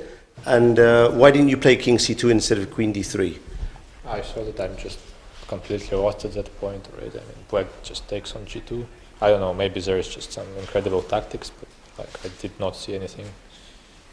Like, yeah, I mean, that was just a blackout for me. I missed Queen g4 as a move, and like until the last moment when Vladimir played it on the board, I just did not see it. Okay, yeah. Let's go over to Vladimir. You've demonstrated other days your incredible calculation abilities. Did you consider the line with King c2, yeah, for sure. Queen takes After King d2, c2, Knight h4? Yeah, for sure. Bishop h4, Rook h1, very important Exactly. move. Queen f3, Rook h4. This is the best try for White. White is still kind of in the game, but I can take on f2, Rook h4, g4, and play Queen f7. And I guess from this point, it's maybe still close to over. And on Queen d5, I have Knight e6, so I should be in time to set up my defense, and then I just will win because of many weaknesses in white position and weaker king, I guess. Okay. A fine game that allows you to win another point in the group, and at the moment you're in the lead after 4 rounds with 2.5 points. Going to the rest day, how do you assess your possibilities for the last 2 games and to try and win the group overall? Okay, let's see what will happen in round 5 and 6. Now we still continue game between Rapport and Wojtaszek, and maybe I will not be leader after this game, I don't know, but I check their position, it should be a draw, and I will tie first place with Radoslav. And as I remember in the rules, in case of tie for the first place, it's tiebreak anyway, so it's maybe not that matter for me. So maybe a good chance to play for win and or tiebreak for me. But okay, I look forward for next 2 games, and I hope I will play better. Enjoy your rest day, both of you, tomorrow, and we'll see you back in 2 days' time.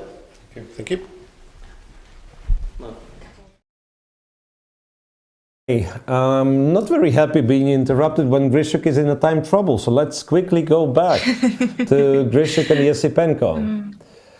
I think something's happening, and in those like last few moves of maneuvering, I think Grishchuk kind of improved it a little bit.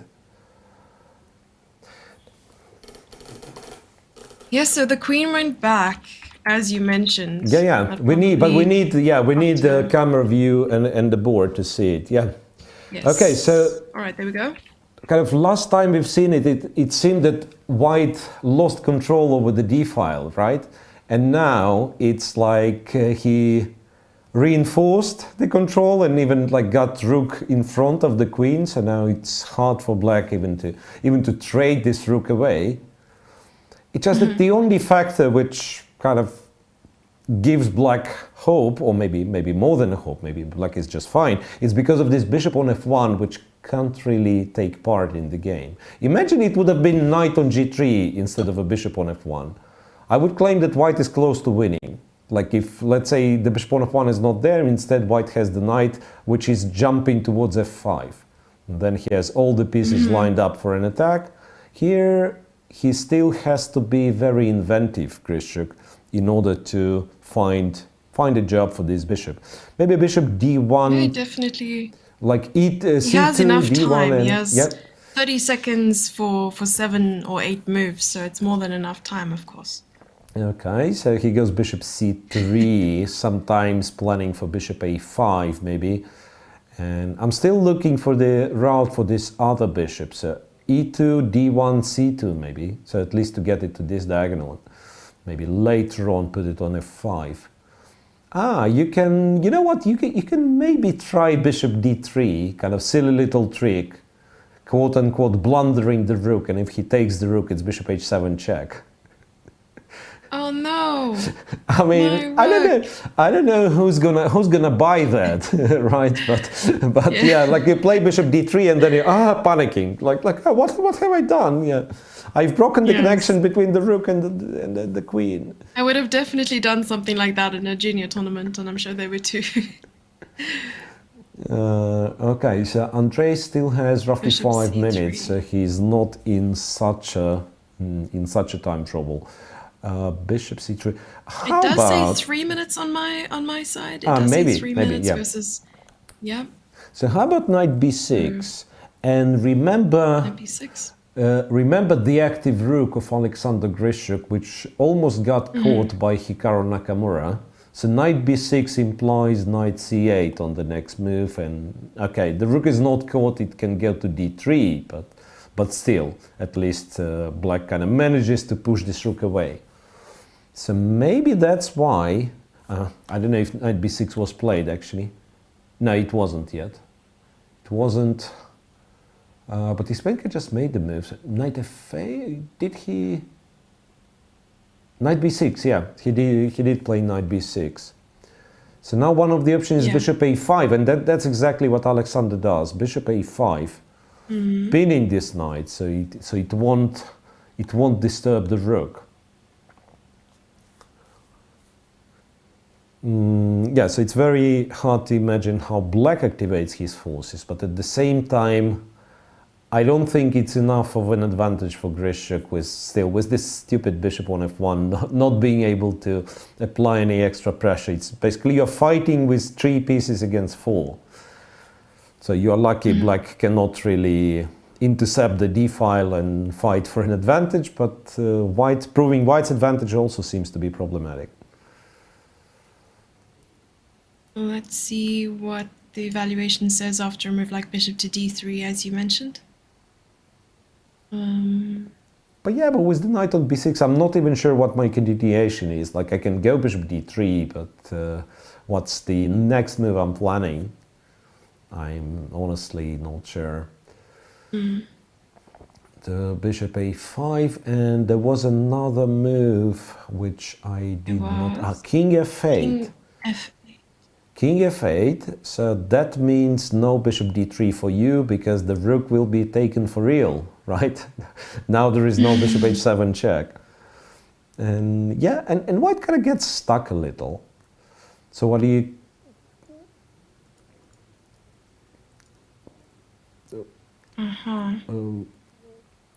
Right, so king f8, what, e4? e4... it's not like I'm suggesting this as the move right now, but I'm just kind of debating with myself.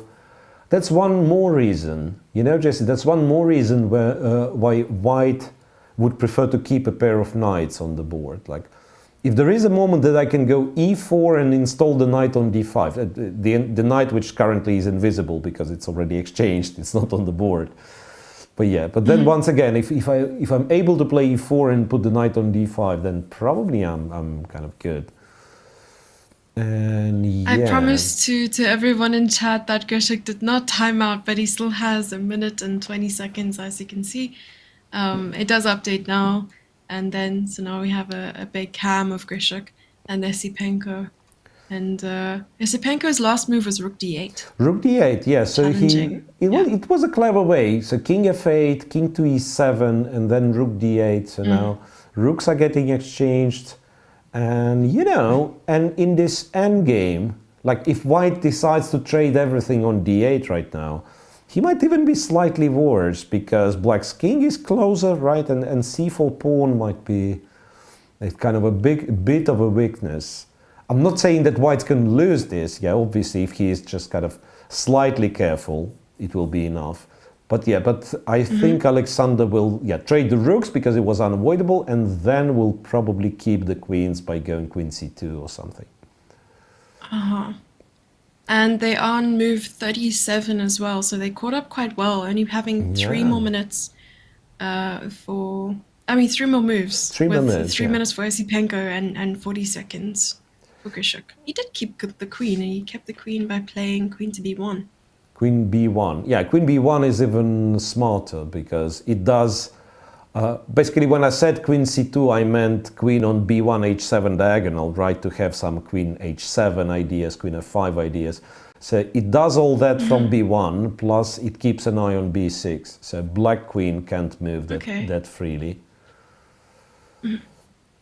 So yeah. Well, maybe it's still slightly. Maybe it's white who still presses slightly, because now I realize that if you play f6, the move that I was keen to play originally, then some queen g6 might happen. You'll have to go to f8 with the king.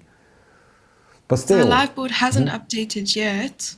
So shall we stay on this game until they've reached time control? Absolutely. And then we can take a look at Hare Krishna versus Alexei Shirov. Right, and there is one more game, I believe, right? And Richard Rapport, I think. Rapport so with there's 3 games Wojtaszek, remaining. Wojtaszek, yes. Rapport with Wojtaszek, then Shirov with Hare Krishna. That's all that's left. And Rapport, Rapport, they've reached the time control anyway. So with Rapport, at least we are guaranteed that if something interesting is happening, it will be happening when time trouble's over. Hours. Yeah, kind of when time trouble's over for Grishchuk, right? Very true. Actually, it doesn't look that great for Wojtaszek, to be honest. I mean, I don't know. Once again, I don't see the position. I was keen to stay on Grishchuk's game, but yeah, let me see. Rapport, move 41. No, he has rook c7 move. Because looking from a side, I thought, how on earth black keeps the f7 pawn alive? But he has rook c7. Yeah, there's a lot of pressure. Rook c3, but rook c3 to c7 or something, or rook c8 to c7 even. And it's kind of pawns. Kind of black pawns are on light squares. So one might claim that those are the targets for the white bishop, but black has the outside passed pawn. So I think it's nothing too dramatic. There is also this strange move, like go to c5, And if you capture f7, I take g5 with a check, and I presume king goes to f3, and I can go rook f5. Kind of trying to swap everything, just make a draw. I mean, I don't know if I'm achieving the second part of this, of my plan. I will swap a lot of pieces, but is this a draw really? Like taking here and say rook takes and then trade and rook b7. I might be in a bit of a trouble or a lot of trouble. Who knows? Maybe it's better. Rook e5, yeah. Rook e5. I thought, yeah, rook e5, king f4, king g5. Maybe it's nothing still. Maybe like this. Yeah, but I'm getting carried away, obviously, and there is no need for black to play rook c5 whatsoever. But yeah, but that's one of the games where we did reach the time control. It's move 41, so I suggest we look at something else which might be still in the time trouble, like Grishchuk's game. Yeah, they're only one move away.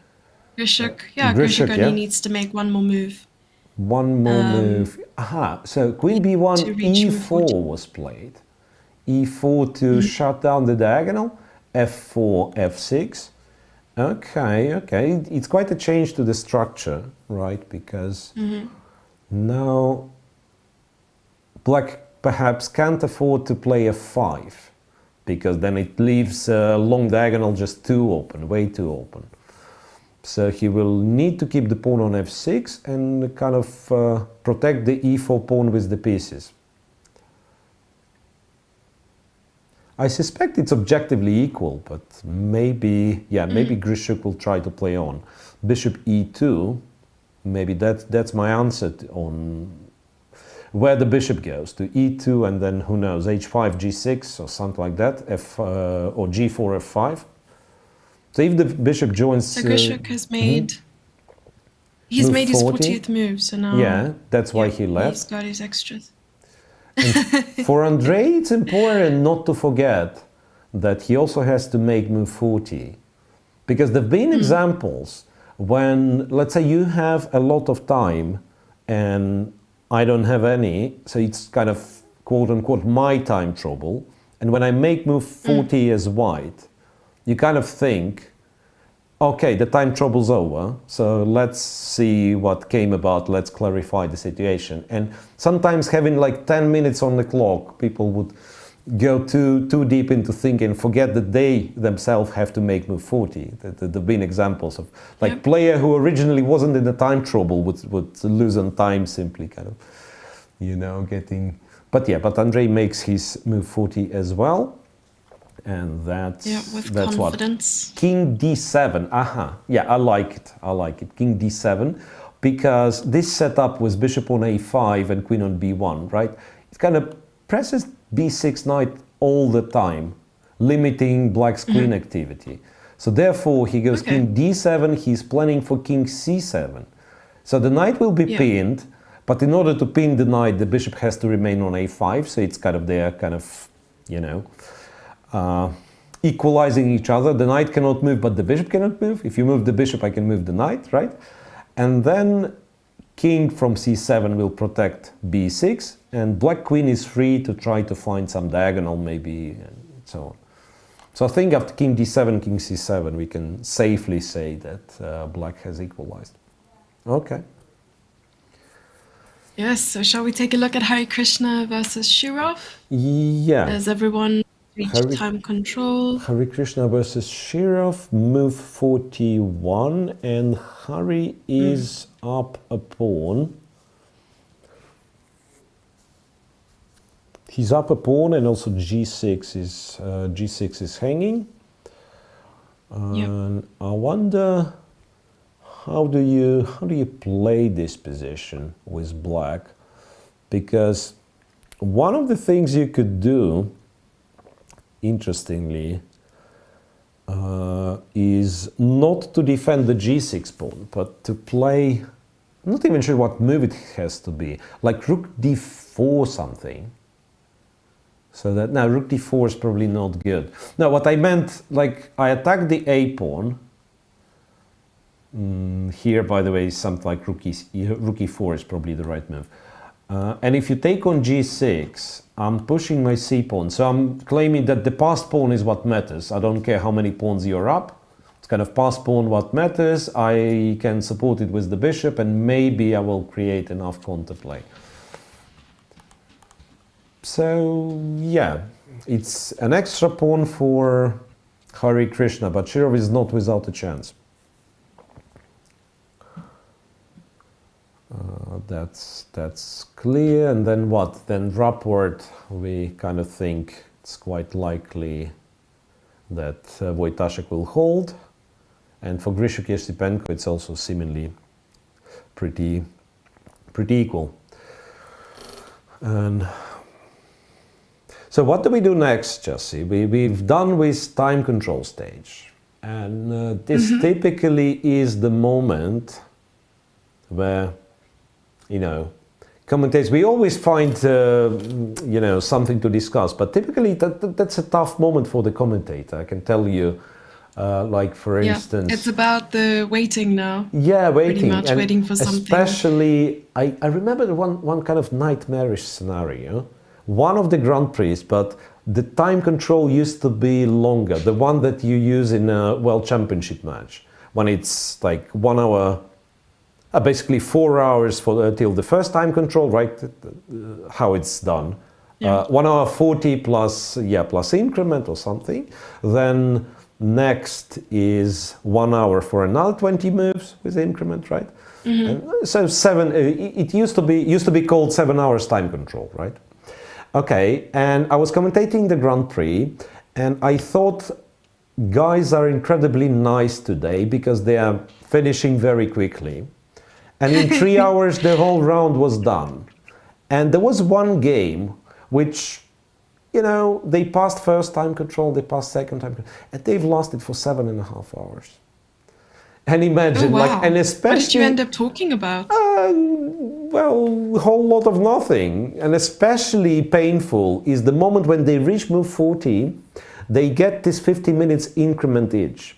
And you yourself know for sure that in the next hour you will see precisely one move from each guy, because each of them will spend half an hour thinking what I have done in a time trouble, right? And I think it's about the situation we will be right now. So we do have one interview recorded, one interview with Dina, and I think that will be a good time to watch it.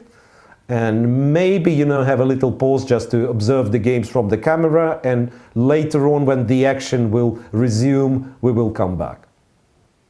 Sounds good. Yeah. Is there an opening that you would never play, or you would never play without being disrespectful to your opponent? You mean which kind of opening? Spawn cloud or whatever? Yeah. I don't know, I can play anything, it depends on the opponent. If opponent provokes me to play stuff like a6, rook a7, as Nakamura did many times against me in Internet Blitz, so I also can go crazy, no problems for me at all. But in classical chess, I would never ever play stuff like this, 100%. Okay, what is your biggest strength? I don't know, maybe playing the close position. And what is your biggest weakness? I have no weakness. Perfect answer. Have you ever fired a second? What means fired? Decided not to work with him anymore because he wasn't good enough. Funny questions. I guess never. And I also can say that it's not often happen for me that I come to the tournament with someone else. So coming with a second, it's not useful situation for me. Not usual situation. Yeah. Sorry. And yes, never fire it up, but who knows what will happen next. All right, so we'll tell your friend to be careful. Are there any, or is there any female chess player whose games you like to follow and whose results you like to follow? Okay, I follow most of chess players who is in top 30, I guess, and I can say that I like to watch World Champion games itself. I also like watch games my friend Shahryar playing when he is in the form. Wait, female chess players. Among female chess players, who we find for sure.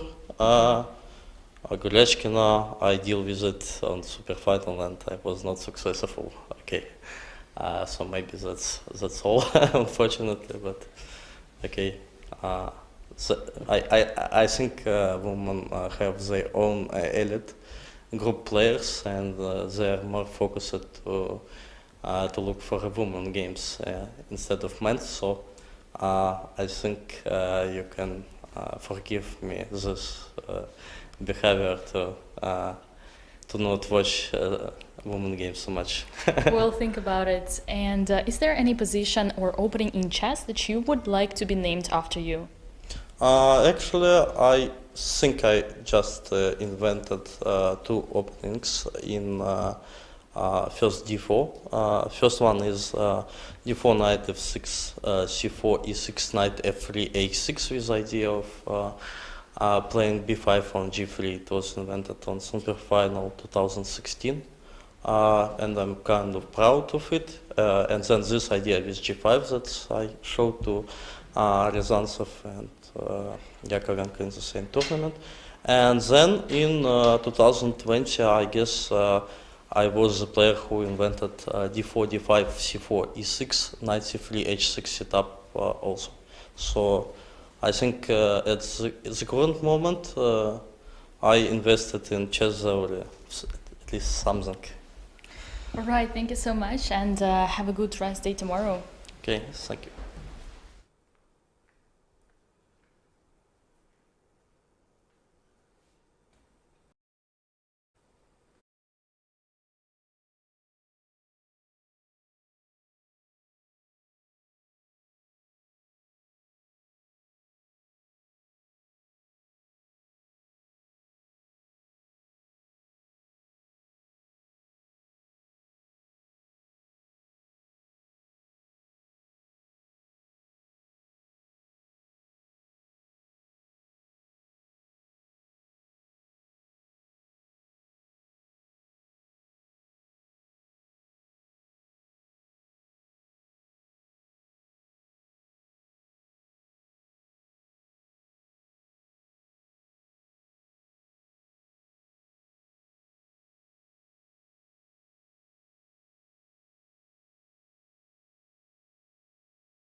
Okay, it seems that my COVID plan worked perfectly, so I thought let's make a break so they will finish. And indeed, Grishchuk and Esipenko agreed a draw.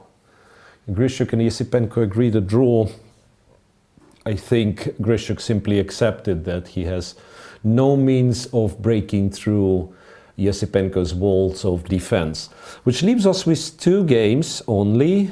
But those two, I believe, could be very long ones, especially if Rapport will find a way to keep the game going. Because even though I thought Wojtaszek does okay, but the engine somehow claims that White has the advantage. I mean, I'm not sure how rightful this claim is, but engine likes White, let's put it this way. Yeah. Engine likes White. Well, with the limited sort of evaluation or depth that I have, it says it's rather equal, but slightly better really? for Yeah. White, I suppose. Yeah. And for Shirov and Hare Krishna, I'm not sure. Yeah, Rook A1 was played in Shirov Hare Krishna game, and Hari decided not to go after G6 pawn, but instead protect. I thought he would take on G6. No, but he protected his A4 pawn instead, like Rook E4, and the reply was King G7. Yeah, because I was looking at knight takes G6, rook takes A4, and then playing rook C2 because I think the only way to protect it is with the bishop, maybe. Yeah, so White could have done that. Maybe he was, I don't know, maybe computer is brave, but I think he might have been afraid of c4. And then the pawn gets to c3. Maybe that's the reason why he decided not to take. Maybe that's the reason he decided not to take. And then knight e5, c3, and possibly something like knight here, and white still has much better chances, of course. Yeah. And since you're checking with the engine, Jesse, or you are able of checking, can you check with the engine? I'm just curious, what's the evaluation of this? Because I suspect it to be closer to equality than to white's win, but I might be mistaken. It's actually 0.65. 0.65, it's a better lot. for white. It's not slightly, no. 0.65, not 165, yeah. 0.65, no. Yeah,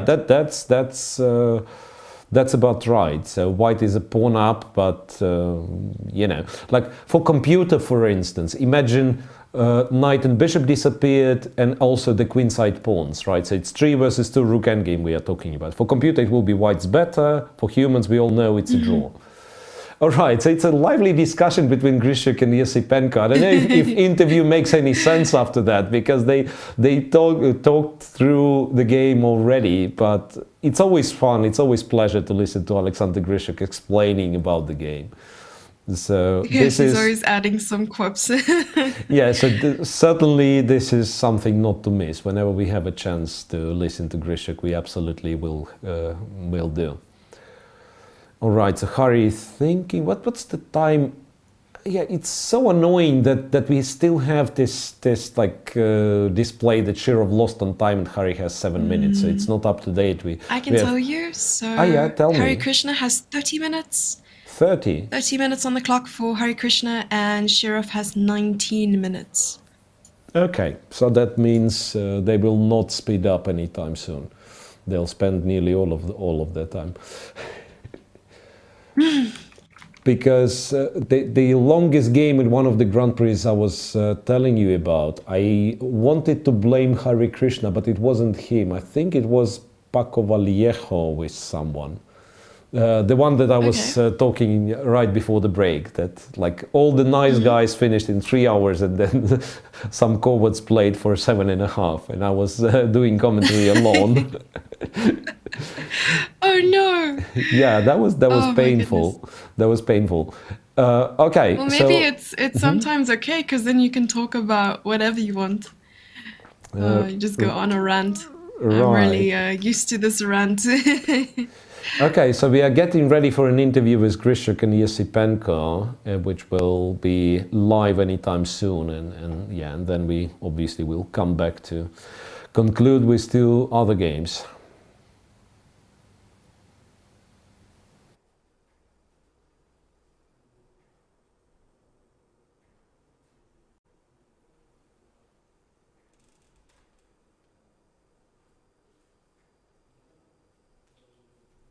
For the second interview of Pool A with Grandmasters Alexander Grishchuk and Grandmaster Andrei Esipenko. Alexander, so you spent again 40 minutes for your bishop e2 move. The position seemed very balanced. Is there anywhere with hindsight that you could have improved during your game? No, I thought I was clearly better throughout the game. After we got this structure with dc5, bc5, c4, okay, maybe not much better, but I think clearly better. But then I got completely confused after queen d3. Andrei played queen c6, and I started to calculate some lines. But I will not say which ones, because if I say tomorrow I will not only have PCR test, but also psychiatric test. So at least then I played bishop f1, at least I'm still very solid, but then Andrei totally outplayed me. Very nice plan of bringing the king to the queen side, and I think after time control, I should just exchange the queens. I thought otherwise maybe I slowly will be even slightly worse, so yeah. Okay. Andrei, a fine game by yourself. I'm sure you're happy with achieving a draw against Alexander. Do you think that this result puts you in good position for trying to go for the first spot in the last 2 rounds of the group after the rest day? Yeah, probably, but I don't think about it. I just want to, play, and yeah, I was worse all the game, and yeah, probably it's a good result. Okay, were you expecting this line from Alexander in the game today? No. So he surprised you with his opening choice? Yeah. Okay. Well, I hope you don't need psychiatric attention tomorrow, and enjoy your rest day. There you go. Okay, as always, witty jokes from Alexander Grishchuk. That was fun. I hope he doesn't need psychiatric help. Yeah, but I'm still wondering what move he was considering. Well, taking into account, I got what position he was speaking about. It was the one when the checkmate on g2 was threatening. So he had couple of legal moves not to get checkmated. And then since he ended up playing bishop f1, and apparently f3 would not deserve that much criticism from himself, the other possible move. So maybe he was blundering queen g2 in some lines. I don't know. Yeah. Okay, so we are still in this on this game, Hare Krishna against Shirov. And I think maybe we could rewind a bit and check what was happening, how Hare Krishna ended up being up a pawn. Because I remember at some point there were like those little notes that Hare could have achieved quite a lot. Like for instance on move 29 with, a long way back with a lot of pieces on the board still. He could have gone, he captured on a6.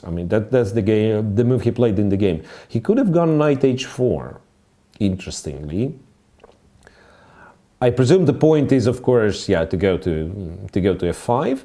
And if black plays g6, as in the game, I guess this is good for white. So rook c2. Queen goes wherever it goes, b3 or something, and then you take c6. And I suspect it might be some sacrifice on g6. Once again, I can never be sure, but say queen a4, maybe I play rook c1 first. Maybe I'm sacrificing on g6 immediately, who knows?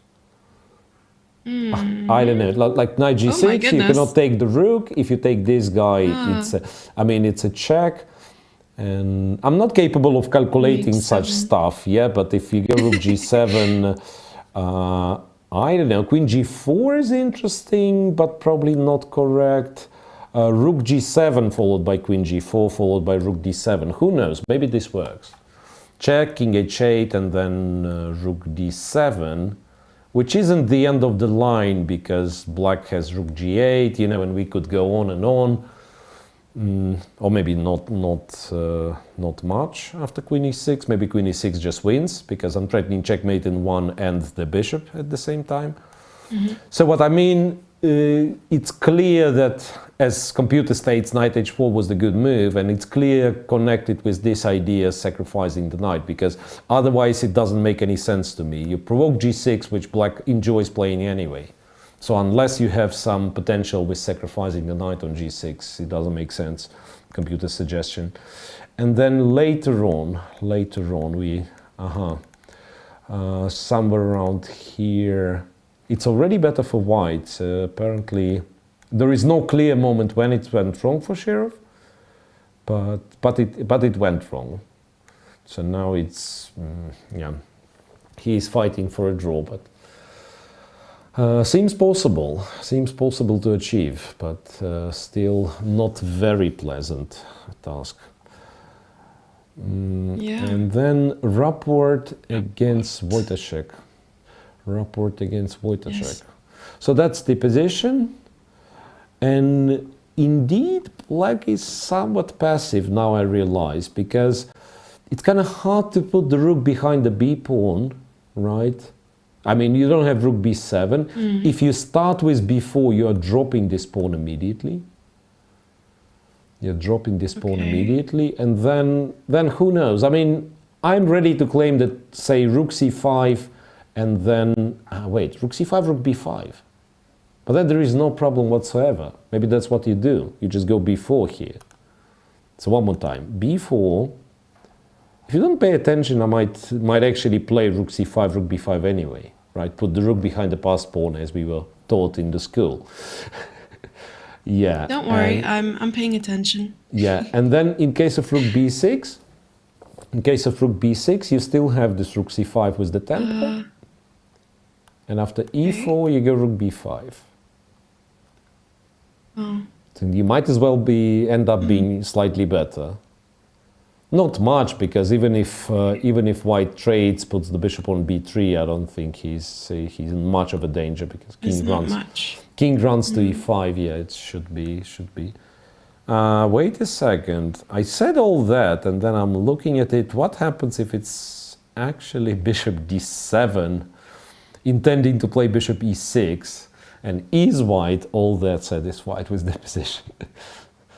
So maybe white also has to be a little bit careful, because the b pawn is the passed pawn after all. Right. Okay. But then you would just play bishop c2 and bishop b1? Bishop b1, yeah, but having the bishop on b1 and then letting black king run towards the pawn is something, something spooky to my taste. So I wonder who's playing for a win, in fact. I mean, optically it looked very nice for white, but now since I've noticed this, this option, and you can also, yeah, b4 is played. b4 is played. b4, rook c5, and so on. Maybe rook b6 is not forced, on the other hand. e4 first. Maybe e4 first, yeah. b6. Exactly. e4 first. You can try to give a check, but you really want your rook behind the passed pawn, so I think rook c5 anyway. And then you I was even looking at the possibility of playing rook to f4. After b4? Instead of e4. Yeah, after black went b4, you want to play rook f4. Yes. Yeah, possible, but then rook c5 nevertheless, right? Rook c5, and the problem is if you move the bishop, g5 falls with a check, so you're not even winning the pawn back. So you probably will have to go like rook d4, rook b5, and it's a little bit scary, because bishop b3, once again, it's a position pawn down, and if not bishop b3, then the pawn gets to b2, once again making white somewhat nervous. e4 is played, yeah. I'm sure that there must be the way for white to eliminate any danger and just make a draw, but still he seems to be the one to be careful. He still seems to be the one to be careful here. And once again, the clocks are off, so because it's Wojtaszek who is thinking. It's Wojtaszek who is thinking, and he is on 13 minutes.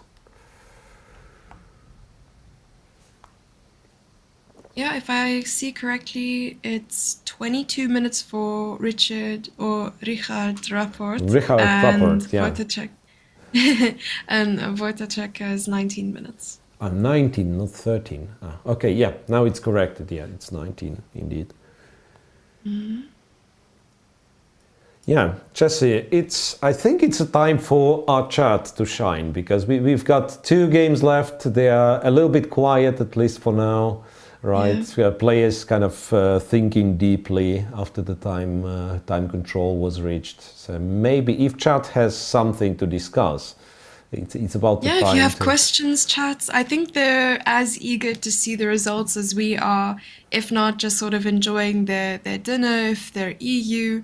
And I think just sort of waiting for something to happen. But I think the players are also heading into deep thinks with about 20 minutes. I think everyone has roughly 20 minutes on the clock. Yes, they do. Same for Hare Krishna and Shirov, right? I mean, both have plenty of time in comparison to when it was the time trouble. So once again, maybe let's recap what information do we have for now. In Group A, nothing has changed really. So they've made draws, it's the same. Bakrot on -1, Hikaru on +1, leading the group, 50% for Grishchuk and Esipenko. Grishchuk so far all draws. Group B, it really depends on Rapport and Wojtaszek, right? So Wojtaszek is on +1. So in case of a draw, it will be a tie, because Fedoseev's on +1 as well, right? And then in Pool C, Group C, it's Aronian. Yeah, Aronian clear lead, 50% for whom? For Dubov and Vidit, and Keymer on clear last place. But there, I believe Aronian has like a brilliant. He's in brilliant position. Brilliant form. Yeah, brilliant form and also brilliant position in the tournament. I mean, like 2 games left, he's leading by 1 full point. And Wesley So is on +2, but in his case, he's not guaranteed a 1 point lead because the other game is still on. And Hare Krishna is on 50%, so if he beats Shirov, he will be half a point behind Wesley So, right?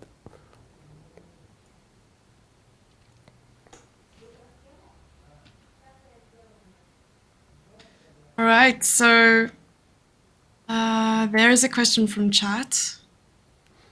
Do you think participants who get to skip the second leg have an advantage because they have more rest time? You mean like they play Berlin and they play Berlin?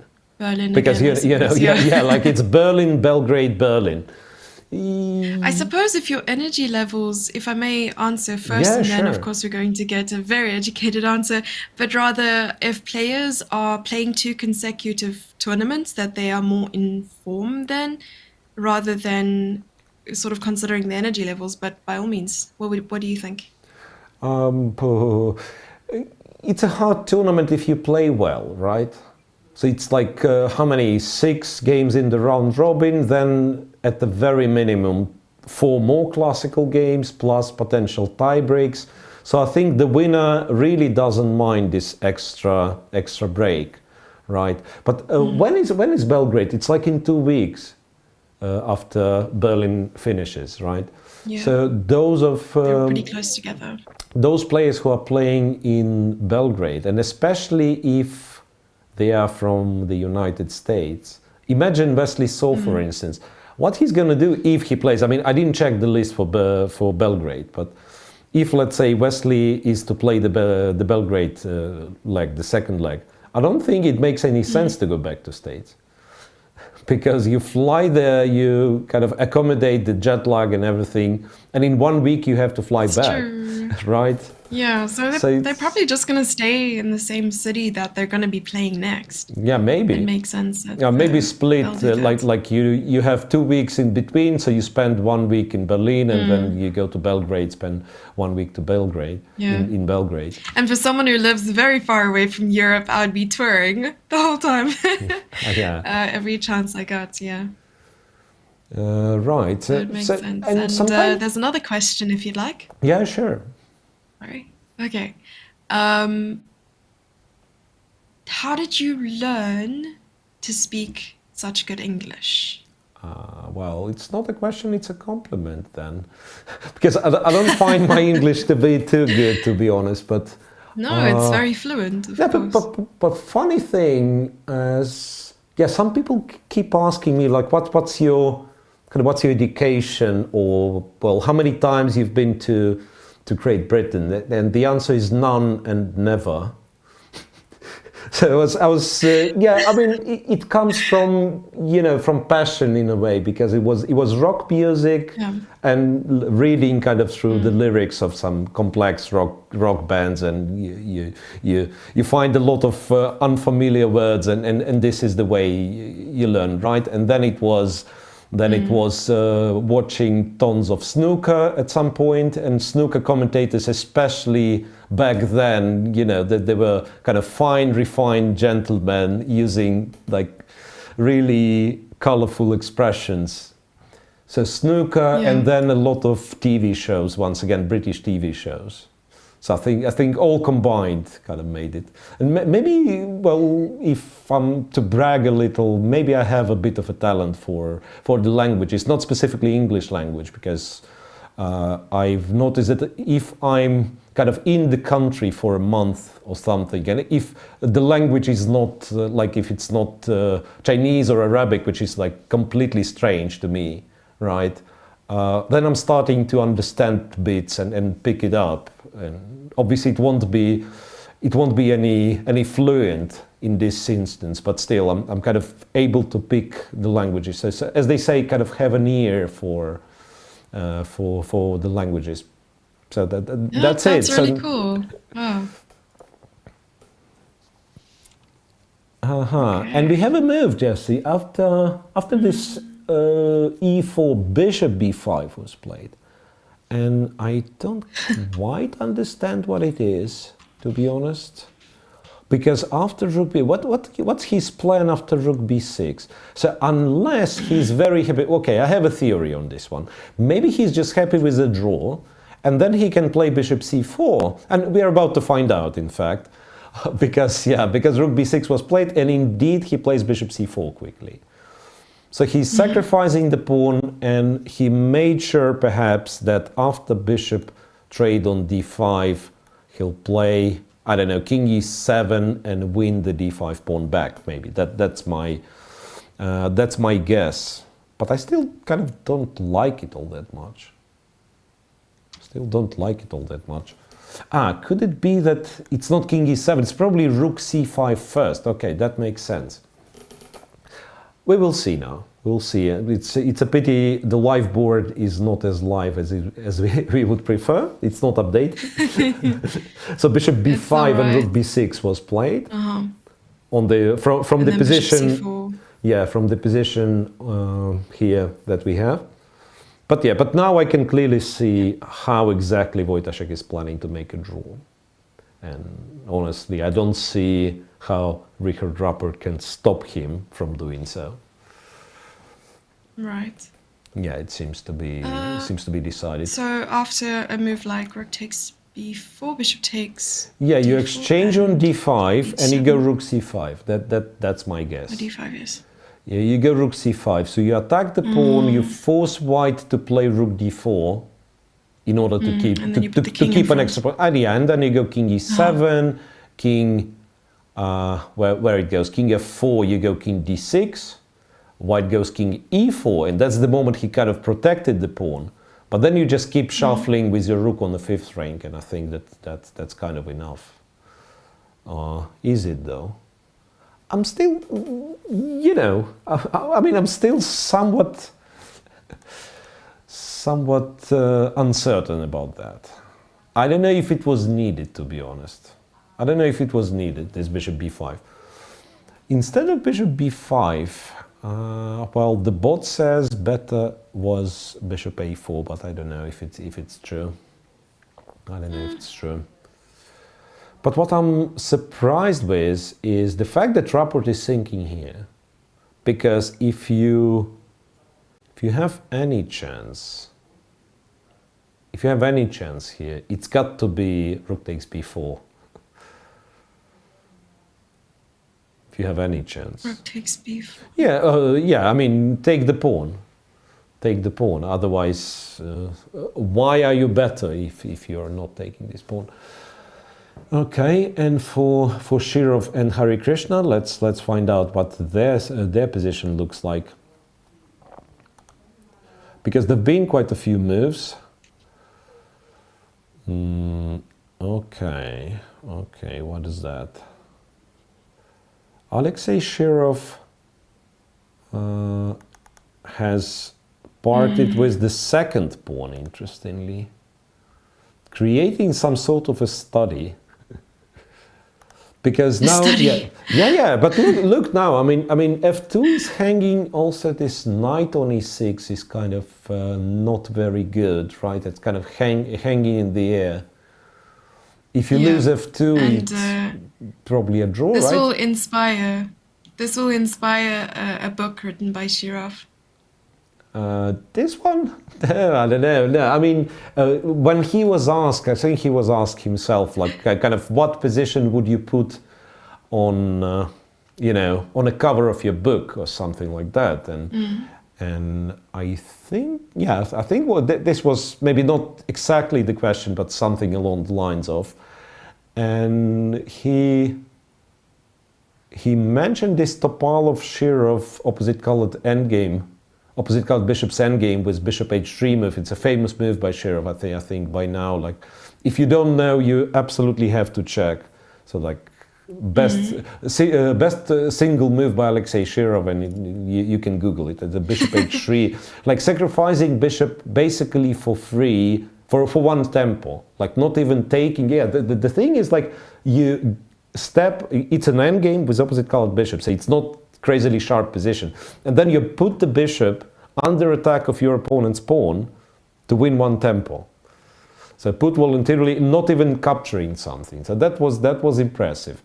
But I thought that's kind of describes him in an interesting way, because he is very well-known attacking player who sacrificed kind of a multitude of queens and so on, and yet he prefers this gentle little endgame to some brutal sacrifices. All right, so it develops on knight f4, bishop takes f2. I think okay, knight e2. That's white still is a pawn up, but I don't see him. How on earth are you winning this? There's another question from chat. Yep. Yeah, chat questions are nice. Yeah. Yes, Miro, are you more of a positional or a tactical type of player, or even perhaps universal? Whoa, that's interesting question. That's a very good question, because kind of it kind of drifted to the entire career, because I was like kind of crazy attacking player, and then switched to, I would not say like purely positional play, but I enjoy positional games much more, right? When I play chess nowadays, or like a few years back, and some people would say like that you simply grew up or got old or whatever, like pensioner chess. But I like to respond that I understand chess better nowadays. So I understand those attacks, they simply don't work. One has to play like good positional chess in order to be able to attack. So I think, because, at some moment in my life, being, I believe, like 2650, Grandmaster 2650, I was, out of curiosity, checking my old games. And there was a tournament when I scored an international master norm, like first or second international master norm, with some huge result, maybe 11.5 out of 13, something like that. And I was checking the games, and the games were horrifying. I mean, it was a kind of abomination of a chess game. So, like, I was such a 2650. It was so terrible. But I had a lot of energy, and I was able to calculate lines. And apparently, my opponents were even worse than me. So that's the only explanation. Because the way I was playing, it was terrible, and still, yet I've scored 11.5 out of 13 or something comparable. So what I'm trying to say that, okay, let's forget Miro, but there is no such thing as like stylistic preference anymore if you want to be a strong player. You have to be all round, you have to be able to play like crazily sharp tactics, you have to be good at endgames, you have to understand at least kind of basic positional patterns and so on. Or you have to be... That's true. It's like, or there is one more option. You can be Alireza Firouzja, and then you will be gifted. And I mean, I don't know, but by that point it's sort of a meme apparently. When he lost to Magnus in a classical game, making a mistake in a basic pawn endgame, if you remember, like longer position, he had to go for some longer position, distant opposition, and make a draw, and instead he made a mistake and lost. And a lot of guys were making fun of him. And I said, I think I was covering it in one Russian YouTube channel, I said the following, that, okay, the guy doesn't know basic endgames and he is still 2750. So imagine where we all gonna be when he will, I don't know, read one Dvoretsky book on endgames. He'll just crush everyone. So let's not make fun of him. So if he makes such mistakes and still 2750 rated, imagine what happens when he learns this. Yeah, someone's saying positional tactics or tactically positional is almost like saying you're extroverted introvert or other way around as well. Yeah, but those guys exist. You'd be surprised, but those guys exist. So how did you put it, extroverted introvert? Yeah, so that's the guy. Yeah, you get extroverted introvert or introverted extrovert. I think the first one describes me. So I like to communicate with people, but only the way, kind of on my terms. And then if someone is too intrusive, like I'm running away. I'm running away. So that's a perfect description. No, I can completely relate to that. Okay. So, if I take a look at the games, go ahead. Yeah. So, they did reach this position, King E7, and then for some mysterious to me reason, he didn't play, hang on a second, he didn't play King F4. Yeah, so basically my plan was King E4, King D6, King E4, and at first I thought you can't really make progress, so Black just shuffles the rook on the 5th rank, yeah? But if Black goes Rook B5, I go Rook A4, and I'm kind of threatening this check, right? And if you capture on D5, this check actually wins. It wins the Rook. So do you think, sorry, we're not at the current position yet. Do you have the current position? Also, we need to update the live boards so, at some point. Look, so here, he could have played King F4, after King E7, he could have played King F4, but instead he went for D6, and after this is apparently equal, right? So that, King G4, and Rook to C1. I was going to ask, the reason for Rook C1 is it to play maybe Rook E1? Rook E1 and cut off the king and maybe go to E6 or something. No, but wait, but he could have done this by going Rook E5, right? Oh. So if he wanted to, he could have done this by going Rook E5. Now Rook C1, I don't even know why exactly. Could be that. Wait a second. Rook F4 is kind of a threat. Okay, that makes sense. So after Rook E5, there's Rook F4, right? Okay. And these 2 versus 1, even if it's a draw, which I'm not certain about, you don't want to try. So Rook C1 he's prepared to meet Rook F4 with a check, and then after King H4 with another check, and keep giving these checks unless White wants to part with the G5 pawn, right? Then it's a check, King goes here, and I take the G5 pawn, and you take my pawn, and I take your pawn, and we go home happily. And it's a draw. Yeah. So, yeah. He ended up playing Rook E1. Yeah, Rook C1, King F4, but now, yeah, it makes perfect sense, because after King F4, King E5, trying to sneak in to F6 happens, right? Now, after Rook C5 check, I still have Rook D5. So King E5 needs to be prevented. And therefore, after King F4, Rook E1 was played. Similarly, having For those of you wondering, I am hiding behind the trees there. So at any moment I will jump out and scare Miro. Just don't tell him. Yeah, so the trick, in fact, is that we seemingly lost the connection with Shirov's camera, with Hari and Shirov game camera, and therefore need to update. Okay, so this is a little bit scary, I have to say. Why it's scary? Because even though I believe it's a drawish position and not much can be done, if white somehow manages to activate a little bit, he can shuffle around for as much as you like. And then those are the moments when I'm not very happy with the invention of electronic clock and the whole increment thing. Because, back then, when it would be a finite amount of time you'd be given for the game, at least one could predict that by 6 hours or whatever, 7 hours, the game will be over. And now people can, the position is such, and imagine I'm playing white, so I have zero risk of losing, and I have infinite time, right? So I shuffle around for 48 moves with my knight and the rook. And then, when you're about to claim 50 moves, I'm moving my pawn, and then the whole circle again.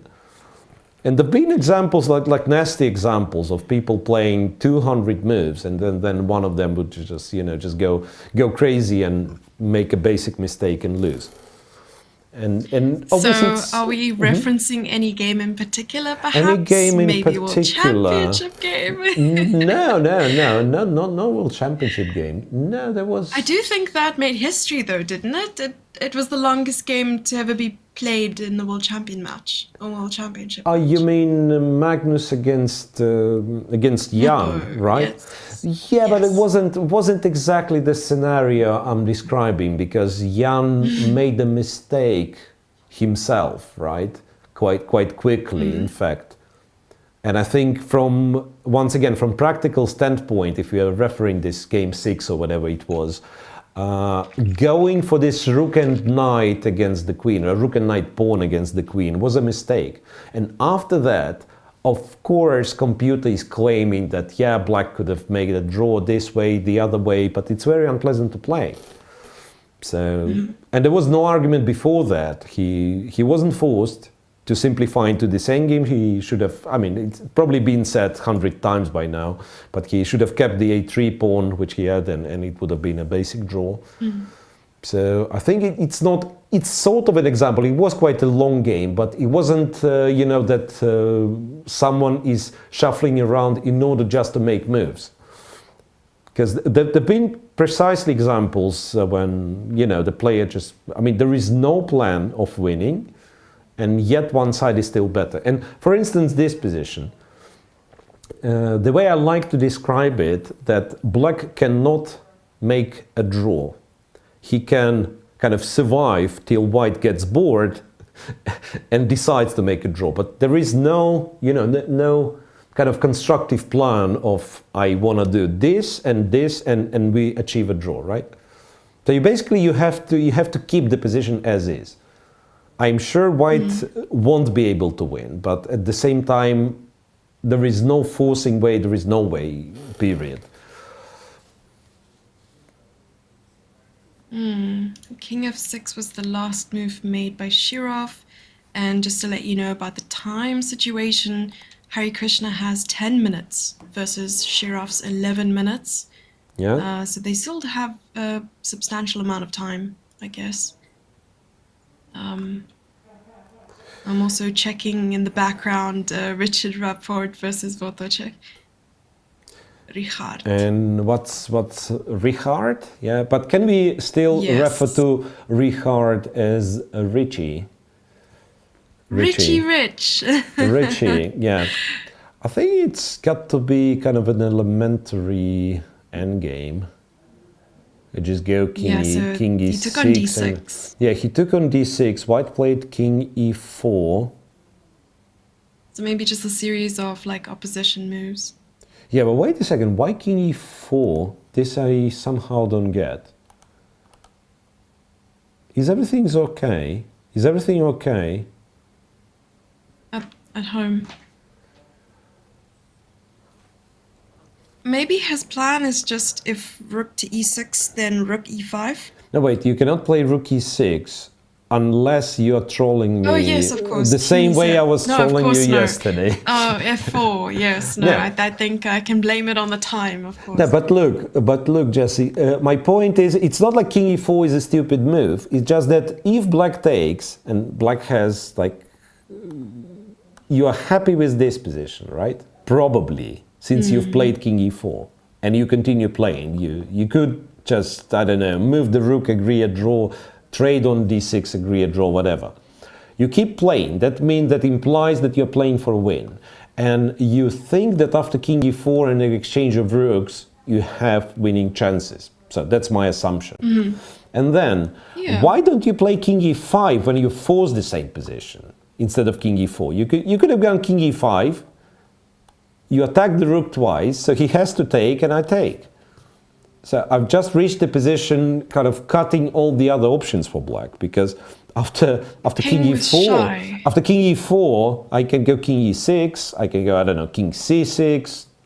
So extra options. That's the whole point of my rant. But I'm not sure. Maybe it was a draw still. That's also possible. Yeah. Maybe it was a draw still. Wait. Oh, but okay, I see. You know what? Yeah. It's nonsense what I'm talking, because he can, with the pawn on f7, he can just go there and stay there. King f6 or whatever, king d6, go there and then just stay there forever. King g7, king g8, king g7, king g8. There is no winning plan. So it doesn't matter really. And a draw was agreed after king e4. So this game has concluded. I was told we have a short interview of Daniel Dubov, and maybe it makes sense because we have some issues with cameras apparently from Berlin. We will have an interview with Daniel Dubov. This was recorded. Then hopefully everything's going to be restored. We will have an interview of Rapport and Wojtaszek, and then we'll be back with this last game remaining. So we're live. Okay. Daniel, you're well known for your passion to sports. You say that you do it because it makes you feel better, that you used to do it when you were young with your coach. How many chin-ups can you do at the moment, approximately? No idea, actually. There are so many videos of you doing those, so what is your form like right now? You can just say any random number. Yeah, but I don't know. Honestly, after WIKE, in general, I just played WIKE. In WIKE, you switch for destroying your health instead of improving it, you know. So before WIKE, the numbers were pretty high, but now I'm afraid it's less impressive, you know. You just need to drink less and work out more, probably. And if they ask you to do them in a mask, would you agree? Probably not. Even without a mask, probably I would not. So that's an easy one. All right, next question. Have you ever fired a second? Fired? It depends on what you call fire. Okay, let's go for it. Yes, many times. Perfect. No one can stand me for more than 2 years. Yes. Is there a position in chess, a gambit or an opening that you would like to be named after you? It depends. Yeah, but there is this Dubov Taras. Yeah, I think people call it Dubov Taras already. So these terms I'm satisfied. I think this was basically. Clearly I was not the first player to come up with it, but I was probably the first to play it at a high level after so many years. And I was also proud. Now all the engines say it's perfectly fine, but when I found it, the Stockfish was screaming 080, and people were calling me idiot and so on. But it costed me. It did cost me somehow. It's people know that even if I'm not prepared, you can just play this line, and normally I just go for it, and then I regret it somehow. But you got to protect your baby or something. So yeah, that's how it was. And what is the most important quality in women for you?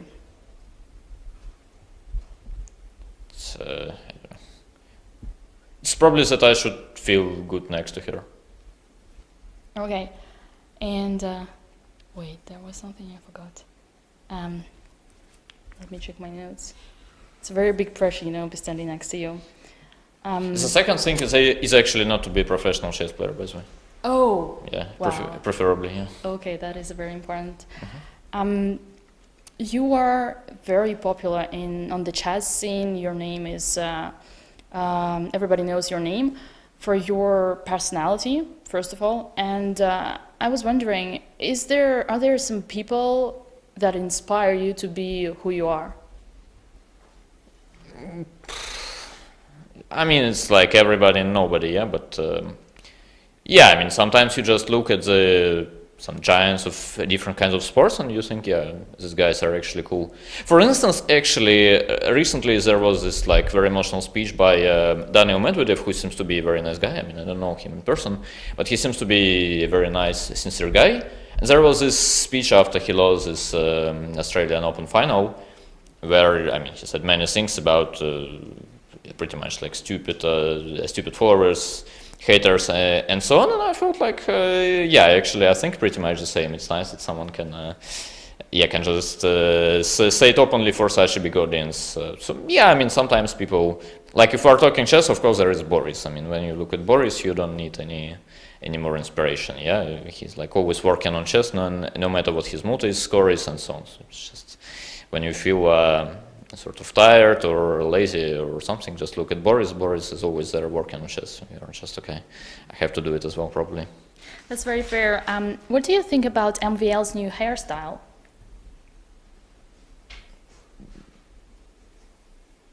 Is there one? I mean... He's recently dyed his hair in pink.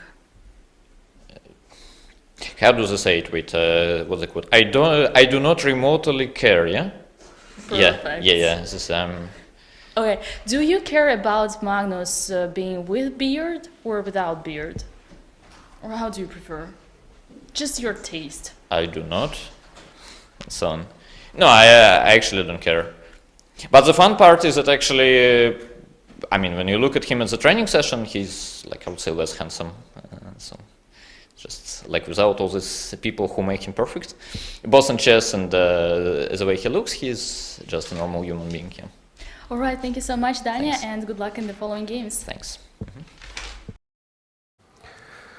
Okay, so a reminder that we had one of the games finished right before the interview with Daniel Dubov, which was, by the way, a very enjoyable interview, right? And I don't know. I'm very sorry. I have tears in my eyes. I was listening to the interview and I can't. Well, honestly, the questions, I don't know if she's supposed to ask such questions, but he certainly has all the right not to answer or answer in an ignorant way, because those are not your typical press conference questions. Okay, so what I wanted to say, that's supposed to be an interview, right? But apparently we missed it, and that's fine. We still have one game going, yeah, Hare Krishna against Shirov, and yes. My horror is about to materialize, I'm guessing, because it won't be necessarily the scenario I was talking about, where 49 moves. Move a pawn, 49 moves, and so on. But Black has, which I find to be rather attractive option of giving a check on g3, and then, well, perhaps king f1 is what's going to happen, and then the whole rant is just wasn't needed. But what I meant by that is king h2, rook takes g4, which looks like a blunder because it's a check on d5. And then the rook's hanging, the bishop's hanging. And then you go, wherever you go, king g5, for instance, white captures the bishop, you capture the last remaining pawn. And it's a draw, rook and knight against the rook, right? You don't need the g6 pawn. But this can be played for at least 50 moves. And maybe if you're successful to win the g6 pawn, maybe it takes you some moves to win g6 pawn, plus 50 moves, until your opponent claims a draw. So depending on Hari's mood, we might actually be, stuck there for quite some time. Mm-hmm. Well, they both reached 5 minutes on the clock. and I finally run out of tears. Tell me what's the actual time situation, because what I see on the screen, it's less than 5 minutes for Harry, which kind of makes sense. But okay, I see that. But Shirov still has almost 12. No, they both have 5.5 minutes. 5.5. Yeah, actually, both of them, yes. But still, someone named, I think, Fischer or Bronstein, I'm not sure which is which. I think Fischer invented this increment time control with an increment. So it doesn't really matter. They have 5 minutes. They can play, 20 moves quickly, hovering around, and they both gonna have, I don't know, 10. And yeah, but maybe what I'm saying doesn't really make sense. Maybe you just play some sort of bishop d2.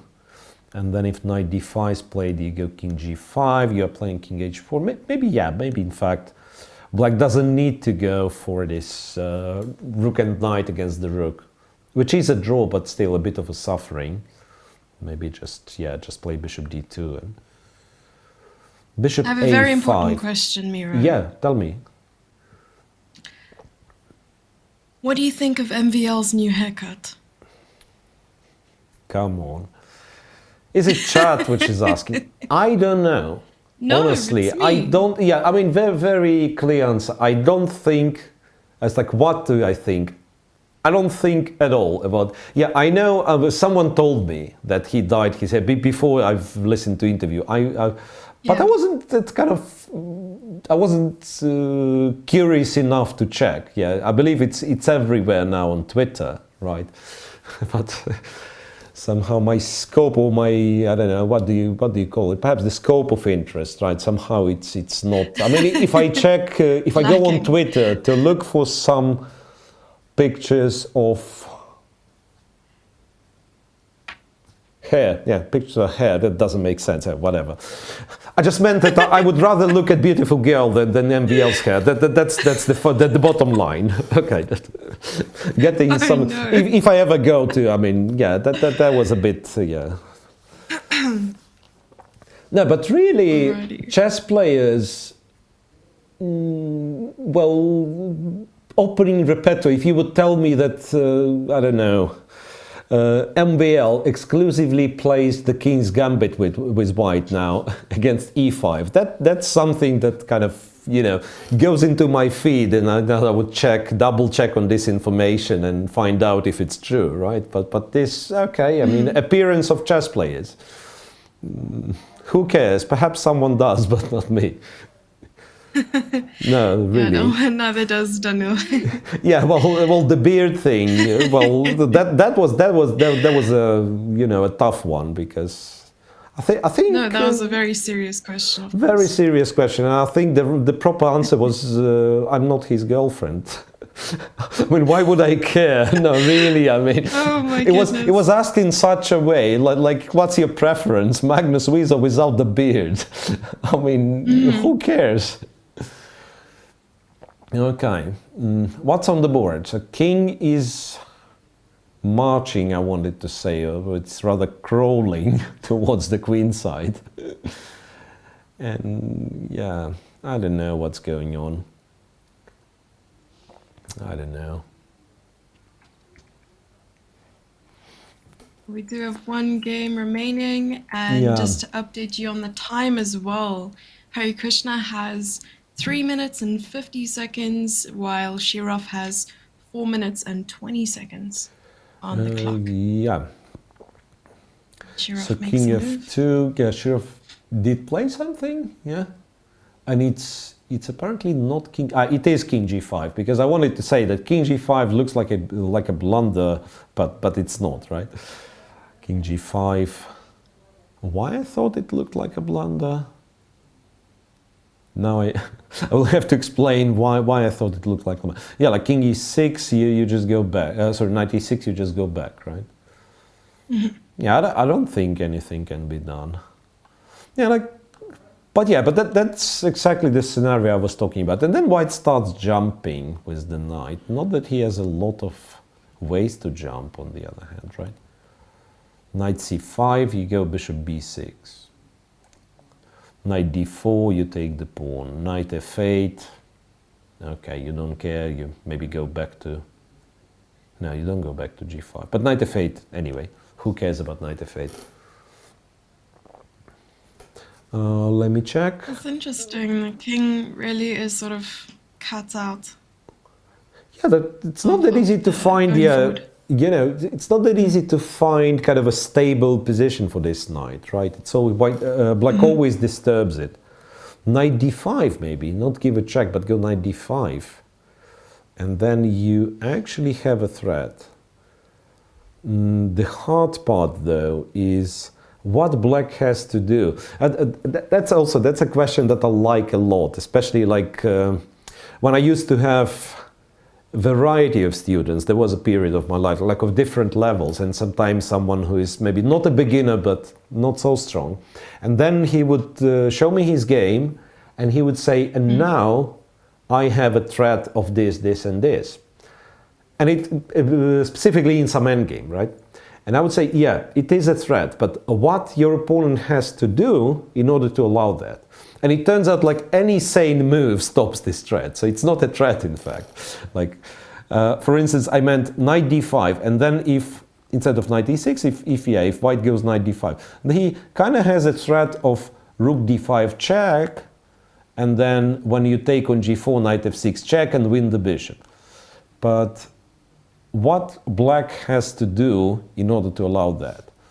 Because, yeah, I mean, you can move the bishop, then bishop away. This doesn't work, right? You can move the rook. It's unlikely that you will switch to h-file. Rook is nicely placed behind the a-pawn. And if you move the rook, you probably give a check. So once again, no way for white to execute the threat.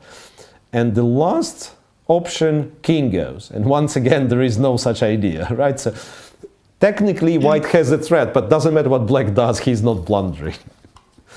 And those are so funny conversations. Yeah. So, any way to repeat? So he went king h4 here. Check, and yeah, and instead of king f6, black went king h4. King h4, honestly, is kind of a more ambitious move, because he's kind of stating that I will make a draw immediately. Yeah, king obviously is much more active on h4, right? Or rather on h5 now after g5 check. Yes, after g5 you're probably forced to go to h5. King h3 just sounds strange, right? King h3. Might have been... It would be nice for white to get the king to like f4. Yeah, but how do you do this, right? I mean, you can't really achieve that. So you can, yeah, I'm not sure what you can do here.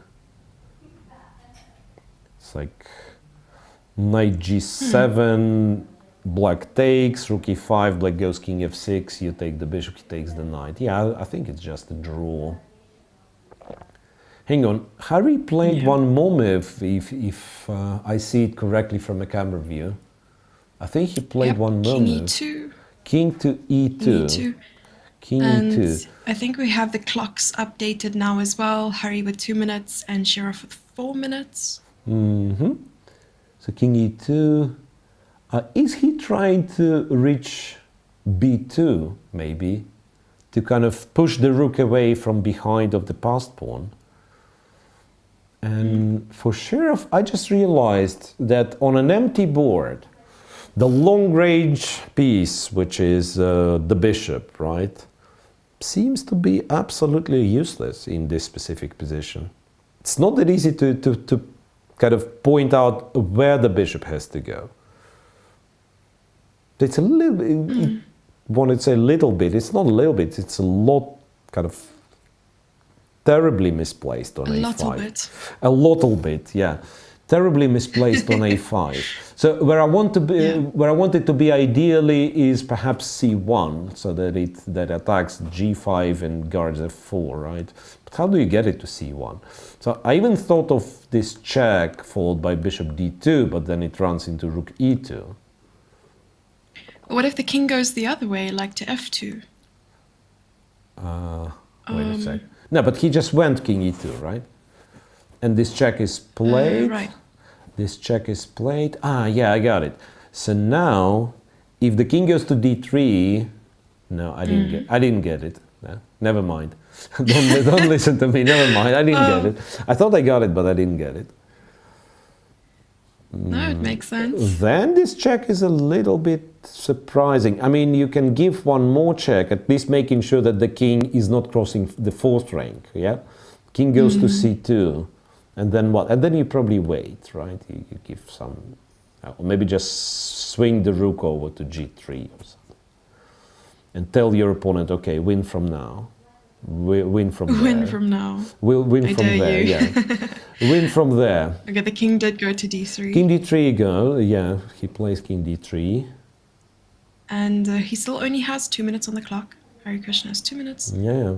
Yeah, but I'm not I don't like Shirov's idea of putting the king to h5 all that much. Ah, hang on a second. I wonder if he will go to the king side to quarter of the rook. And then go... I actually don't know. I just realized one thing.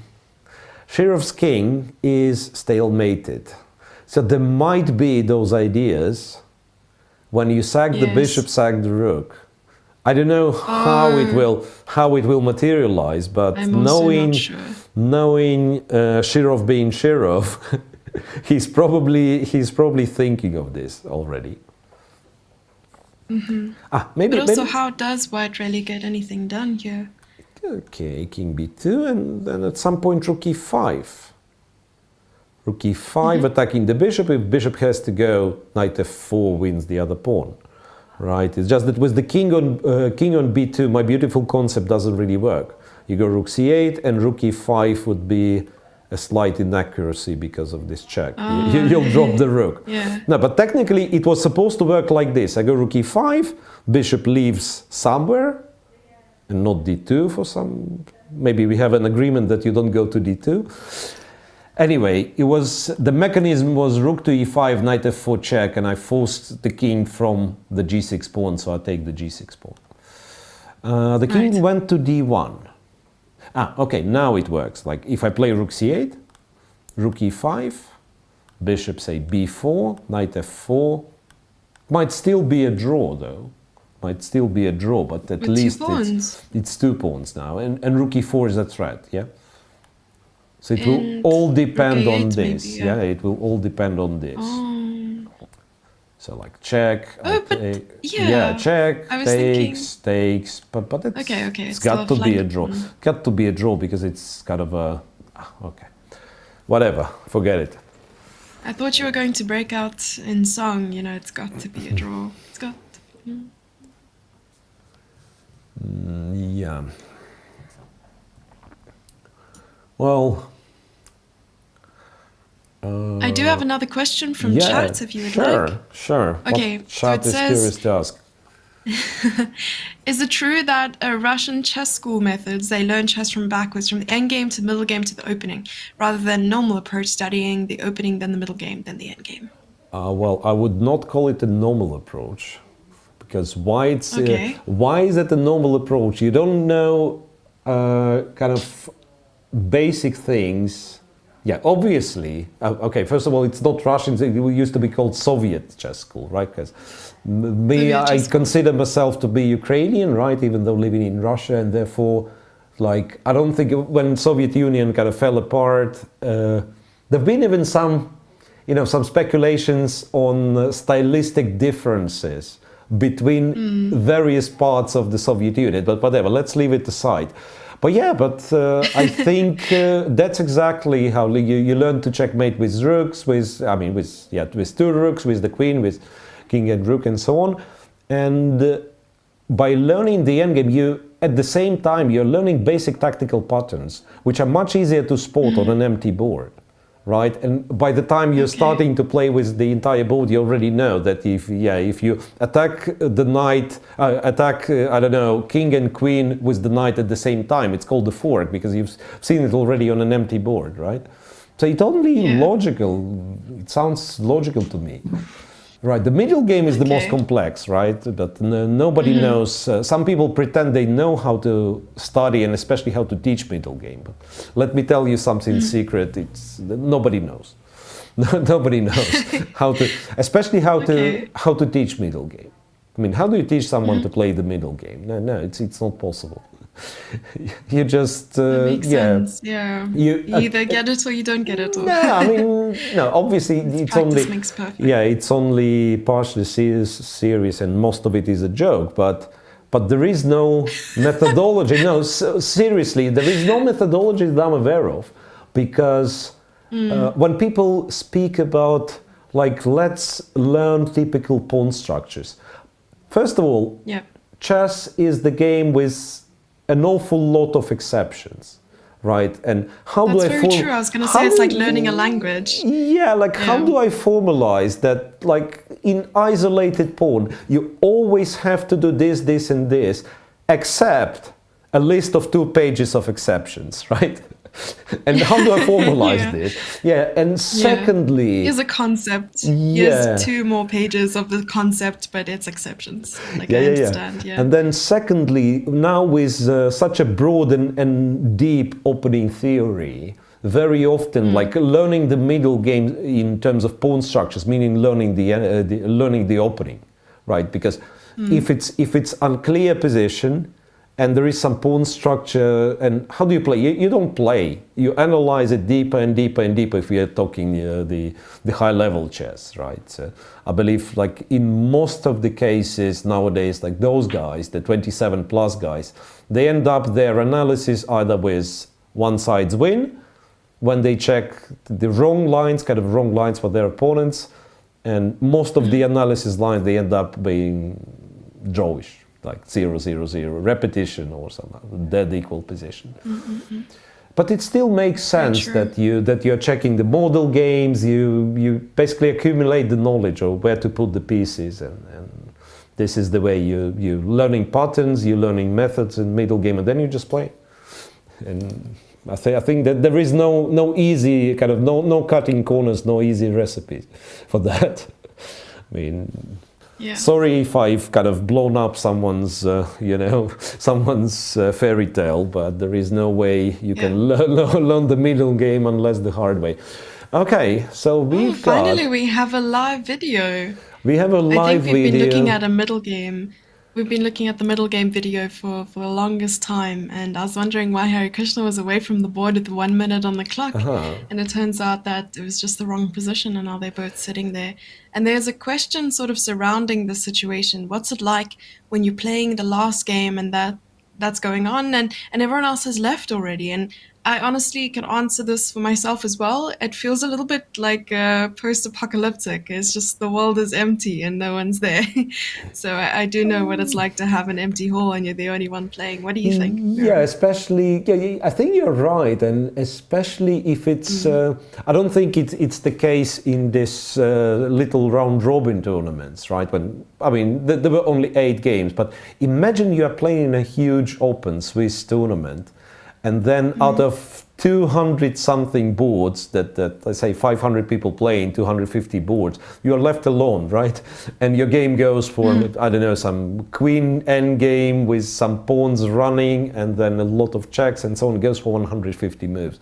And then, then it feels, and also sometimes if it's late in the evening, late in the night, you can see that, all the arbiters, they are not very happy with you playing, because otherwise they would just make this pairing quickly and go home. But they have to wait for you. Oh, that's true.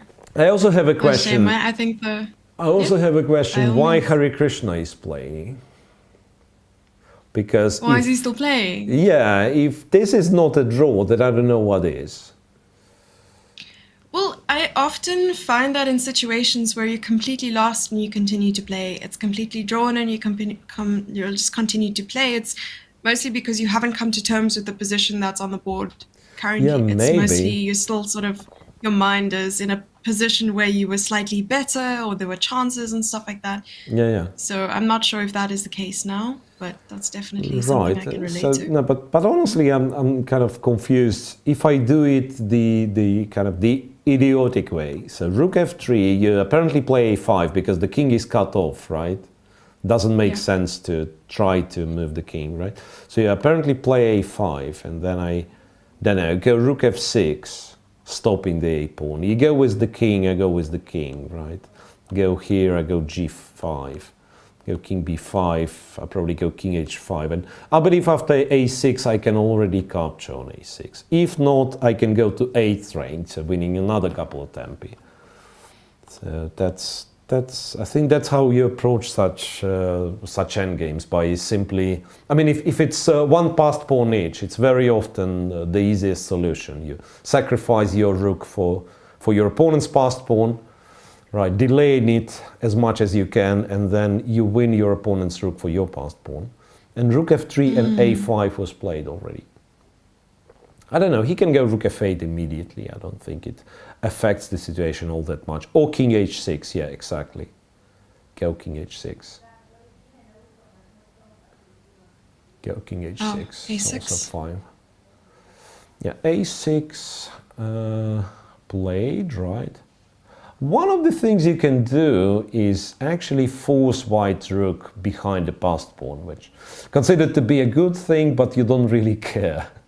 You go here, you go here. Right. And because you have the g pawn, I think it's like... So where the king's going, if the king goes there, by that time you'd be kind of, with your pawn on g4, your king on h4 will be an easy draw. If king goes towards the g pawn, then you'd be able to sacrifice the g pawn and run all the way to b6. So even this is a draw, and you don't really need it, I believe. You can do the same, but with the rook on the 7th, maybe. Or maybe even 8th. If rook f7, oh right. Okay. Rook f7, yeah, I think white still does the same, right? He goes rook a5, we go here. What's then? This, okay, let me try, because I'm kind of declaring it to be an easy draw. Maybe it's not. This, and I actually lost, right? Or not really. The point being, I cannot cross the 5th rank. If I go g3, you have rook a3, and the pawn is protected. Yeah, so I have to be a little bit careful. Maybe it's not that... Huh. But if you play in that position, g2, rook g3. Yeah. And rook g7. So no, but that was check and rook g3. Yeah, rook g7. There was check and rook g3. So rook a7, okay. So one more time. Rook a7, king b3, g5, because what else? This, no king, no crossing the 5th rank. Wait a second. Maybe I'm an idiot. Maybe I just have to play this. I have to cross the 5th rank, yeah, of course. Not letting my king to be cut off. And after king b6, I go here. Yeah, that's much easier. That's much easier. You don't really... Because I know it doesn't have to work. I mean, it's not supposed to work. It's not supposed to work, yeah. So instead of g4, in this line, g4 was a terrible move. Instead, I have to use the pawn as kind of a cover for the king to cross the 5th rank. King b5, I go here. King b6. Once again, I'm too lazy to... Wanted to say I'm too lazy to calculate, because maybe capturing on a6 was already good enough for a draw in my line, but... Yeah, and after a6, Shirov simply plays g5. Which also makes sense, because white king, so far, is still cut off. So you don't want to be... It's kind of to rush with the rook, right? The king is cut off. So what if rook b5 now? Rook b5? But how does it help you? Yeah. I go king h5. How does it help you? King h5, a7. Yeah, a7, sorry. Yeah, once again, I'm blundering. Yeah, you want a7, rook f8, yeah? Okay, I go back then. Rook f8. And a7 anyway, I guess? a7, yeah, rook a8. And then rook b7. And rook b7, yeah, but then I push the g pawn, right? And the king is not in a square, that means rook will have to stop the g pawn, and I will take a7. Yeah, that seems a bit rough, yeah. Wait a second, is the live... no. I got scared that the position on the live board is an actual position, which you would expect to be the case. Yeah, Rook A5, but now it's pretty forcing. Black has strictly only move, which is Rook F8. I don't think it will take too much time for Shirov to find it or to make it. I mean, obviously he can see this one. Rook F8, yeah. A7, Rook A8. No, King C3. Okay, King C3. Now, I think safest is just to go King H5. You can also probably play G4, even though this is my less favorite option. And now wait a second, G4 would be stupid, right? A7, have to stop it still. And then you go to D4. Yeah, well, actually, maybe it's not a bad idea, Jesse, since not that many pieces left. We could watch it from the camera view alone, right? Mm-hmm. Because it also gives us, I mean, it would give us we can have big cam of the players. Yeah, that was a nice view, because it also gives us the kind of right setup on the clock, because what we have now is irrelevant, perhaps. Right? Can you check? Yes, can you check I the agree. time? Yeah, can you check the time? Because I think that's I can. That's wrong. It's 57. Yeah, 50. It's 1.5 minutes at the moment. Yeah. So that's not right. Yeah. A7 played by Hare Krishna. Okay, Rook A8. No other move. Wait a second, what is that he's trying to achieve? A7, Rook A8, right? Rook A8 and King D4, right?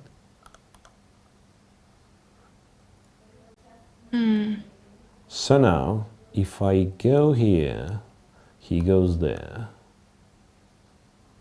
And I go... You keep going with the king, maybe? But where? To H3. Yes. But what do I do then it's just a draw. here? But what do I do here? Oh, there's a mate. Yeah, G4, it's a check. Yeah, if King G4... no, wait, he went to C5? But that's just a dead draw. I mean, that doesn't really make any sense. Maybe G4? he knows, I don't know. G4, right? Yeah. G4, King B6. Yeah, come on. King B6 has been played. That's finally the scenario I was talking about, yeah. Mm-hmm. So you win my rook, I win your rook, and only the king's left. Only the king's left. King H3. I don't know why Harry decided to play it all out, because by that point it was fine to just agree a draw. But yeah, anyway. So that means that Wesley So in the D pool is the sole leader with 1 point, with full 1 point of lead. Same as Aronian in pool C. Then Naka is the sole leader, but nothing has changed, so it's only half a point. And in Group B is the most confusing situation, because Fedoseev caught up with Wojtaszek on +1, and Rapport is on 50%, so it's all very, very close going to the last two games. And since it was, quite a long round, Jesse, what do you think if we make a little transposition of moves? If we declare that the round has concluded and remind our viewers that tomorrow is the free day, and I will quickly remind of the partners and sponsors of this event, and we'll sign off right before the interview. I think it's a nice plan, right? I think it's a nice plan. Sounds like a good idea. So today, let's count once again. The dub is not happening for sure, right? There've been 3 decided games. Dubov won with white, and then Wesley So won with black, and Fedoseev won with black. And that's about it. Then, so that's round 4, 2 more games left in this qualification stage. which will be played the day after tomorrow and the day after tomorrow, because tomorrow is the free day. The most enjoyable part of the tournament, if you ask me. And then, once again, have to try to be a little bit more serious, to thank our partners, our sponsors, who made FIDE World Chess Grand Prix 2022 happen. It's Kaspersky, Algorand, and FIDE Online Arena. And thank you very much, Jesse, for entertaining me, helping me cover this. Yeah, I think that was a lot of fun, and it will be more fun starting the day after tomorrow. So we are waiting for an interview. Yeah, and I think as soon as the interview is ready, we will be signing off. One more time. I don't know if we have the graphics for this. For today's results, but we can read them loud once again. Both draws in the A pool, draw for Nakamura and Rapport, and draw for Grishchuk and Esipenko. Pool B, Fedoseev beats Oparin again, so 2-0 against Oparin, this time with the black pieces, and the draw for Rapport and Wojtaszek. Pool C, Aronian made the draw with Vidit with the black pieces, and as he confessed after the game, was pretty much all analyzed. And Dubov won against Vincent Keymer. And then finally, Pool D, that's the game, the longest game, finished in the draw, Harikrishna and Shirov. And two leaders were playing each other, Dominguez and Wesley So. Dominguez made a mistake with white, and Wesley So won a very, very important game with black. Okay, so I'm not sure when the interview is happening, because usually sometimes they are rushing, and even a little bit too quick to my taste. But this time, I'm not the only one who's absolutely obsessed with your hoodie. It looks like people want to buy it. Where can they get it? Well, that's a local Russian designer, so I could kind of provide the link, but I don't think they deliver anywhere outside Russia. Yeah, but the hoodie's cool. Yeah, thank you, and I also like it very much. Okay, so that's the situation. Yeah, we do have the results, but we kind of already. Off the last game of the day, you've just finished. It's very late, so we'll try and keep this brief. First of all, Alexei, we are all very surprised here that after 14 minutes you hadn't arrived to the playing hall. Could you give us the reason why you arrived late? Don't need to start. Well, something very unfortunate happened to me, which hopefully will not happen again. It's just that first I did not study the schedule carefully, and I was sure that free day would be after first 3 rounds, because it seemed like more logical. I played in my life some of those tournaments of 4 players, like Grand Slam long time ago, and it was always like 3 rounds, first circle ends, and then a free day. So I just couldn't even think that it could be different. And then I was very lucky that I was still in my room, because normally I was going to do tourism free day, and when they called me at 3 o'clock, they said, are you going to arrive at the game? At the game? What? Isn't it free day today? Oh, okay, so I was very lucky to be in the game, but in fact, when you are black, you arrive late, you're kind of nervous, and you had no preparation for this particular game whatsoever, then of course it's not so easy. But okay, of course, all this is my fault, so of course it's, normally.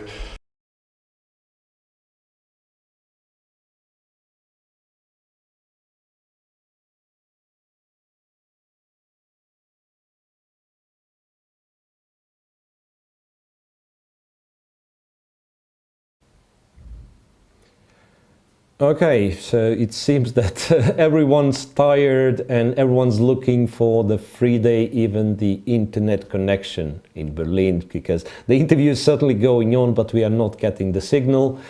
I think we said everything we were supposed to say, so one more time, a general reminder. Tomorrow's the free day. The day after tomorrow, Grand Prix Berlin resumes with 2 more rounds in double round robin. And the winners of each pool will play the semifinals first and then the final. Once again, Thanks very much. And yeah, Jesse, you are still with me, right? Yes, I am. Thank you so much, and I'll see you on Wednesday. Yeah, absolutely. Take care, everyone, and see you all on Wednesday. Bye-bye.